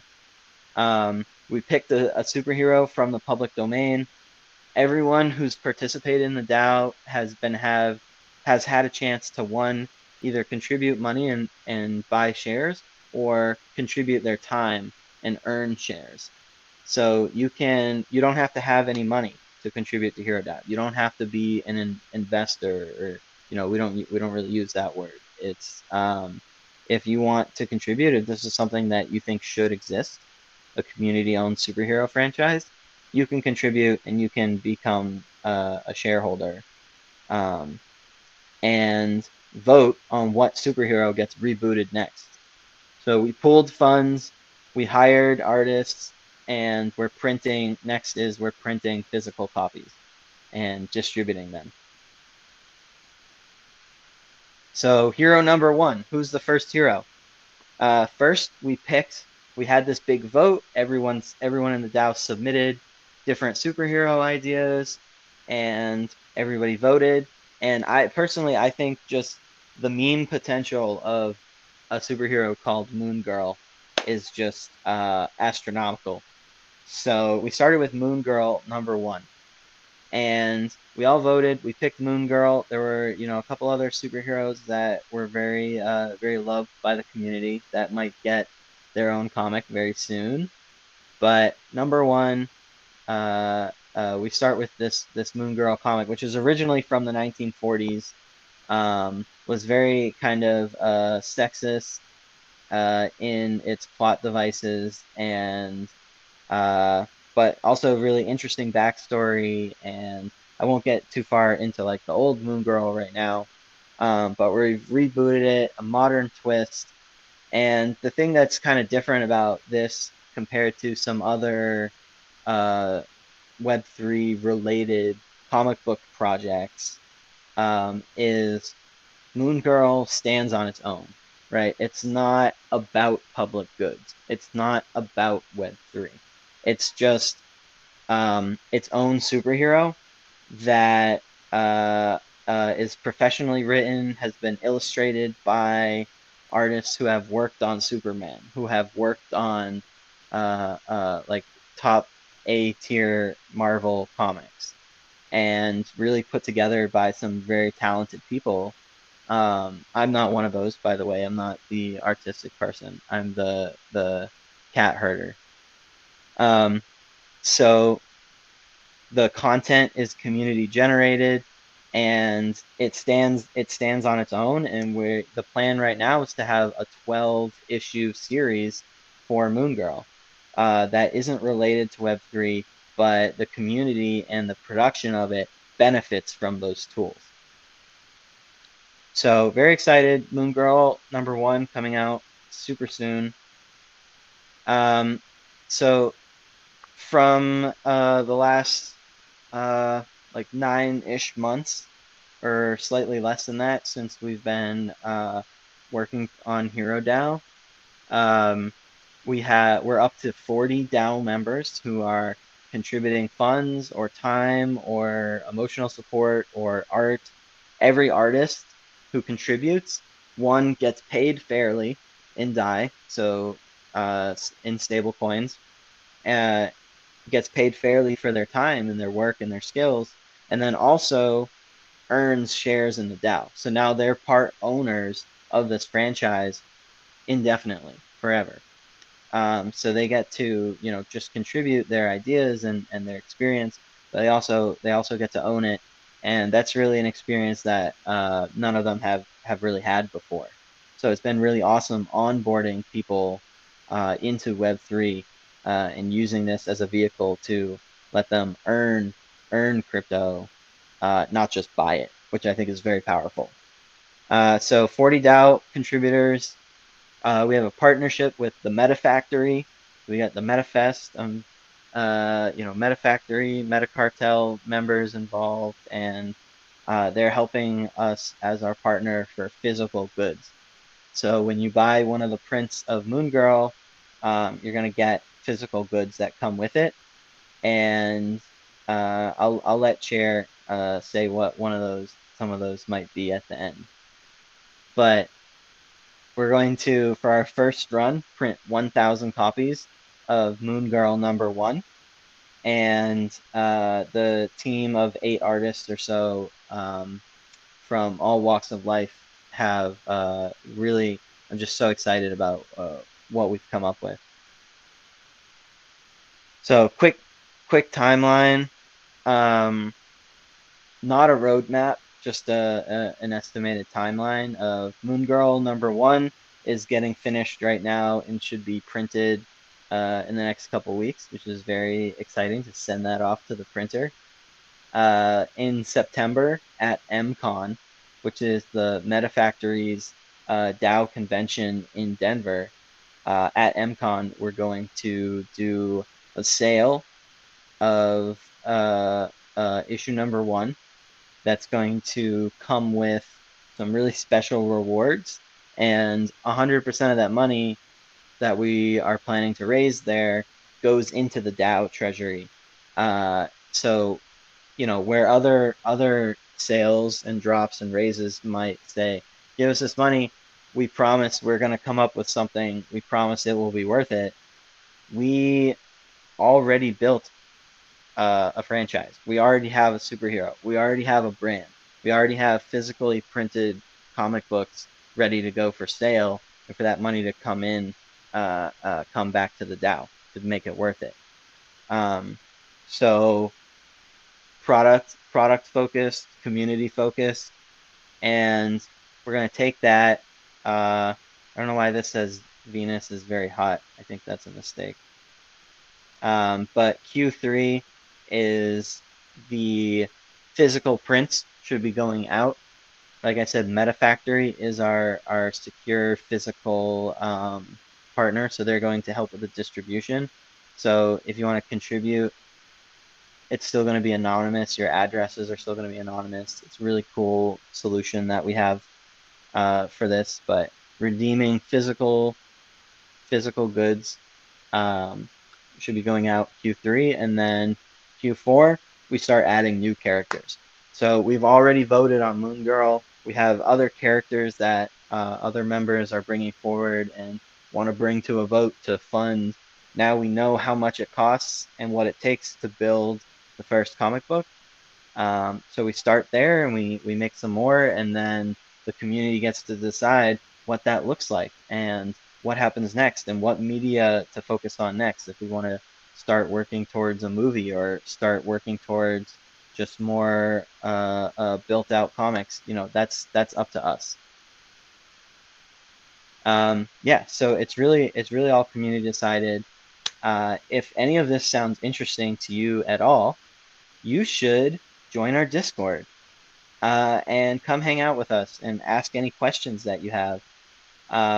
You can pledge the DAO on DAO House and throw in some XDAI and earn shares. And we also made an ecosystem token called Moonrock. So you can learn more about that at moonrock.herodao.org. And if you participated in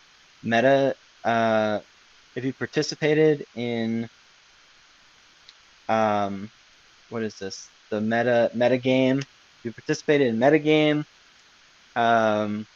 Punk's comic, The Greatest LARP comic, or MetaCartel, or a few other little places, before we did our snapshot, then you actually have an airdrop of Moonrock tokens from us, and those are kind of our ecosystem token for giving rewards to artists, for giving rewards to contributing members, and aligning all of our partners and stuff. So yeah, so that is that's what I have about HeroDAO today. And if you have questions, I'm Cup O Joseph on Twitter. You know, feel free to DM me. Follow hero_DAO on Twitter and get news. And I should add here, we do a town hall every Wednesday at 4:30 p.m. EDT, Eastern time. So if you want to come get an update and see who's been working on what, that's a really good time to learn about what's going on in the DAO and find a place to contribute to. Awesome. Thank you. I will say one, thanks, Penguin. That Go for Venus being hot is definitely not a mistake. For anyone that's an astronomy buff, Venus is the hottest planet in the galaxy. Its dense atmosphere reflects the sunlight and makes it the hottest one, even though it's not the closest to the sun. So Venus is. I'm sure. We've got a question about community members creating their own comics and kind of where the DAO goes after Moon Girl #1. Is it something that people can come and present their own characters, or is it strictly characters that are public domain, or kind of what's the future of creators in the space? Can they participate and create? Yeah, that's a really good question. There's no particular answer to that because I don't get to decide what happens next. I don't even have the most shares. Never mind, like even though I started it, I don't even have not even a majority, but I'm not even the person with the most number of shares in HeroDAO anymore, because other people have just taken it and contributed and run with it and written a script and created a comic book, which is crazy to just like say, okay, here's the Discord. Now there's like a real physical product in the real world and a whole franchise being built around it. So if you have a comic book idea, join HeroDAO. Tell us about it. You know, we're interested. We have money. We know how to create comic books now. If there's a public domain superhero that you think is really cool that you wish there was a new comic of, send that to us. We have money. We know how to make comic books, you know? And if it's really good and if it's very thought-provoking and you know, you really sell it to everyone, hey, make a vote in the DAO and ask for some funding to make a script, right? And the community gets to vote on if that money gets passed and if that money gets sent and if that goal is set. Right, so it's not up to me. It's not up to Chair. There's no this is what happens in the future of HeroDAO. It just exists, and it will continue to exist because it's sustainable and yeah, we're building. Awesome. Yeah, I mean, I'm sorry that's a vague answer, but I hope it's at least a little bit helpful. It's a great answer, and it shows that you know, there is no head that can be cut off. An organization. There isn't. There really isn't. By builders and keep building. So I love this. There's to sort of jump on the back end of that. We have our town hall every Wednesday, so anybody listening live right now can join us in just an hour from now in our Discord that you can find at herodao.org, hero_DAO on Twitter. We have a need for content contributors like immediately right now, and we have a structure that we have set for Moonrock rewards based on the type of content that people can provide, ranging from tweets to blog posts to even hosting Twitter Spaces. So that's something that if people want to get involved and like the sound of HeroDAO and what we're doing, that's something that you can jump right on, and certainly metagamers right, be familiar with that structure. On top of that, speaking on Moon Girl issue 1 and what the physical what some of the accoutrement that accompanies the physical prints will be. There will be 3 tiers of or levels of NFTs that can be redeemed for the physical option, and all holders will be getting a MetaFactory T-shirt, and then Tier 2 will also be getting along with the T-shirt, a MetaFactory hoodie that is currently the design process is underway. It is going to have a very cool look to it. I won't drop more than that, but it's going to be pretty darn unique. Tier 1 is going to have all of the aforementioned things, as well as a cape that is going to be one of the more limited items, as well as the opportunity to be written into the comic, and as well as another physical item that I won't name at this I think this you should moment. name it. I It's can pretty name it. hype. Yeah, I think you should. all Tier 1 level holders will also receive a physical moon rock, an actual from the moon, bona From fide. the moon. From the moon. Out of So this world. very excited. If you buy Moon Girl #1, top tier, first edition, you get a rock from the moon. Wow. That's I don't know any other comic book franchise that is going to do that for you, you know? Yeah, taking you to the moon and back. Damn straight. Can I ask you guys a little bit about the differences of telling a story through graphic novel than something like a YouTube video or even just like a regular story? What are some of the advantages and challenges that go into creating comics, and how can we in other communities use these kind of stories to tell what's going on? Yeah, I mean, personally, I love to go pick up the latest Ninja Turtles comic and then head over to the bar and hang out at the pub near my house and just read comic books. And that's like my after work routine, right? So everyone likes comics for different reasons and finds them interesting for based on your personality. But I think comic books are awesome. And I spend all day working looking at a screen, and I don't want to watch more YouTube videos. I want like real physical things that I can have a collection of in my house. But hey, that's just me, Everyone's gonna get something different out of it and has different stories to tell. Yeah, I think we've actually heard a couple people talk about the right of publishing and the ability to tell our story today. We saw the platform.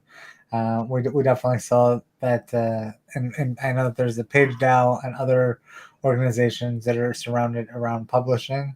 So it's great to see an organization that is community built, that's focused around graphic novels too. Yeah. Obviously, Moon Girl is the main kind of character. I might have asked this before privately. I'm not sure. Is there a villain that kind of Moon Girl can be expected to face, or kind of problems? What's Yes. main problem? Well, I don't want to spoil too much of the story, but I can give you a slight overview if you'd like. Yeah, that'd be great. All right, the villain is very closely resembles Mr. Jeff Bezos for no particular reason. It's not him, and it definitely is not a real person. It's totally a work of fiction. It just happens, in my opinion, to look a little bit like him over here. And yep, that's all I'm gonna say about that. Yeah, scary corporate world is something that we're all very aware of, especially in today's culture. So, yeah. Yep. Can we name the villain? Yes, Mr. William Powers. Ooh, Mr. Powers. Will Powers. Wow. Yeah, willpower is hard to overcome. But thank you so much for sharing, Moon Girl, and Hero DAO. Absolutely. I love the progress. Huge alpha about what happens if you get Moon Girl #1 top That's tier. right. Top tier alpha. Yeah, join the Discord. Learn more about comic books, making, selling, participating, and if you have any ideas about where to go from here, sounds like these guys know how to help facilitate that. So yeah, I definitely encourage people to use different mediums to tell their story, be it graphic novels, blog posts, books. So our right to publish and our voice is one of the best things that we have to communicate. So the other thing is that people digest information a lot easier in a format like a graphic novel. So yeah, thanks so much, guys. Thanks, Penguin. Thanks Thank for you giving very us much, the time. folks. No problem. I'll talk to you later. Next up, we have Emily. Emily, are you there? I'm here. Hi. Hey, hey. We're going to be talking about reputation and expressing membership in DAOs. Is that right? Yes, it's going to be all about badges. I'm a big fan of badges, as you'll learn in my presentation. Sweet. I'm excited for badges. I love badges myself. I can tell you that Xbox and its achievement system ate up a large part of my life chasing badges. That sounds familiar. I guess a lot of people can relate to that. Yeah, so right now I don't see anything. I believe you're going to be sharing your screen, right? Yeah, I just wanted to see if we're ready for that. But yeah, I can go ahead and share. Okay, excellent. Yes, I can see your screen. All right. So I'll just kick it off then, I guess. Yeah, If that's all please right with you. introduce yourself so we know a little bit more about you. And yeah, please take it away. Yeah, sounds good. So I'm Emily. I'm based in Berlin, in Germany. I started contributing to DAOs last year, mainly Bankless and Shark DAO, where I was the community lead earlier this year. And I'm currently devoting most of my time to building Otterspace. My background is in product management. I worked at SoundCloud for a long time, where I was the lead for creator monetization. And over there, I started looking into how we could leverage NFTs to reward fans of artists. So this is kind of how I got pulled into both the Web3 rabbit hole and the badges rabbit hole. And as I got into DAOs last year, I started seeing lots of examples of DAOs using badges, and often without even realizing that that's kind of the construct they were using. And I also started seeing a lot of potential use cases and applications. So in this presentation, I'll share why I think badges are such a useful concept for DAOs and how I think they can be leveraged for membership, reputation, and power. All right, let's get into it. So, a brief history of badges. Badges have been used by humans to represent lots of different things through the ages. We can go back to like the 12th century, where coats of arms were used to show affiliation and represent status by knights in the UK. And in the UK, they were actually granted by a specific organization that was in charge of maintaining an objective system of the coat of arms and making sure that only eligible groups were granted the correct arms to represent, their status and affiliation in society. And then if we go a little bit later in the 19th century, that's when army and police badges started being used to represent in the police, a job. In the army, sometimes they used to represent a specific team affiliation or a branch of the army. And then, of course, there's all of the army awards, which are given for, exceptional service in the army. Out of that, in the 20th century, grew the scout badges. They evolved. They were invented by someone who used to be a military general.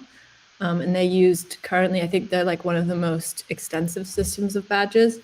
They're used for skill progression, event participation, and also specific achievements. And then next we have World of Warcraft and other similar games, which Penguin already alluded to.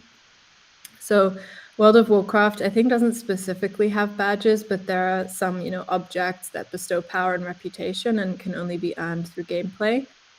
So I think that's still something that we can learn a lot from.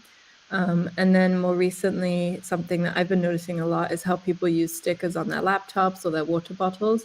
And this is a bit of a different case because you can buy stickers, so they're not something that is like given to you, but they're still being used to signal affiliation or event participation. I have a notebook here next to me that has stickers from Shelling Point and the Global Governance Gathering. So by showing those off, I'm showing that I attended those events. And then the Twitter blue checkmark is an example of a modern badge. It's given by Twitter to notable accounts, and it's kind of mysterious what you have to do to be considered notable. So it gives you a sense of reputation if you have that badge on your profile.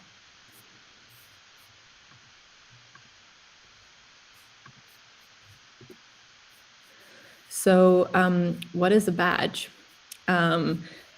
A badge, in my view, is in the eye of the beholder. I think that the meaning of a badge is really interpreted by the person that is seeing that badge. But I think that there are some interesting attributes that we can take from learning about all the different badges through the ages.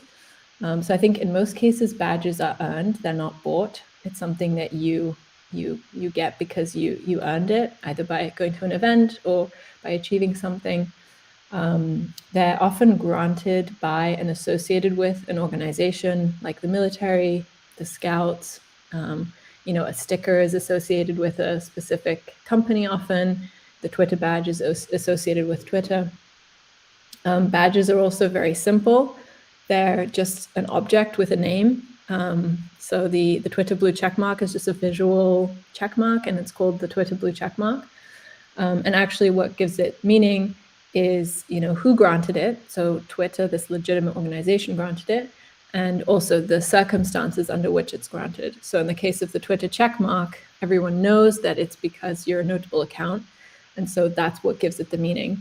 And the reputation is not explicit, but it's implicit through the process of attaining the badge, and it's perceived to hold the reputation by the context, by the social and community context. So I think those are some really interesting things that we can take into DAOs.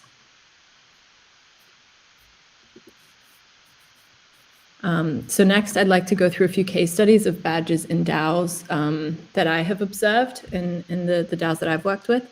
One thing I've noticed is that DAOs often are using something that you could consider a badge even without realizing. So I'll share some of those examples as well. So the first example is levels. Many DAOs, such as Bankless, MetaStreet, WagMe DAO, are using levels within the DAO, with you needing to achieve specific things, often a combination of things, before you can reach the next level.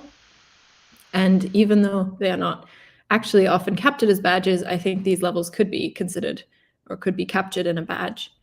And Bankless is also using POAPs to distribute to participators of events. So that's something that I mentioned the Scouts use as well. So you get a badge for participation. That's really common with POAPs. So I think we could consider POAPs participation badges. And then for roles, we're seeing that with Prime DAO and Llama DAO. They're using badges to represent their core contributors, for example. So if you reach the status of core contributor, then you get a core contributor badge.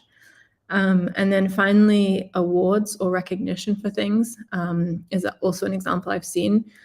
So Cabin DAO has a pretty extensive system of badges, which they call stamps, in a passport, and they use it for a wide variety of things, including giving awards for a community event. For example, they had a competition for naming the cows that live at the cabin, and they wanted to give the winners of that competition a badge, which is an award, basically. But I think that we can really take badges a lot further. So even though I've started to see badges being used and adopted by DAOs, I think there is a ton of potential for where we can take this concept. I think that we could grant DAO badges to members for joining a DAO or a sub-DAO, reaching deeper levels, as already said, maybe being elected into a specific role, like a community lead badge, attending an event, recognizing exceptional contribution, completing required tasks. So, thinking through bounty boards, a DAO could grant badges for completing a number of tasks on a bounty board, providing funding. If you participate in providing funding to a grant or applying for funding, you could receive a badge for that. And maybe even using a product. So if you are a power user of a product, maybe you deserve a badge. So the thing that I'm really excited about is by putting badges on chain, we can create insane amounts of utility. So this is just a short list of some of the ideas that I have for what DAOs could use badges for. They can use them to distribute governance weight, assess someone's suitability for projects by looking at their collection of badges. They can be used to unlock access to spaces, physical and virtual spaces. They can be used to distribute funds, like pay a stipend to all the holders of a specific badge, disperse a grant to the holders of a badge, or do a token airdrop to the holders of a badge. They could also be used to grant powers to take specific actions, like signing on a multi-sig or merging a pull request. They can be used to visualize DAO membership. So by mapping out all of the different badges in a DAO, you could actually create a map or an org chart of the DAO. They could also be used to measure community overlap and feed that into things like quadratic funding.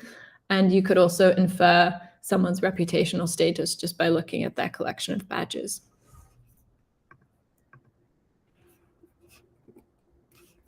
I also think badges are very exciting because they can be used to bring more organizations into Web3 if we look further into the future. Because badges could allow organizations to set up a DAO without a treasury or an ERC20 token. So they could create a non-financialized DAO, basically just a group of individuals with governance. And in addition to that, badges could actually allow Web2 organizations to start issuing badges without committing to setting up a DAO. For example, Nike could start to issue badges to loyal customers without deciding if and how they want to set up a DAO. So they could take the first baby steps into decentralization without actually committing to setting up everything else around the DAO.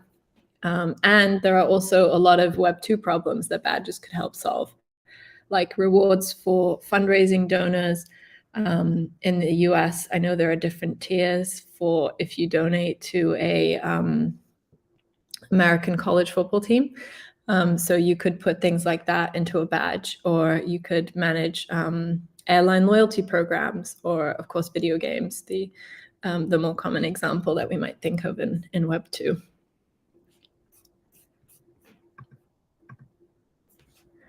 So the really exciting thing is that the future is here. The future is DAO.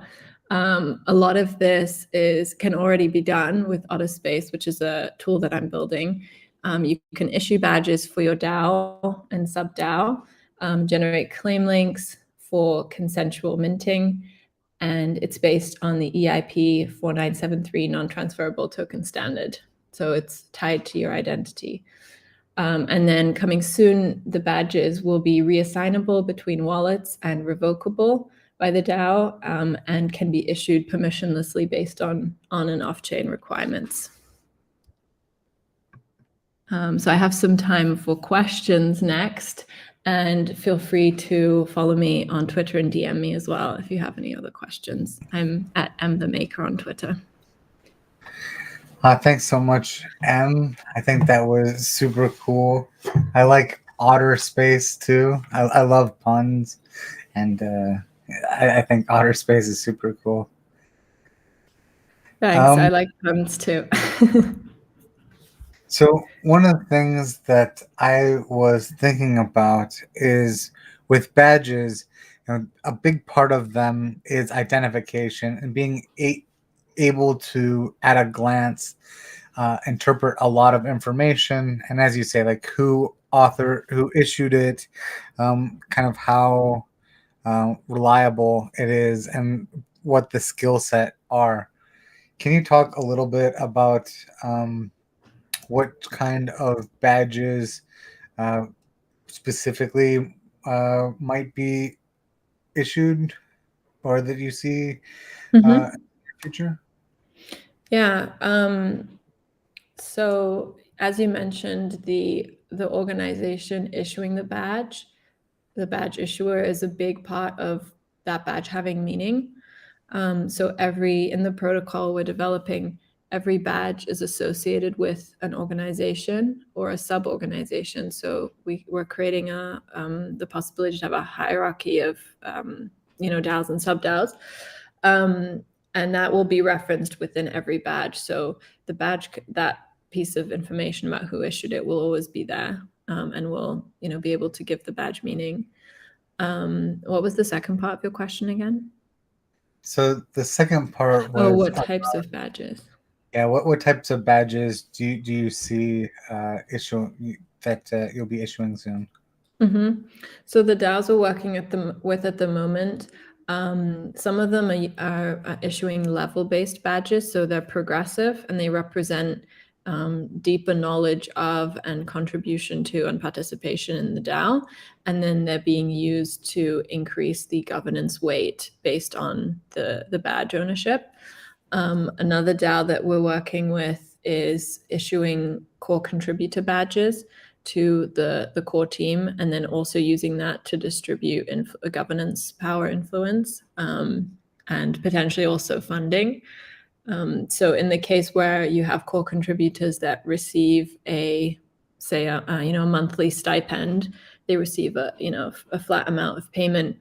We're working on an integration with the DRIPS protocol that will allow you to stream funds to a badge while that badge is active.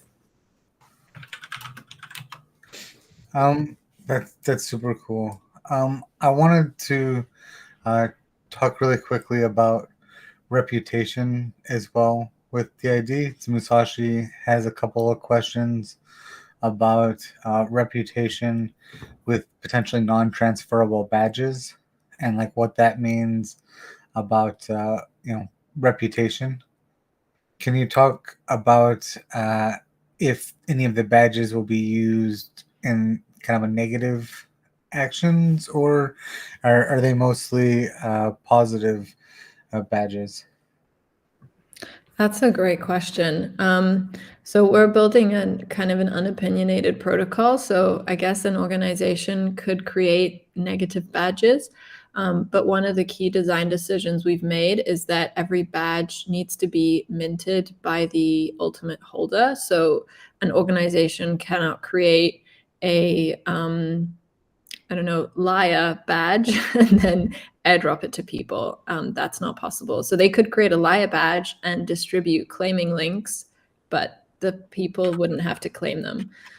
So that's really important because we don't want people to be transferring non-transferable tokens without consent. And then I guess another part of that question, or implied part, was about, how do you make sure that you can retain your reputation even if you have to rotate your keys or you lose access to your wallet? So we're working on a reassignment contract that can reassign a set of badges to a new wallet, and that can be controlled by the DAO, or however the DAO wants. They could be controlled by multisig or by DAO governance, or however they want to manage that. Sweet. I just took a look at the website. It's super cute. I love the design too. I think that's really part of the experience, is that everything makes sense and looks good. It looks like there's a lot of kind of walkthroughs that help people digest and process a lot of this information. We're working on a redesign at the moment, so the website will be updated very shortly. But yeah, we want to make it as easy as possible. So there's a protocol that you can use to build custom badges. But we're also building a no-code front end that allows any DAO or Web2 organization to start issuing badges without needing to interact with the protocol or even know how to code. Sweet. Yeah, I see the constellation of badges as well. Super cute. What is one of the key things for iconography that helps tell a story in an image. Like if we look at your otter here, even on the slide, you can see it tells the story through even like the character design. You know, he's very distinctive. The bubble tells you he's in outer space. Are there any kind of tricks that you have or advice you can have for people creating badges to help tell a story through their characters? Yeah, I think that's a great question. The DAOs that I've seen do a really good job of this are MetaStreet. That was actually on one of my previous slides. I can show it. So the MetaStreet, you can see here the Salt Trade badge here. So they have, I think it's really important that the badges fit in with the story or the lore of the DAO, and that they are that they make sense together. So the different levels in MetaStreet are called Salt Trade, and then, you know, like the Bronze Trade, and it kind of builds up that way. So I think that kind of unity makes, you know, creates a stronger story and is more compelling to DAO members. So I would definitely recommend, I mean, the visual unity, of course, I think that's important, but also if you can connect it with a story and name them fun things that relate to your DAO specifically, I think that just makes everything more fun, because it's all like a game, basically. I mean, that's something that I really believe is that DAOs are just like the great internet game. And yeah, we're taking a lot of learnings as well from different games like World of Warcraft. Yeah, that was going to be one of my other questions, is about the gamification process. And I know that I saw levels in there and on the website, but what kind of goes into making these decisions gameable and creating the badge process for going from the one step to the next step? Mm-hmm. Yeah, I think that's one of the powers of badges as well, is using them to create different paths or journeys into the DAO. So you could create, you know, different levels, or an onboarding badge, and then level 1, and then maybe engineering guild level 1, or, you know, design guild level 1. So I think using badges to create kind of choose your own adventure kind of quests. That's something we'll also be building, is a quest builder. So you can actually kind of gamify the progression within your DAO. And I think that's going to be really powerful to engage. I think a lot of people are focused on, or a lot of tools are focused on, the core contributor set of people within your DAO, which are really important. But we're also thinking about how can we use badges to engage the wider community? You know, how can we incentivize participation by making it fun, by, you know, distributing governance weight for greater participation, and engage people that are in that wider circle and not just in the core contributor circle.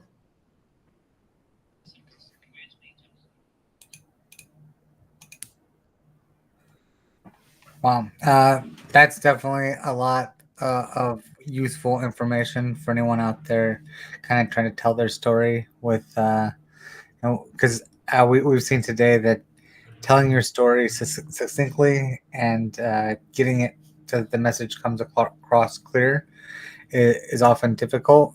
And I think that's a key part of what you're describing. So being able to use the paths and building up skills over time is something that I know the Web3 skills has been instrumental in Tenpenny as well. So yeah, I think he should definitely check out Otter Spaces too. Do you have some links that you can share? What's the best place? Is it email and Twitter the best place for people to engage? Or Yeah, I think, yeah, definitely Twitter. Like I said, our website is going to be updated pretty soon. So, you know, we're moving fast, so we're changing things quite frequently. But Twitter is definitely where we'll be sharing updates. And feel free to DM me or DM the company account as well. We reply to DMs. Excellent. Thanks so much, Emily. Wonderful. And if someone has other examples or case studies of how they've used the concept of badges in their DAO, that's also something I'm really interested in seeing. It's just interesting to see how lots of different DAOs have used this this construct. Great, thank you. So I'm trying to get our next guest up on stage. It sounds like he's having a bit of technical difficulty. Okay, no worries. If there are any other questions in the chat, I'm happy to answer them. I can't see the chat though, so. Let's see. No, I don't have any more questions here in the chat. All right, cool. Then I can just leave you with this cute otter as a placeholder until the next guest gets up. Excellent.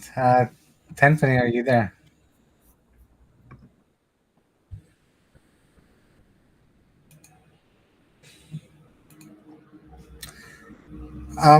Emily, one quick question for you. How did you get into the DAO space? Yeah, I touched on this a bit at the beginning. So I got really interested in NFTs in the context of my job at SoundCloud, and SoundCloud is a very community-based platform. Actually, even though it's not like a core product, but there's a lot of communities that thrive on SoundCloud. So I was looking into how we can build out more of a community presence and use NFTs to represent fandom. So, like giving out an NFT if someone is like the first listener of an artist or an early supporter, things like that.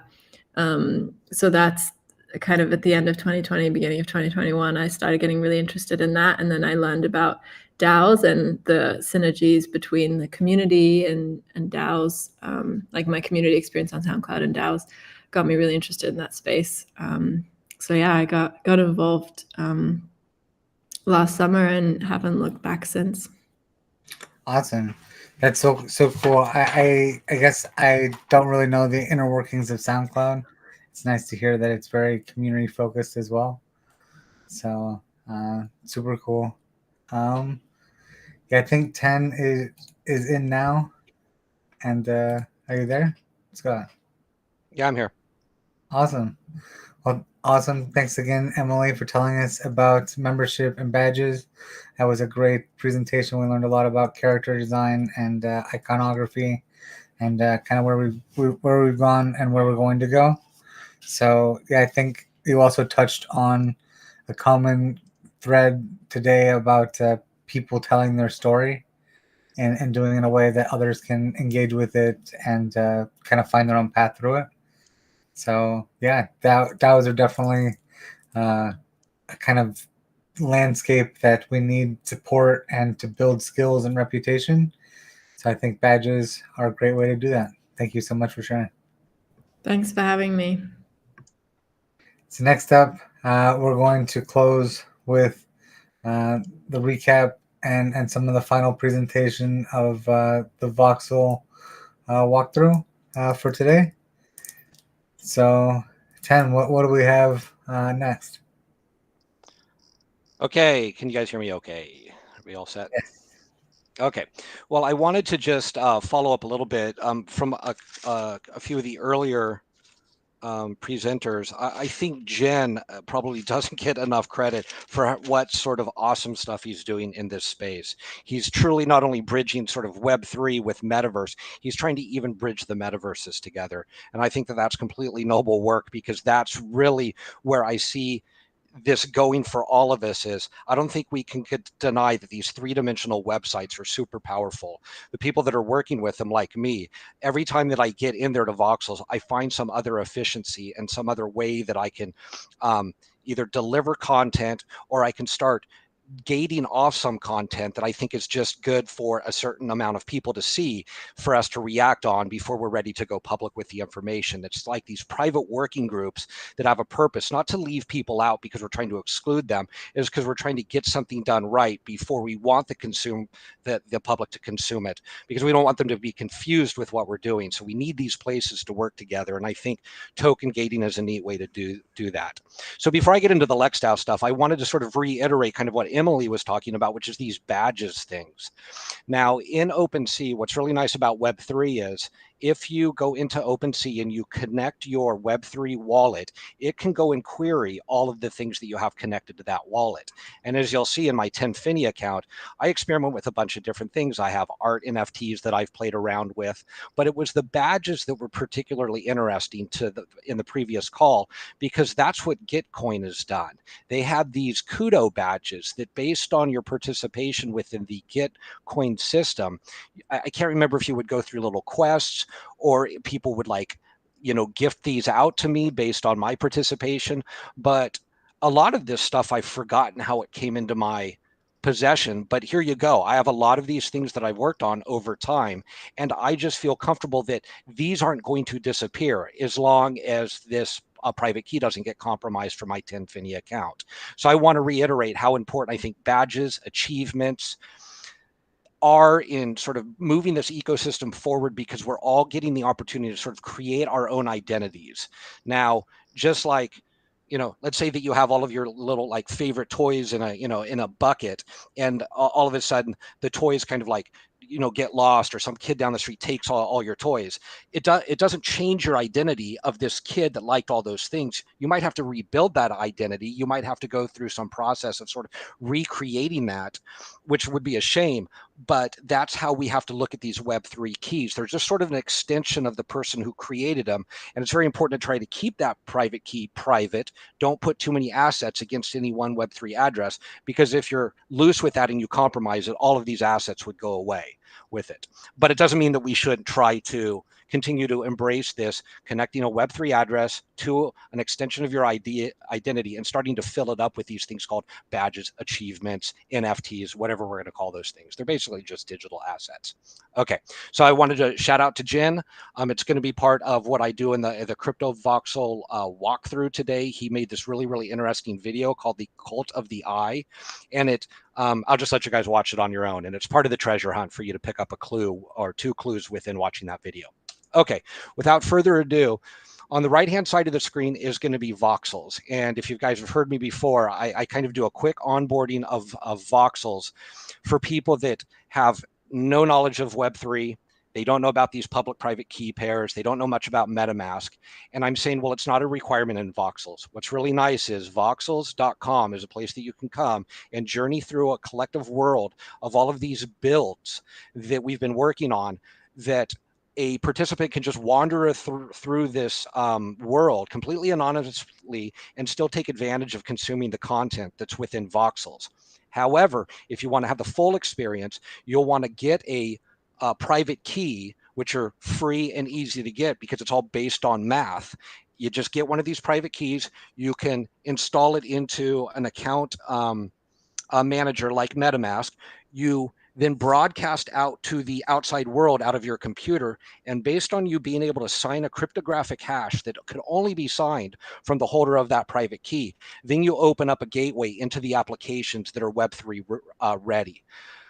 I know it sounds kind of complicated, but we're trying to abstract away all of the complications of this Web3 stuff. So it simply is easy if you just go into a website like Voxels, you sign in, you sign a quick mathematical transaction, and then now you have access to that game, website, portal, whatever it is now being linked with these Web3 accounts, and not the old way of doing things, which is a username and password for somebody else's server that you don't have any control of. And then you move all your content over to their possession, like in Facebook. And now they basically have you owned. Username, password to their server, and they hold all your content. And as we know, they're loose with their security, and then they'll sell it without giving you anything.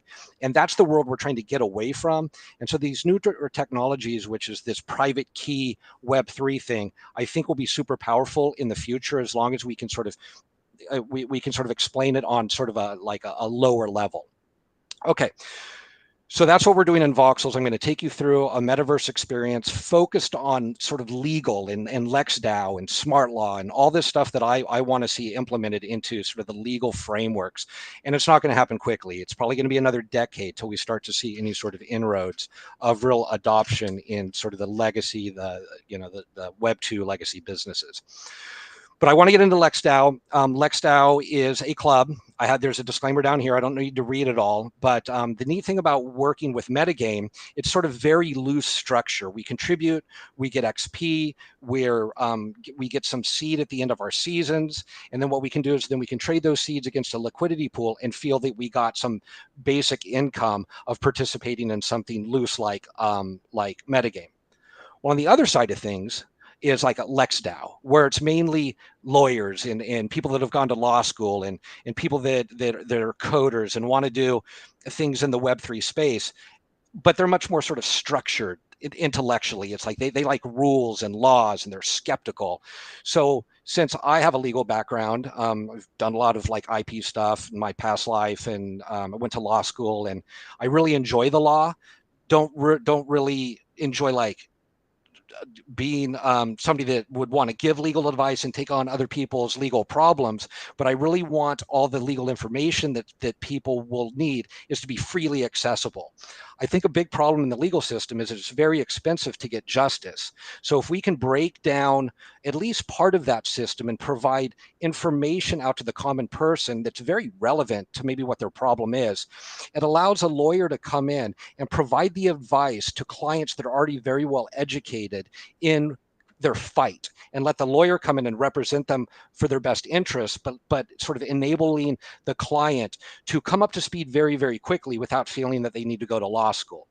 And I have seen over the last 2 years, I really think that we can do that in a metaverse game-like way, that based on people's needs, we kind of guide them over to an area and say, wander around and start reading the walls. And it's numbered. It's like there's number 1, 2, 3, 4, 5. And once you're done with number 10, you should be able to go to your attorney, or you should be able to go to a small claims court, or you should be able to like do some sort of alternative dispute resolution without maybe having to engage a lawyer with a high expensive retainer that maybe is going to get burned very quickly, that might even exceed what your claim is worth anyway. So back in 2018, I was highly motivated once I heard about Ethereum to sort of start working with legal protocols. And then I met Ross for LexDAO, and I said, look, here could probably be a good group that we can start experiment with some of these Web3 related technologies. And so now my journey is going to be to expose the people on this call to what LexDAO is, and then kind of show how I got here and maybe the value that I can provide through LexDAO in the general Web3 world, using metagame as that sort of story, or start to show people how Web3 works, but always being mindful is that we have to operate within these legal constructs that are part of this existing system that we operate in. So trying to herd cats, these sort of like anarchist cats, and then say, look, there's proper frameworks of doing things. And I understand that we like to operate kind of outside the rules, which is very metagame, but we want to plug it into frameworks that actually make sense so nobody gets in trouble. Because if the federal government comes after you, it's going to be very expensive, lengthy, and you won't be able to focus on what you want to focus on because you're going to get focused trying to get yourself out of a jam with the government. So I think that there's a really good place to have LexDAO in all of this. And that's what I'm trying here to do today, is try to sort of bridge the gap in there. Okay, so partly of what I'm going to do in the next few minutes is try to show you where those links are, and so we can start to use what's cool in metagame and then maybe insert it into LexDAO and take what's really cool in LexDAO and kind of bridge it over to things like a metagame that's basically operates as a group of people that are working on like-minded technologies. Okay, so in metagame we have these things called profiles. And I think we're probably familiar with what these are. Each of us as a player has a profile, and these profiles are partially built on a decentralized identity. And we do that through something called self-ID. Okay, this is a project backed by 3Box. Michael Senna started this several years ago, and it's trying to sort of solve the Sybil problem. That with these Web3 accounts that are very easy to get, you could keep spinning them up and say, oh, I'm this person, but I'm really that person over there, and I'm this other person too. Well, that kind of breaks down a system, because then it's not true to maybe one person should have one identity and one vote. And that sounds reasonable. Well, people like me, it's like, I don't just use one Web3 account. I have a Web3 account for my business, and I have one for 10Finney, and I have one for a citywide project in voxels. So the way that I look at my identity, it's kind of a collection of all of these DIDs, but they all kind of point back to the same person. which is really nice about on-chain stuff, is it's kind of hard to stay secret for too long. So I kind of took the other tack. I go, I'm just going to be public. If you want to go, scan the chain all the way back for 4 or 5 years, you'll see where the genesis was. And I started this wallet, and I collected some assets here, and I did some here, but it's all me. And so that's kind of the way I approach it, is not to try to be anonymous, but just try to control my identity through these Web3 wallets. Okay, so right here is a way that you get your self ID. Anybody can get one of these. You'll see that I'm Ten Finney. My first name's Scott, and I have a profile in self ID.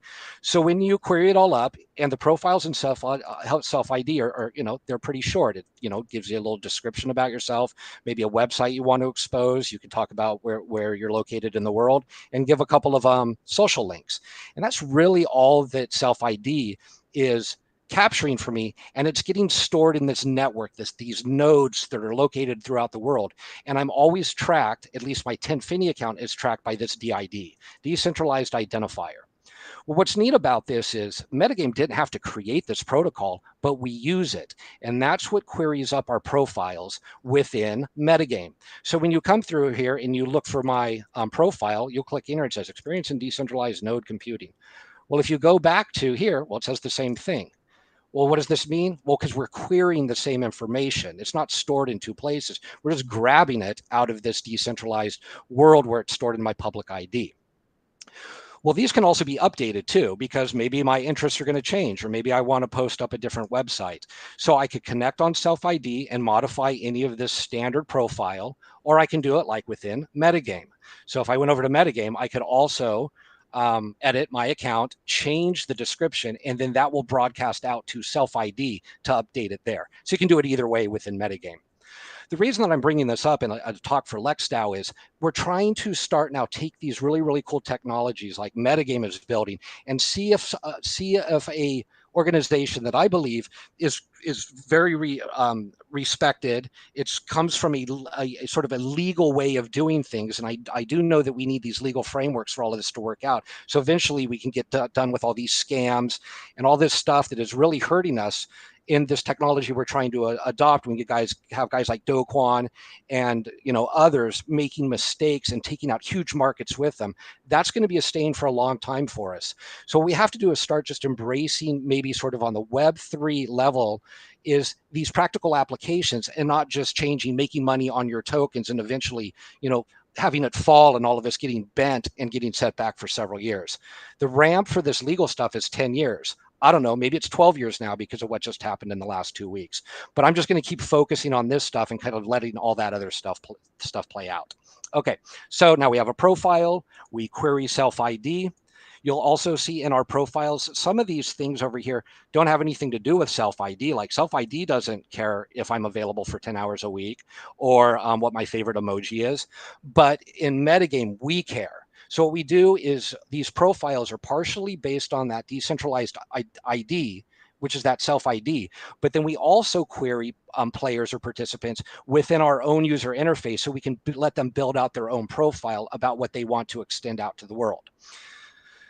Within LexDAO, we also, now I'm going to move off of, kind of profiles in Metagame, and just briefly, I'm going to talk about like how I got here and why I'm so, passionate about this stuff.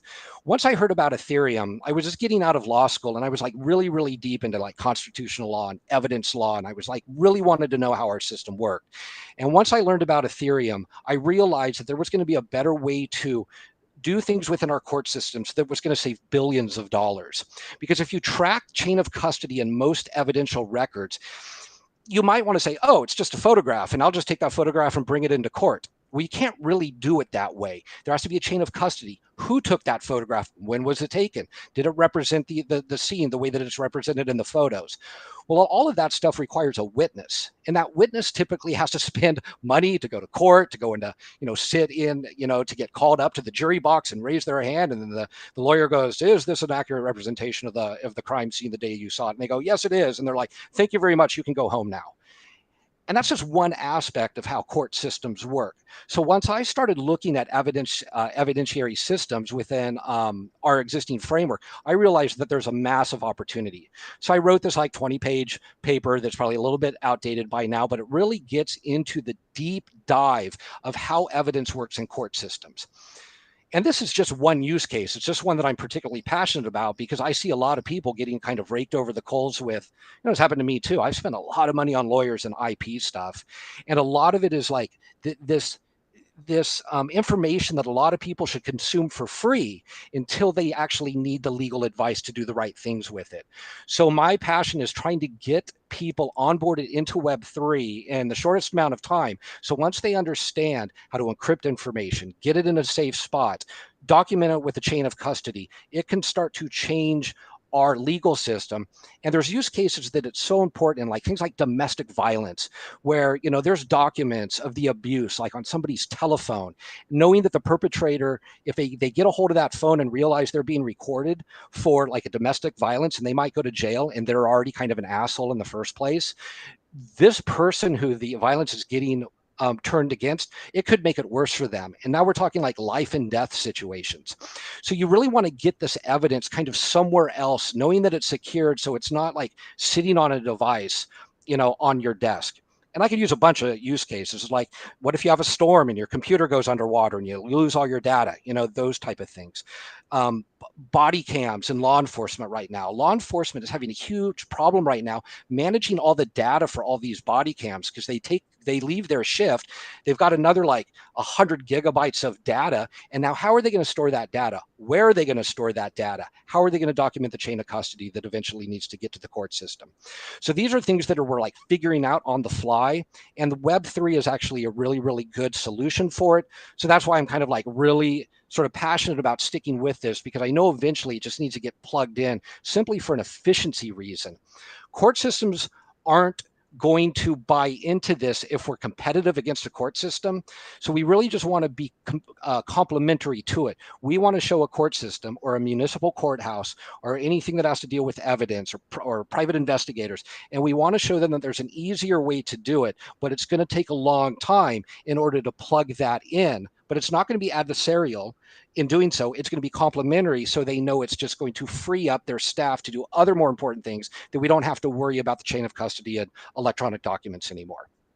Okay, so I know that was a handful right there. What I want to show is people is just how easy it is to get a public-private key pair. You don't have to go to some like sophisticated website to do it. So several years ago, I just created a quick little app and said, look, if you just go to this application and you just like, this is what most people's like websites look like. You just go here and you're like, you can create an identity now. But really what I've done in the background, if you click inspect and you go into what's called your console, anybody can do this from any of their browsers, it might look a little bit different, but you'll see this has a public-private key pair right here. And now don't worry, if you're looking at my screen, I haven't exposed anything. There's no money in this. It just got generated right now. And watch, like we'll look right here. This one starts with like an E90. This is the public key, and the private key is this long thing, 0sec CE215. So if you wanted to type that on your own and import that into MetaMask, which is your account manager, you'd have an active account right there, and you would be able to expose the public key to whoever you want, and you would keep this secret. And now you would be able to start to use this account for doing all of the cool Web3 stuff, including what we're doing in voxels today. So if I just refresh my screen one time, you'll see that this number is now going to change. Now it's not an ED that was up above anymore, or E9. Now it's an F4. And I can just do this all day long. And it's just going to keep, all it's doing is running math. It's just saying, okay, we've calculated this private key, and this private key has the public key of 040ED. And I can do that all day long. So what I'm trying to tell people is, once you've got this private key, secure it, hide it. Write it down in 3 parts and scatter it throughout your house, whatever you need to do. But this is your key to unlock your house, your account, anything. So keep it secret. And if you need one, just spin one up on this users.onelaw.us and you'll have one. The reason I'm telling you that right now is, with that private key, you can install it into what's called an account manager, or other people know it as MetaMask. So MetaMask has this feature that just says import account. So if I click this and I took this key down here, this one I exposed, that private key, and I just copy copy it, and I paste it in here, it'll now give me another account in my account manager. So once again, just up here, you go into import account. If I pasted that in there, import, let's see, maybe I gave it too much. I want to copy the message maybe. And this is a plugin right here. This is what you can plug into your browser that allows you to make a connection into Web3. Just going to paste the private key in there, import it, and now it knows what account it is. So if you probably can't see it, it says 0x40e. Well, guess what? It's right. It's this one right here. Okay. So I need to make myself a note here, never to use that account because it just exposed the public key. So just to keep me, so I'm going to connect to that one I just made. And then in MetaMask, you go into account details. I'll just say, this was an MF2, kill it. Because I've already exposed the key. So this account in essence is a compromised, burnt account. So no asset should ever be put on that one. So hopefully that gives you a way to like, okay, well now I got it. Now I have a private key. I've installed it into my account manager. Just really briefly, an account manager is like MetaMask. It's a plugin. You just go into the plugins, extensions of whatever browser you use and look for something called MetaMask. Make sure you're using the right one. You plug it in and then it'll fire up a couple of public private key pairs for you automatically, but you can constantly import new ones if you're working on a new project or you're going to do something maybe a little bit risky and you don't want to lose a lot of money. So you only put $5 in it. Because what you're doing in this account manager, you'll see over here, I have a bunch of different accounts in here. Well, they're all me. And they all have a little bit of money in them. Some are on Ethereum, some are on Polygon. It all depends on what I'm doing. And then by signaling through my account manager to the outside world, I can now sign cryptographic transactions that prove to the other side that I am who I say I am. Now that's important to point out for the rest of my demo, because now I'm going to get into some fun stuff. Okay.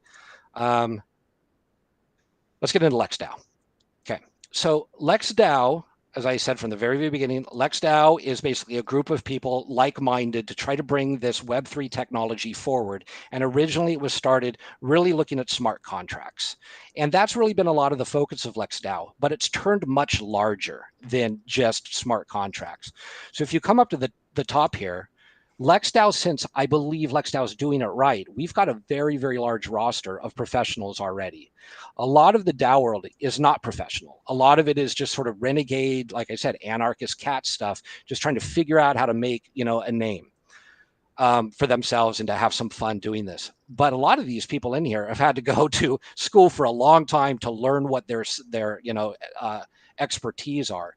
So simply the fact that LexDAO has this on the website that we can scroll through here and find that there's people, some are attorneys, some are just like legal engineers like me that have a JD, that have gone to law school, but are more interested in doing business and tech. And then there's other people in here that are just tech people that don't really know about the law, but they offer enough skill set to come into LexDAO to try to sort of move the whole thing forward. So LexDAO is this mix between sort of coders and lawyers and then legal professionals or people that just are committed to making a system work better. So this is really cool. And this is just attached to LexDAO. So all of these people on this list probably hold a token, the LexDAO token. So you can make sure that if somebody says, hey, I'm Jared Cohen of LexDAO. Well, if you find his Web3 address and you find a Jared Cohen without the LexDAO token into it, you'll probably realize that you're talking to an imposter there. And that's great about the previous call that the previous guest we had, because they were talking about badges. Well, that's what we're talking about here. If a person can prove based on a cryptographic signature that they are in possession of an account, it's almost undeniable that you can assume that that person, if they have the credentials within that Web3 account, not only are skilled in what they say they're skilled in, they're actually the person that has the skill. It's not somebody just trying to act like that person. Okay. So that's cool that you can do in LexDAO. There's a blog in there. We did the directory. There's a lot of governance that takes place in there. I think that we just rewrote a constitution. I think we're This is a DAO house. I think this is a DAO house DAO. I know when we started this, we were like an Aragon DAO, and then when we came over and did a DAO house DAO. So it's really nice. In Lex DAO, you can kind of see the activity, who's involved. We have 97 active members in this current DAO. There's proposals. I don't need to get into all the DAO operations because it's a little repetitive. But what I want to do is jump into what Lex DAO is actually promoting on the homepage. So let's get back to the homepage over here. And then down at the bottom, there's the Discord, and there's a lot of activity in the Discord. Lex DAO has gotten to a point now where there's even like tier 1 and tier 2 projects. Some are getting funding. Something like called Kali DAO, which is like an offshoot of the Moloch DAO, I think just did a partnership deal with a company in Europe and just got like a bunch of funding. So it's also neat to go into a DAO like Lex DAO. You participate for a while, you maybe make some alliances, maybe you've got a side project that isn't owned by Lex DAO, but you're able to use Lex DAO as sort of the process of finding the people that you want to work with. And then a lot of people take that project outside of Lex DAO, and then it becomes this private project. Kali DAO is one of those. And like I said, today on Twitter, I wasn't up on Kali DAO, and then all of a sudden there's an announcement, and it's great. Kali DAO's got some funding, and that's with some, OG members of Lex DAO that I think can take that project further, which I think is great. So let's get back over into Lex DAO. Now, not a lot of people that are outside of coding are really thrilled with having to use this thing called GitHub, but this is a good place where you can actually see what Lex DAO has. We have a constitution, we've got some smart contracts, we've got some operating guides, lists of who our engineers are, side project we're working on like an arbitration system. So you can kind of browse through here on your own. We've got some information up at the top, the Twitter, where we're at right here. But what I want to do is focus on the crypto voxels part, because I think that this is really where the opportunity is at, especially sort of in the near future, where I think that if we provide content in a gamified way for people to consume, imagine that you were having like a dispute with your landlord and it really felt shitty. And it sucks because it's like for some reason you're at odds. But if you could go into this space and kind of learn about what it's like to have to go through either a settlement or a small claims court, and you could do it in the way that you could like kind of check in, check out. Maybe it takes you a few hours to do it. Maybe you get some reward systems along the way. Maybe it connects you with a lawyer that is kind of very, very well versed in your jurisdiction and what your case might be about. Well, those are all things that we can start working on.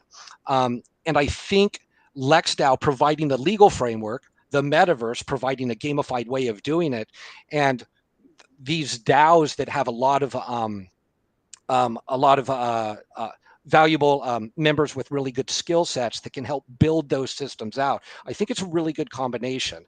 So it's a matter of the Web3 Legos, and I think we have all the ones we need. We need a metaverse, and there's a lot of them right now. I just happen to be invested into crypto voxels, so that's where I'm going to do my build outs. And we have to have community, and that's what I think Metagame does. Metagame seems to have a pretty good reputation, even though we're kind of like slow to iterate and keep people involved. At least we're providing the tools in this sort of shared way that as long as we can keep the relationships up with DAOs that have the talent, I think it makes for this sort of supercharged ecosystem that doesn't become what we're worried about it, which is they start working in silos. The silos is the enemy of us. If we keep working in public, these systems will get built, and then we have to find ways to financially stabilize it and sustain it. And I believe that will come, because little by little, we're going to start to get support from legacy Web2 businesses. I'm not talking about VCs that just need to like 5x their money. I'm talking about the actual endpoint legacy 2 businesses that say this could really help our bottom line, like an insurance company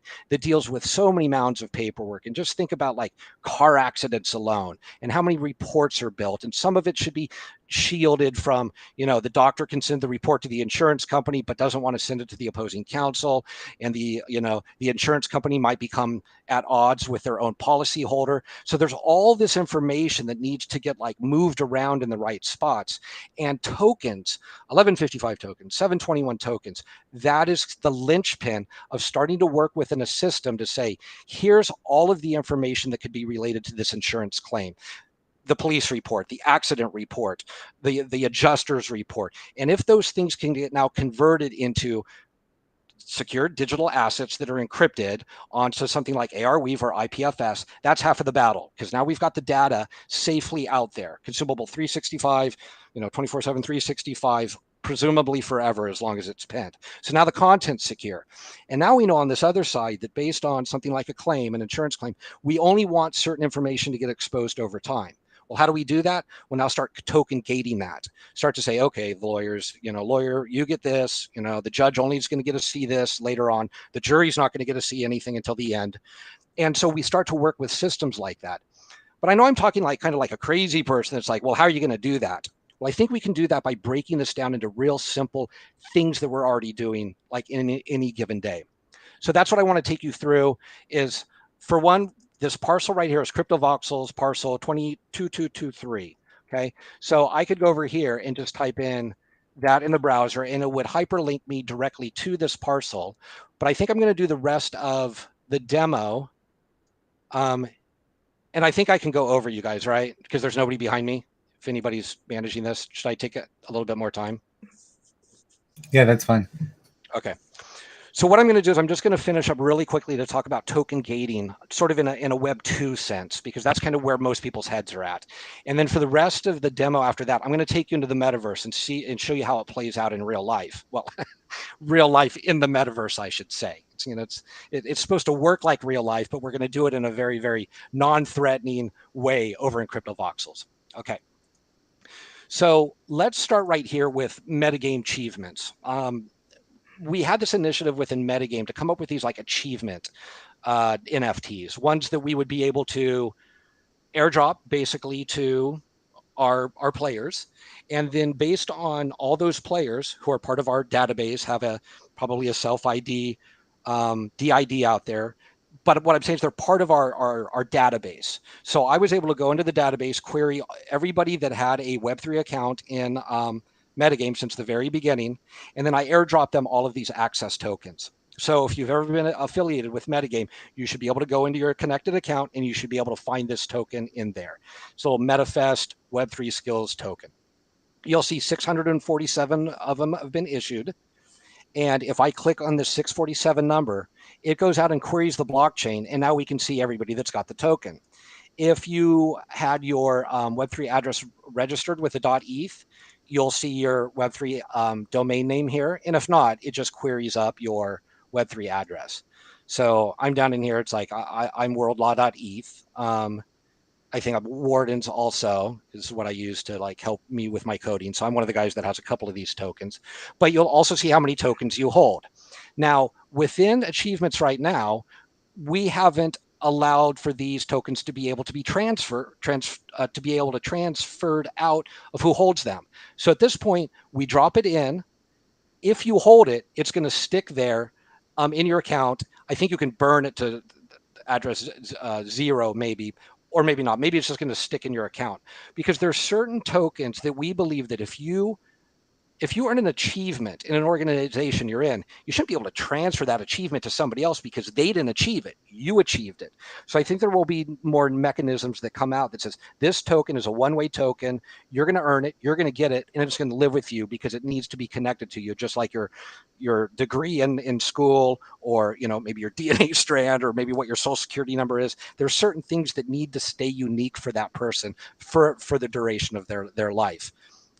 We could talk about soul tokens some other day, and maybe we want to iterate off of that. But at this point, all of these tokens don't have a way out. They just have a way in. But we're going to change that. Okay, so based on this token for Metagame, we're going to now move into LexDAO. So what I'm trying to do for LexDAO is do the same thing that we did for Metagame achievements and say, well, maybe I should do the same thing for LexDAO. And how would I do that? So the way that I did that is I went out to find out, well, what's the existing LexDAO membership? It's like, well, I didn't know. I think there's a NFT out there. You pay your dues, your annual dues, and then they issue you a token. And I said, perfect. If that's the truth for LexDAO, I'm going to use that for the truth of whoever's going to get this airdrop token for MetaFest2. So for all LexDAO members that hold this token, you're going to be able to get to see some gated content if you take this tour with me. So I'm going to go and I'm going to show you the token that we printed for all LexDAO participants. So there's this little form right here that allows you to go in and kind of like filter out the different tokens, because this works fairly slowly. Blockchain queries are slow. So if I have to query 1,000 tokens, this could take 5 minutes to load. So we have this neat little feature here. Shout out to Dispoluk, who has done an amazing job in helping craft this these smart contracts. So we did this little filtering. So here's the token down here of 186 have been issued. These are all issued to active LexDAO members. And then so I've already clicked into that, so you see it has a whole list of members. But I'm also now going to open up something. I'm going to say show permission tokens. What's really unique about this NFT contract is every time you spin up a main token, and this is like the main token, once you spin that up, it also mints 3 additional tokens. And you'll see how that happens. So I'm going to view the permission tokens. It's going to go out and query this list again. And what you're going to see is additional tokens right below this one token. It's a configure token. It's a limiter token. And the third one is a minter token. Let's see. I'm going to do an offset 0. Let's see. It just needs a secondary query. Okay. So now you'll see, I guess it's also important to point out this too. Also, you have the ability in this smart contract is to also assign like super users. So a super user is me. I have the ability of doing anything in here except like messing around with people's tokens that they mint on their own, because I'm not a super user of their token. So what we did down here is you'll see that 3 additional tokens were minted right behind this one. So 4 is a main token. That's the one that we airdropped 160 of. And now there's 3 additional tokens.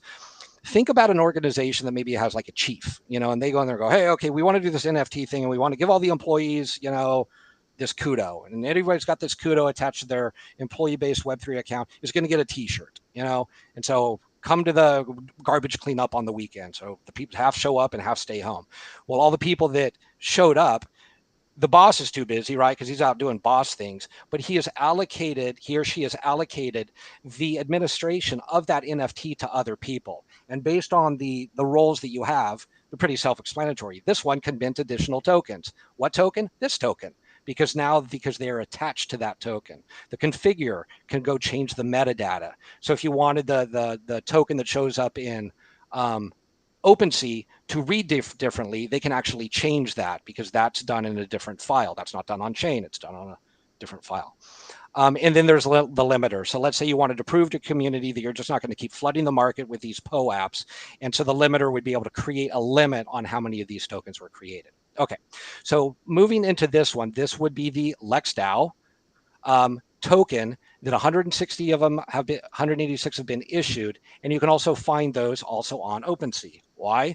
Because once again, we're talking about Web3. OpenSea doesn't store this information. OpenSea just knows how to query it. Just like we know in Metagame how to make it, we can query it ourselves because we know how to query the blockchain. But OpenSea has been a market leader in saying, okay, if there's a token that exists out there, we know how to find it. So this token was minted on the Polygon blockchain because of the low cost for doing so. You'll see there's 185 owners of it. I don't know, it said 186 on the other one. I'm not sure why the difference in number one. And then what's nice about this token is that we started to mess around with some of the tags. So now you have the ability within NFTs to start to boost up the NFTs. You're starting to do it in a sort of a gamer sense. You could say, okay, based on these people that are doing a lot of participation, we're going to drop them a token that allows them to level up faster. Well, how would you do that? Well, you have to start embedding data into the NFT that is queried. It can't be tampered with, because we're going to go look at the NFT for it. If the NFT has that as a property, then we're going to use it within our other system. And the sky is the limit for that. And we can have some other call one day about breaking down specific use about how that can be useful. And this one, there's even like a day on it. So I'm going to say this token is good till the end of the year, and then it expires, which means on January 1st of next year, whatever this token allowed the person to do will no longer be available if we query the NFT and said if date after Saturday the 31st, no access, is going to be granted anymore. So we can start to look to the NFT to start to give us instructions based on the way that it was minted on minting day. So the token ID, you can find it here. You see it's an 1155, which means we can airdrop the same token to multiple people. And that's very efficient to doing, opposed to the 721, which is a unique token on its own. So each token owner has a different 721, and that's expensive to send 1,000 of them out. Where if you're using 1155, we can just send out 1,000 of the same token to 1,000 different people. And now we can do that within our smart contract. And if you want to go look out more about the smart contract, it's published. Dispolic did an amazing job. You can read and write it as a proxy, which means it's upgradable. And I'm still trying to get to terms with what all that means, but all of the code is public. So somebody could just come grab this code, fork it, and have all of the same functionality that we have. You put it in a user interface like we've done, which I think was way back over here somewhere.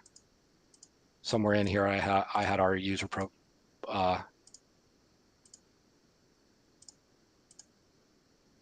Yeah, in here. So if you go back to the beginning here, one of these allows you to reserve a token. So once you reserve a token, it spins up that first user ID, or it's got a token ID. And then once you give the metadata, and then it fires off those 3 additional role tokens, which I've showed you in clicking on the next box over here. Clicking here, this screen just queries them all, and then use your filters over here. So if I want to limit my query to 20, I go ahead and hit view 20. I'm leaving off my permission tokens. So I just want to see the master tokens. Remember, the difference between 2 and 6 right here is token 3, 4, 5, which is configure, limit, and the third one's escaping right now. Configure, limit, and mint. Okay, so the other features right here is how many have been issued, modifying the metadata. You can view it. I think this takes it OpenSea, or maybe just puts it in its own little window. And then this is the icon you would click to disperse it as an 1155. If you want to disperse a token, then you just do comma separated values in here. You mint, you distribute. MetaMask pops up, you sign the transaction, pay the gas fee, and everybody then is going to have their NFT in their wallet. I think that's kind of all to show there. So let's say where we go from here. Let's go ahead and go into voxels real quick. I'll take you over to some of the cool things that LexDAO is working on. And we will do that in a metaverse experience. And I promise to be done with this in 20 minutes. Okay, so what I'm going to do is I'm going to maximize the screen. And those that have seen me do this demo before, bear with me, because I'm going to try to start it from the beginning every time. For somebody that has never been into a metaverse, they've never played Minecraft, they don't know anything the hell I'm talking about, these tokens and this token gating. So we're going to take this experience as if you just said, go to this website. Okay, so go to voxels.com. You don't need a credential, you don't need a credit card, you don't need a Web3 account. And so we're just going to push play. Okay, you'll see up here, I haven't pushed anything else but the play button. And voxels is a pretty big world, but once you spawn into crypto voxels, or now known as voxels, you're going to see that you've landed somewhere. And in the lower right-hand corner, I just flew this out, and it looks just like an aerial of like a big city map. So you want to pan out a little bit. And as you pan out, you'll start to see kind of the world coming together. It's a flat world, but there's all these islands that surround all this blue water, and it's getting big. And it's just too big to kind of know everything that's going on in the city. So you should probably focus in on parts of the city that have things that are relevant to you or your working group or what you're doing here in the first place. So I'm just going to kind of like zoom in on it for a second. We've just spawned over here, which is kind of the main and main. There's a road that goes fully north and fully south until you hit the ocean. There's one that goes fully east and fully west until you hit the ocean. And we're going to wander off in this direction, the eastward direction. So I'm going to go ahead and close that map here, and you'll see it's still down in the corner down here. And I can like make it a little bit like zoomed out. And if anybody is following along or trying to do this later, I want to make this really easy. All you're going to do is you're going to point your avatar with your mouse, just point off east, and you'll see your arrow in the lower hand corner pointing east. And if you use your arrows and you hit your shift key, you'll start running. Okay, so I'm running east. You'll see me moving in the lower right-hand corner. I'm just running east. And I just know the reason I'm running this way is because this is a lot of where our MetaFest assets are. So I know that I can take people on a journey, and I can put clues or a treasure hunt or things like our MetaFest questing, where we assemble private keys and grab some rewards on the Web3 from the Web3 chain. In here, there's a clue in here. If you just read the treasure hunt clue, you'll be able to pick up that pretty easy. If you continue looking down eastward, you'll see this little blue and red building down there. And I'm just going to run down to it real quick, because this is also ties into our metagame, MetaFest, Lex DAO, all the stuff that I want to be working on. It's all part of these like group of parcels in this 3D world. And if you're wandering around and you're in one of the parcels that is part of it, you hit one of these keys and it'll always hyperlink you right back to this parcel right here. This parcel is just what we call the hub. And all of these little items right here represent a location in CryptoVoxels. Like I said, it's getting really, really big. So you got to kind of know, if you go into a shopping mall, you kind of want to know where the stores are at. And then if you come over here, you'll start to see that's where we started in the middle. We ran east, and now we're kind of part of all these red numbers and blue numbers.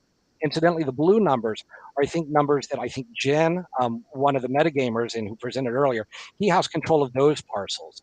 So you could see maybe for next year, if we start to work closer with these alliances within these DAOs, maybe all those blue numbers become part of all the red numbers, and then we have like a super directory that's even larger than this, and then we have to figure out ways to start to like subcategorizing things. But for right now, most of the things that I work on are part of these parcels because either I own them or I have access to put content in them. Okay, so that's the hub. If you ever wandering around here and you just want to get back to this hub, look for these things, press it, and it'll hyperlink you right to where I'm standing right here. Okay. So if I run back now west, just for 2 or 3 blocks, I want to get to that that yellow parcel where the clue. I'm going to stop right in the intersection. Now I'm going to face south. Okay, because really what I want to do is get to the experience for LexDAO and show how we're going to do token gating and work within sort of hopefully a metaverse to get some of these legal tools out to people that can benefit from them. So I'm just running 6 blocks now south and eventually getting to this area right here where I'm just calling this our central game center. We're doing the MetaFest treasure hunt is explained in here. We've got the private key assembling quests. Now we have this one for Web3 skills, smart law, LexDAO. Okay, so if I click right here, it's going to take me to this parcel over here, and then I'm going to pick one of these colored lanes, and one of these colored lanes is now going to navigate me through like a little obstacle course that's really easy to navigate, and then it's going to throw me out to something that I can learn about within the law. Okay, so I'm just going to follow these rules right here. And if you actually want to do the metagame ones, if you click here for game instructions, if you click that, it's going to hyperlink you 1 floor up.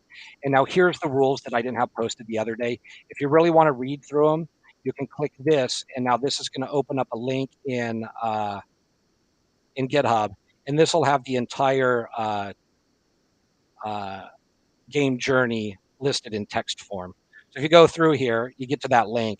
If you can bear with it, and read all the way through it, you should pretty much easily be able to answer these questions. And here's the treasure hunt. It's pretty self-explanatory there. Okay, so back into voxels, but let's do the legal stuff. And on the backside of this panel, it's a better explanation of the treasure hunt 1, treasure hunt 2, quest 1, 2, and 3. And they're kind of fun to do. I think next Tuesday or Wednesday near the closing ceremony, if I have time, I'll take you through each of the journeys to show you where the clues were at, if anybody had a hard time finding them. Okay, so what we're going to do for LexDAO, we're going to experience what a token gating looks like. Now remember, I'm completely anonymous. CryptoVoxels doesn't know who I am right now. I haven't provided any information, no credentials, but I'm able to wander around in this world and start to do some neat things. So I'm going to click here on this game, and it's just hyperlinked me 1 parcel over. You'll see I was actually just standing right over in this area. If you go back there, I was talking about the quest up on the 2nd floor. I told you that this is the game center for LexDAO, Web3 skills, the things that I work on. We're just right in this room. All I did is just push that button over there, and I assigned it a hyperlink just to take me over one parcel over here where I'm going to start my journey. Okay. And these journeys are, actually, I didn't list up on top of them what they are, but I'm going to start with the purple one and just see where this one would take me for LexDAO. I'm here now to learn about the law. So I'm just going to hit course 1, see where this takes me. Sometimes you have to reposition a little bit so you can see the, like it kind of behind a little curtain. So now I'm on an obstacle course, and I was going to put like clues in here to make it fun, but if you just run forward, and like you'd have a race in here with other avatars. So there's lots of ways to do like neat gaming in here. It's not very LexDAO related, but it just shows that we can start to gamify experiences. And so now I'm like downstairs and I'm trapped in this little like glass booth. So I can panic exit if I'm uncomfortable being trapped in here, or I can continue on with this journey. This journey is now going to take me to a place that probably has a token gated parcel. I'm going to click this, and sure enough, now I am standing outside this parcel, and it's all wrapped in pink. Well, that means it's gated. It means the information inside you will not be able to see unless you hold an 1155 token of the one that I assigned this building. You won't be able to see what's in there. Okay, well, that's pretty cool. So how do we get in there? Well, the easiest way to do it is just to log in with an account that you know holds one of these tokens. And these tokens are the LexDAO tokens. So I'm going to go ahead and make sure that I connect through Web3 to the account that I use in LexDAO, which is World Law. So I'm just connecting my MetaMask. So I'm queuing up my account manager to say, okay, Scott, we're pretty sure that you want to use this World Law account when you sign a transaction. And that's all I want to do right now because I'm anonymous. So first I told the account manager who I am, and now I'm going to sign into Voxels. So I'm just going to sign in. I'm going to sign in through my plugin. And now it's going to ask me to sign a cryptographic signature. And that's all I'm doing. I'm just signing a signature that says I'm going to abide by LexDAO's terms and condition. And I'm doing that by simply sending a mathematical equation across this internet world and signing it with a private key that only I have possession of. I'm going to go ahead and sign that transaction. Now, CryptoVoxels know who I am. Thinks I'm Regency, so let me log out one more time on that. I knock all the way through with the process. So I'm on World Law, so it would still thought I was somebody else. So now I'm going to sign in MetaMask. It now uses my World Law Web3 address, and I'm just going to sign that transaction, which just verifies that I have that private key.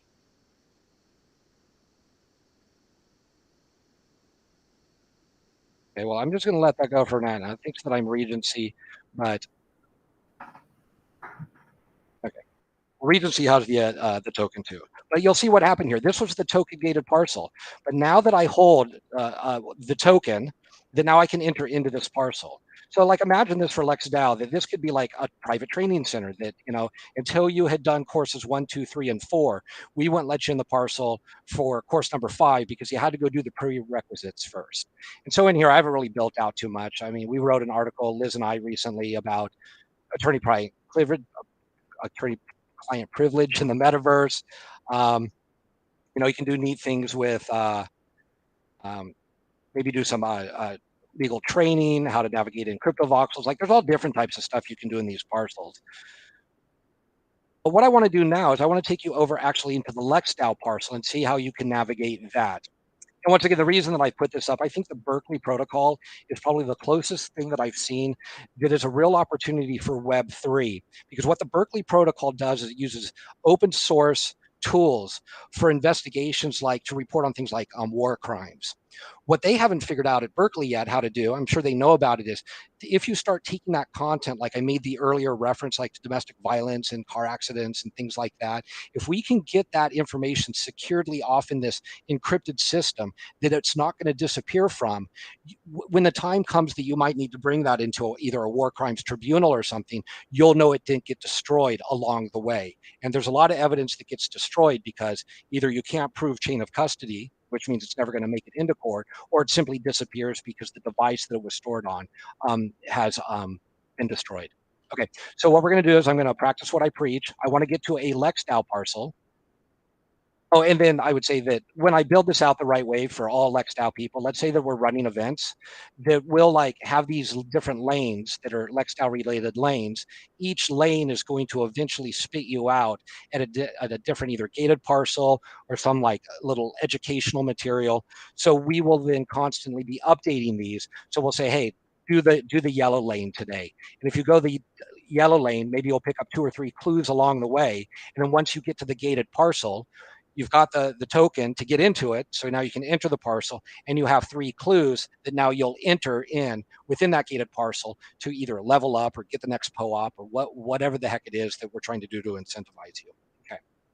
So now I'm just going to hyperlink to the LexDAO parcel, which we know from looking at the LexDAO webpage, it was parcel 2223. But I'm going to do it this way, like I said, so I can practice what I preach.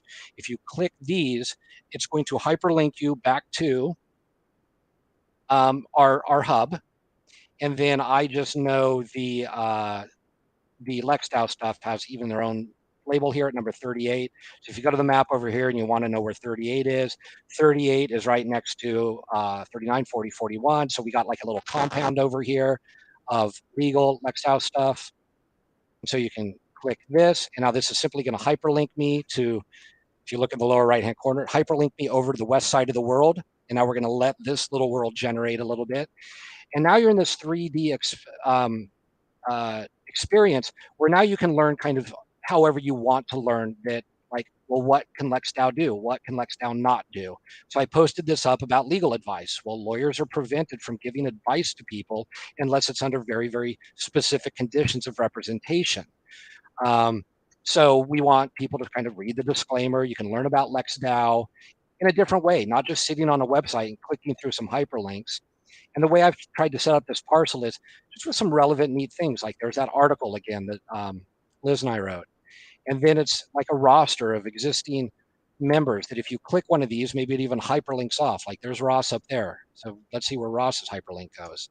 You click that. Okay, yeah, Ross made a token. I remember a couple years ago, we were all messing around with ERC20 tokens. And here's Ross's RCLE token. We're just about out of time. Okay. Okay, so cool. I'll just wrap it all up. So you can do a self-guided tour in LexDAO. If you make it over to this parcel, there's a lot of things in here. I've worked on this over, probably the course of a year and a half. So it's content rich. And part of my process right now is going back in here and eliminating things that I think are just like overkill at this point. There's a little auditorium here. We talk about like bait stamps and, why bait stamps were important back then and why we do something different now with Web3. We talk about like ADR, alternative dispute resolution. There's a lot of resources in here. And I will finish it up by pushing the F key, flying up a couple of levels and says, really what I want to work on over the next year with people is let's build out this like little mock courtroom and use the Web3 tools that we have in order to mock a trial with all of these tools that I've been explaining, where you can come in here, you can actually initiate a claim that'll load up. So it'll use a script to load up a claim. And when you're ready to go in front of the judge and both parties are here, you can simply push a button and you said, are you ready to present your case? We know where all the content's located. All the evidence is probably up on the walls. And then you can actually get to a point where you could do issue scoring for those that are legally experienced. You'll know what that means because we're taking the rules of the law and seeing if they were satisfied in order to prove or disprove a case. So I think that we can all do all of those things in the metaverse now. We just have to get focused on it. And to finish up, how am I gonna do this with other people? It's like I think I'm about ready to kind of lean into the Discord server. I've had one for a while called Web3 Skills Smart Law, but I haven't really had a need to bring a lot of people in. But I think I'm getting close to it, where if I can come up with an incentive program to incentivize people to come in and participate in this, and there's enough of a reward system, I think that we could get a lot of good production out of it. So I'll make an announcement of that soon. And that's it. That's like LexDAO and MetaFest2. Excellent. Thank you so much for that introduction to LexDAO and all the amazing stuff. Also, I want to give a big thank you to all of our other presenters today. Kyle Stargarden for coming on, telling us about the future of service DAOs, Dunks from Creator DAO. We had Bacon from Reflexer Labs. We had Mia from Yap DAO, We have Sparrow talking about the platform. Jin talked about M3 and the grid platform that's building there. Tam talked about common stacks. We met Hero DAO, and thank you very much, Ten Finney, for introducing us to Lex DAO. All of these service DAOs are providing critical services and different opportunities for people in our space, different experts in their field. So I definitely recommend you to jump in and check out these organizations. Many of them have Gitcoin grants, which you can find online at gitcoin.co. So my name is Penguin. Thank you so much for joining us for MetaFest DAO Service Day. Big thank you to my team. Again, Unipuff backstage. Big thank you so much for all the help and getting everyone in place, letting them know what they needed to know. Thank you to my team in Metagame and around the metaverse. Thank you, Pete, Mizanth, and of course, Bogey for helping out with the stream duties. 150, thank you so much. I really appreciate all of you coming in and watching with me, and we'll be back tomorrow as we kick off Women in Web3 and we focus on conflict resolution and DAOs. So thank you so much, and I'll see you all tomorrow. Thanks, Penguin.